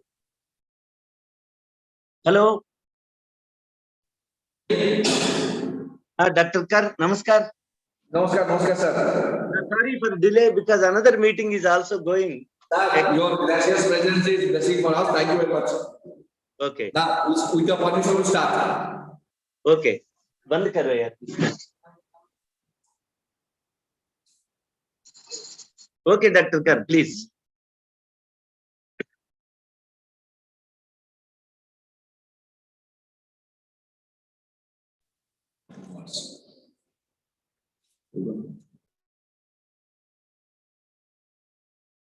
Hello.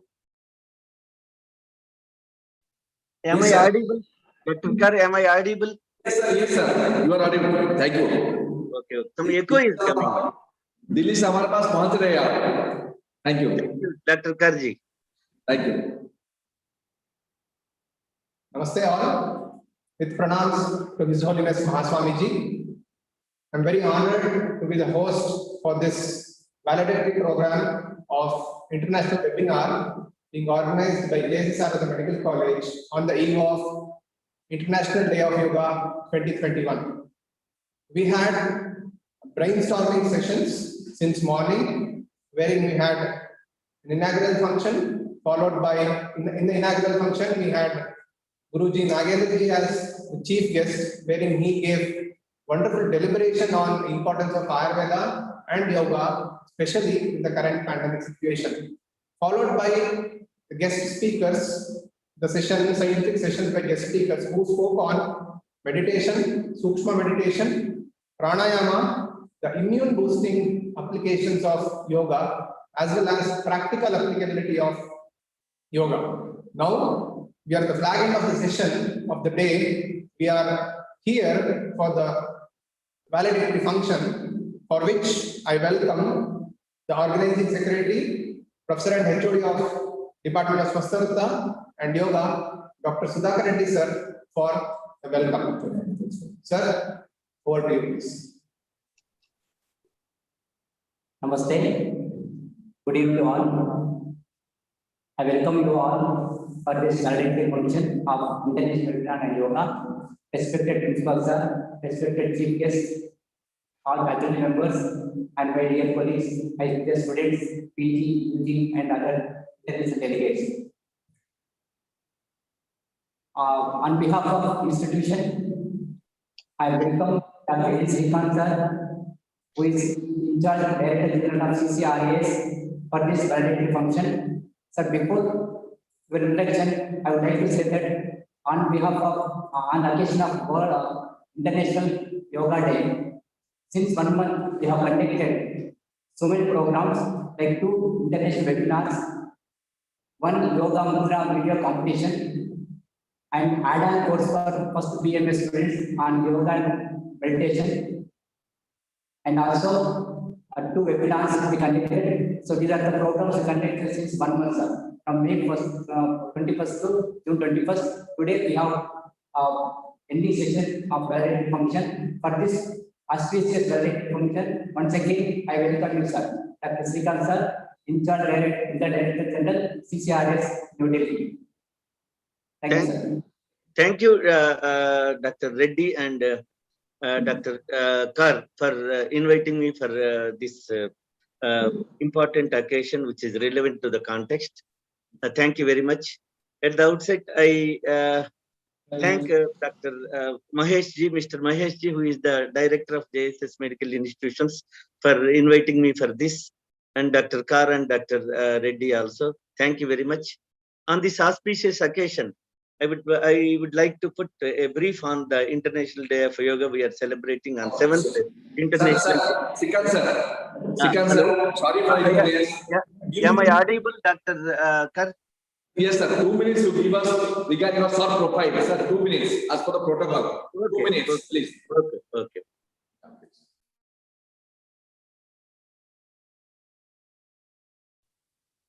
Namaste. Good afternoon. With pranams to the lotus feet of His Holiness Jagat Guru Sri Shivratri Deshikendra Mahaswamiji and to the Guru Parampara, myself Dr. Shalini, Assistant Professor, Department of Swasthita and Yoga, JSS AMC Mysuru. It is my honor and privilege to introduce our today's chief guest of Valedictory program of International Webinar on Yoga 2021 on the occasion of 7th International Webinar on Yoga. Dr. N. Srikanth, Director General in Charge, Central Council for Research in Ayurvedic Sciences, Ministry of Ayush, New Delhi. So, sir did his BMS at Dr.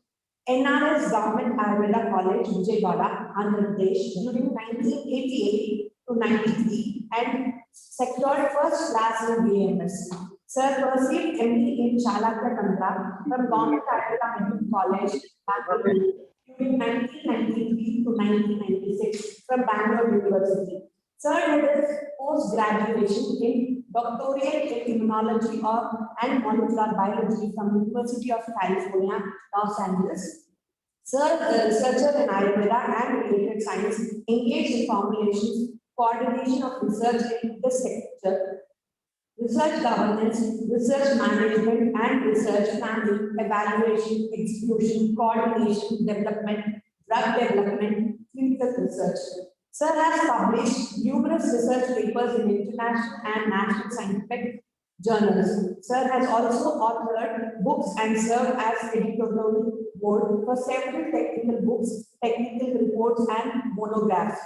Dr. N. Srikanth has served as a member in national committees set up by government, universities, and reputed organizations. Sir has participated in several international and national medical and scientific seminars or conferences and symposiums and presented various research papers. Sir delivered numerous scientific talks at international and national training workshops, etc. Sir has served as Deputy General at Central Council for Research in Ayurvedic Sciences for a period of 14 years and 11 months from August 2016. Sir has also served as Assistant Director, Central Council for Research in Ayurvedic Sciences from March 1999 for 22 years and 4 months. Presently, Sir is the Director, General in Charge, CCRAS, Ministry of Ayush, New Delhi. We are honored and privileged to have you as our chief guest for today's program, sir. Over to you, sir. Thank you, sir. Hello, Dr. Kar, am I audible? Yes, sir. Thank you. Okay. Thank you very much for the introduction. And on the day of the 7th day of International Day of Yoga, I am very happy to associate with your important institution which is serving for the cause of the traditional medicine. And at the outset, I also my pranams to His Holiness Mahaswamiji and also Mr. Mahesh, who is the Director of JSS Institutions. And thank you very much for being giving a place among you on this important occasion. The yoga, we know that yoga is an important and oldest comprehensive system which is of the indigenous to our own country. It's very, very important. We are realizing the importance of yoga since long, but now it is disseminated very relevantly across the globe. And even Ayurveda, if you see, it is also a comprehensive system of life and living. And but yoga is the science and art of life and living. But the common origin of the both is from the Vedas. It's very, very important. Rigveda, we know that it is the oldest of the four Vedas, which first denotes the term yoga. And it's from the yogic period. Then the practical definitions of yoga is in the course of time percolated through Upanishads and epics and Mahabharata, Bhagavad Gita, and later Yoga Vasishta, and also through Hatha Yoga Pradipika, different schools it came.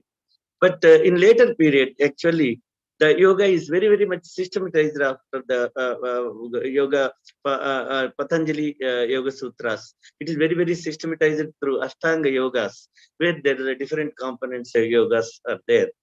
But in the 19th century and early 19th century and the beginning of the 20th century onwards, the part of yoga, asanas part of yoga, Hatha Yoga has become very, very popular, and it has been adopted across the globe, not only in India, across the globe, for actually maintenance of the physical, mental, and spiritual well-being across the globe through different gurus and acharyas, and who disseminated well the merits of yoga across the globe. It's very, very important. We know that why this is very important. We know that the commonalities of between the Ayurveda and yoga, which is a cause for not only physical health, that we know that Tasaisha Punyatamo Vedam Vedo Vidam Mataha Vakshate Yan Manushanam Lokya Rubaya. Then it is also called Dharmarga Kama Mokshanam Arogya Moolamuttam. While yoga, the science of yoga is also very, very important, that if you see that Ashtanga Yoga's ultimate goal is moksha, but for that we have to have maintenance of the health is very, very pivotal and important. Why we know that the classical yoga after the Patanjali has very, very much systematized, though the roots of yoga are there from the Vedic and Upanishad period, which are pragmatically the situation has been systematized and which is adaptable to each and everybody. Why it is very, very important? We know that ultimately the homeostasis of the body, mind, body, and is a spirit are very, very important, where within the definition of yoga, yujate ananiti yoga. That's which is union or harmonization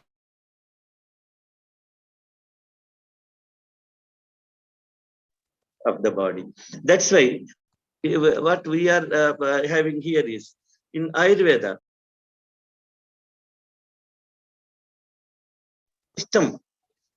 the system mind, which is controlled, Vayu is controlling the mind, while mind is controlling the sensory and motor organs of the body. That's Indriyani Manonadho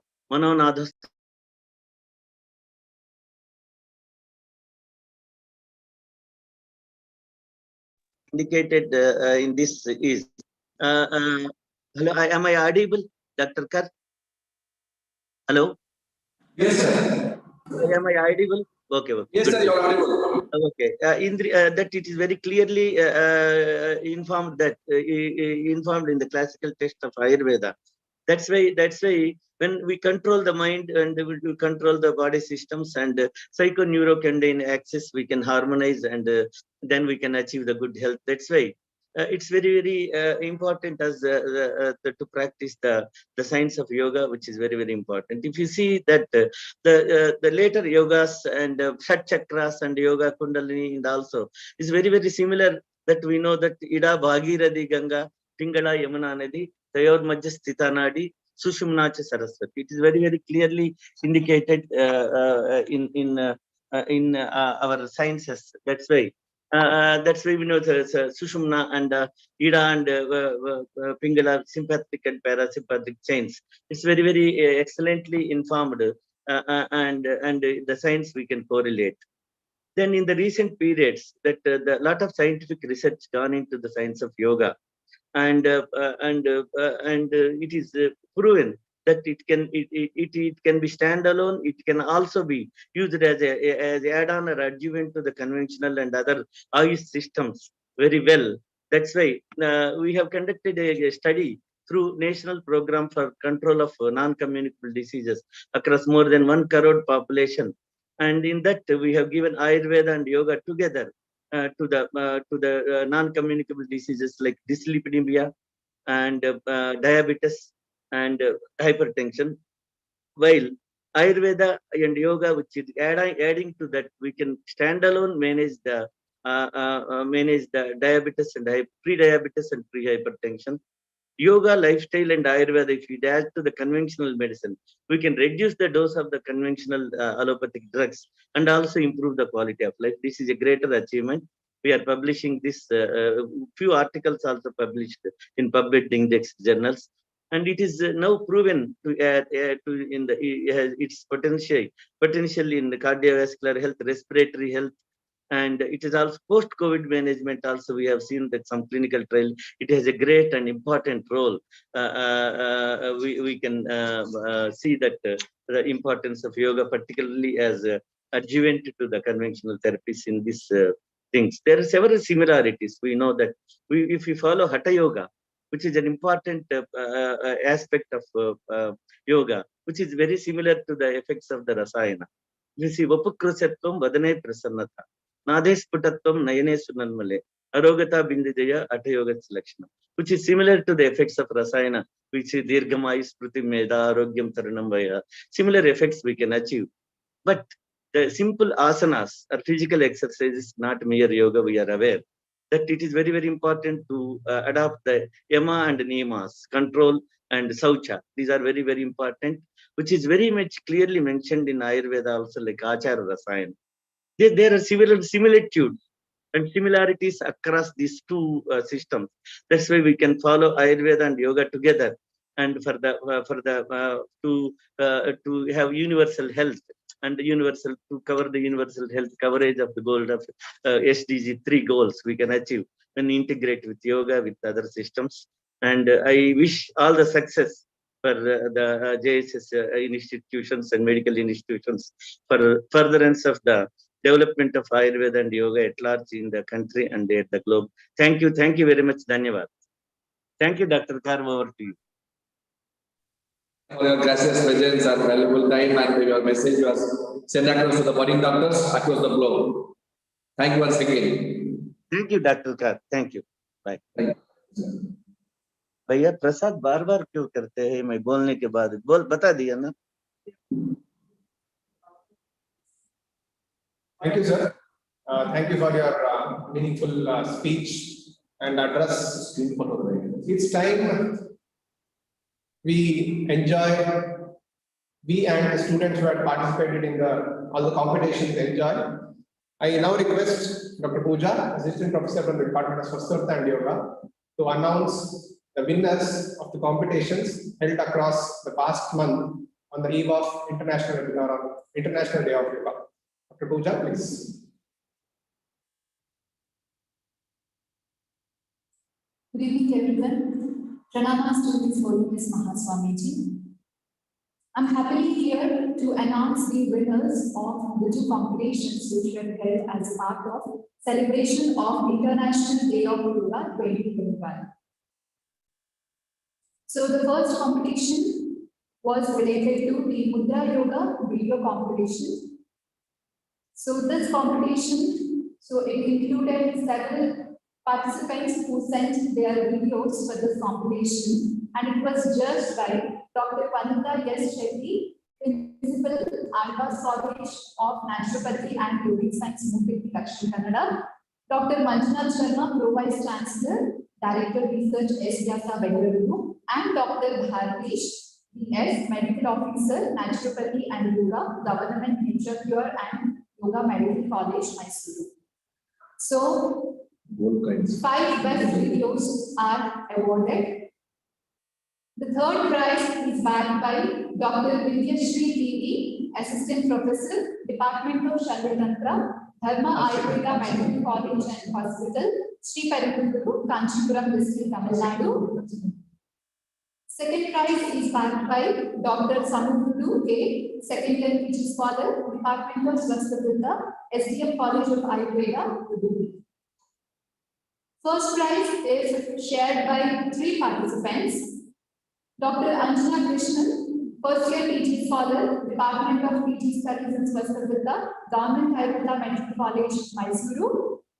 Dr. Muni, first year PG Scholar, Department of PG Studies, JSS Ayurveda Medical College, Mysuru. And Ms. Jyotika Gupta, who is 4th year BAMS student from DGM Ayurvedic College, Jagat.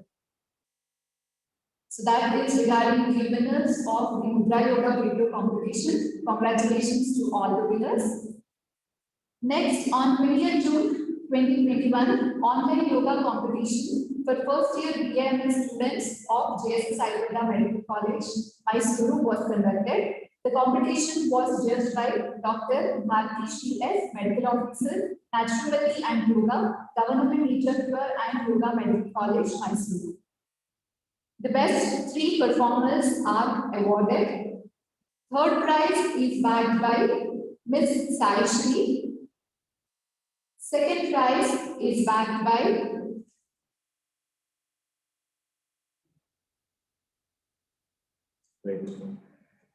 Second prize is bagged by Ms. Rita M.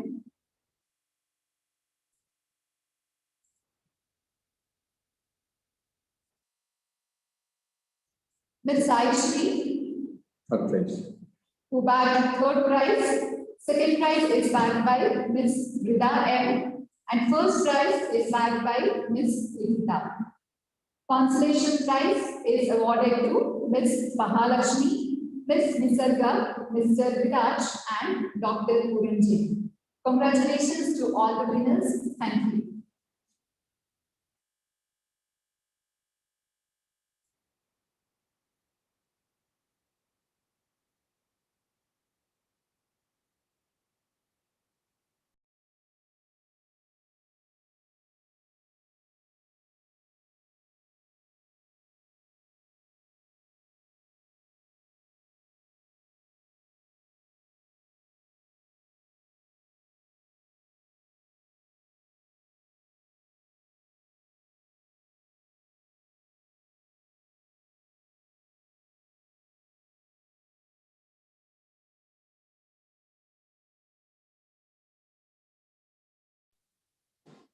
Thank you, Pooja Madam. I wholeheartedly congratulate all for the prize winners, as well as I congratulate all for participating in all the competitions and events. It's time we thank everyone responsible for conduction of the webinar, as well as the competition, as well as the other webinars that were conducted on the eve of International Day of Yoga, for which I request Associate Professor from the Department of Swastavrutta, Dr. Sankangoda Patil, sir. Sir, over to you. With the humble promise to the lotus feet of His Holiness Jagadguru Sri Shivratri Deshikendra Mahaswamiji and to the Guru Parama. On the eve of 7th International Yoga Day, the Department of PG Studies in Swastavrutta, JSS Ayurveda Medical College, Mysuru, organized various events from last 1 month to motivate and to the practice and learning of yoga on the theme of Be Yoga and Be at Home by the Government of India at situation like COVID-19 pandemic. Myself, Dr. Sankangoda Patil, Associate Professor in the Department of Swastavrutta, here to give the vote of thanks on behalf of the institution. First of all, I would like to thank today's valedictory chief guest, Dr. Srikanth, Director General in charge, CCRS New Delhi, for giving their valuable time and along with the advice to the budding doctors for this from this session. On behalf of the institution, management, and all the participants, thank you, sir. Thank you very much. I wholeheartedly thank the guest speakers from the morning, the 4 sessions, the well knowledgeable sessions that are organized by the Dr.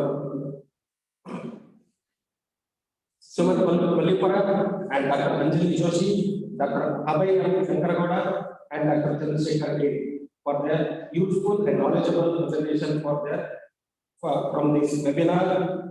behalf of the institution, management, and students, I thank wholeheartedly. Thank you, all of you, sir. Behalf of the institution and the management, I wholeheartedly thankful to the judges of the various competitions organized on the eve of Yoga Day. Dr.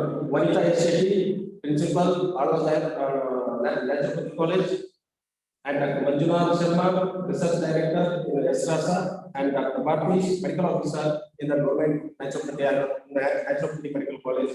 And I wholeheartedly thank you, sir, for your kind cooperation and judging in the particular competitions.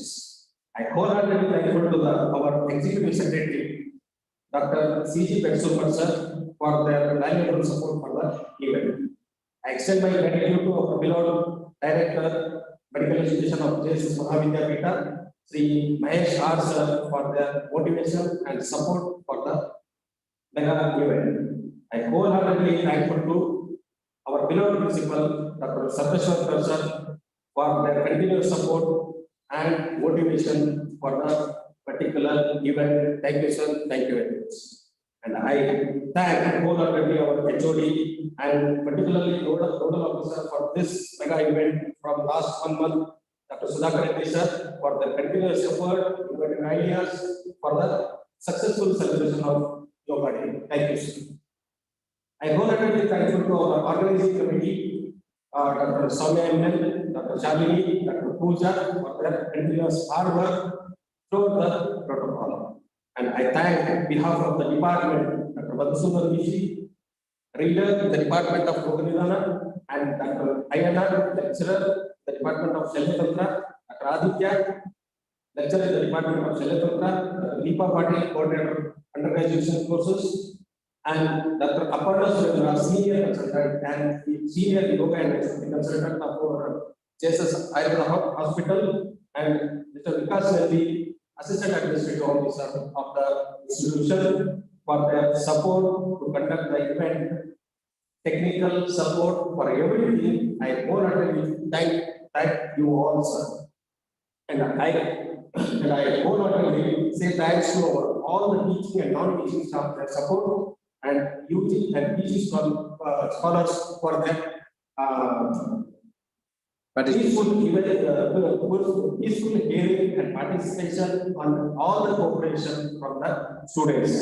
The enthusiastic support came from the student side from last 1 month. So I thank all the participants and delegates of the event, and I thank all the members supported to this event directly, indirectly,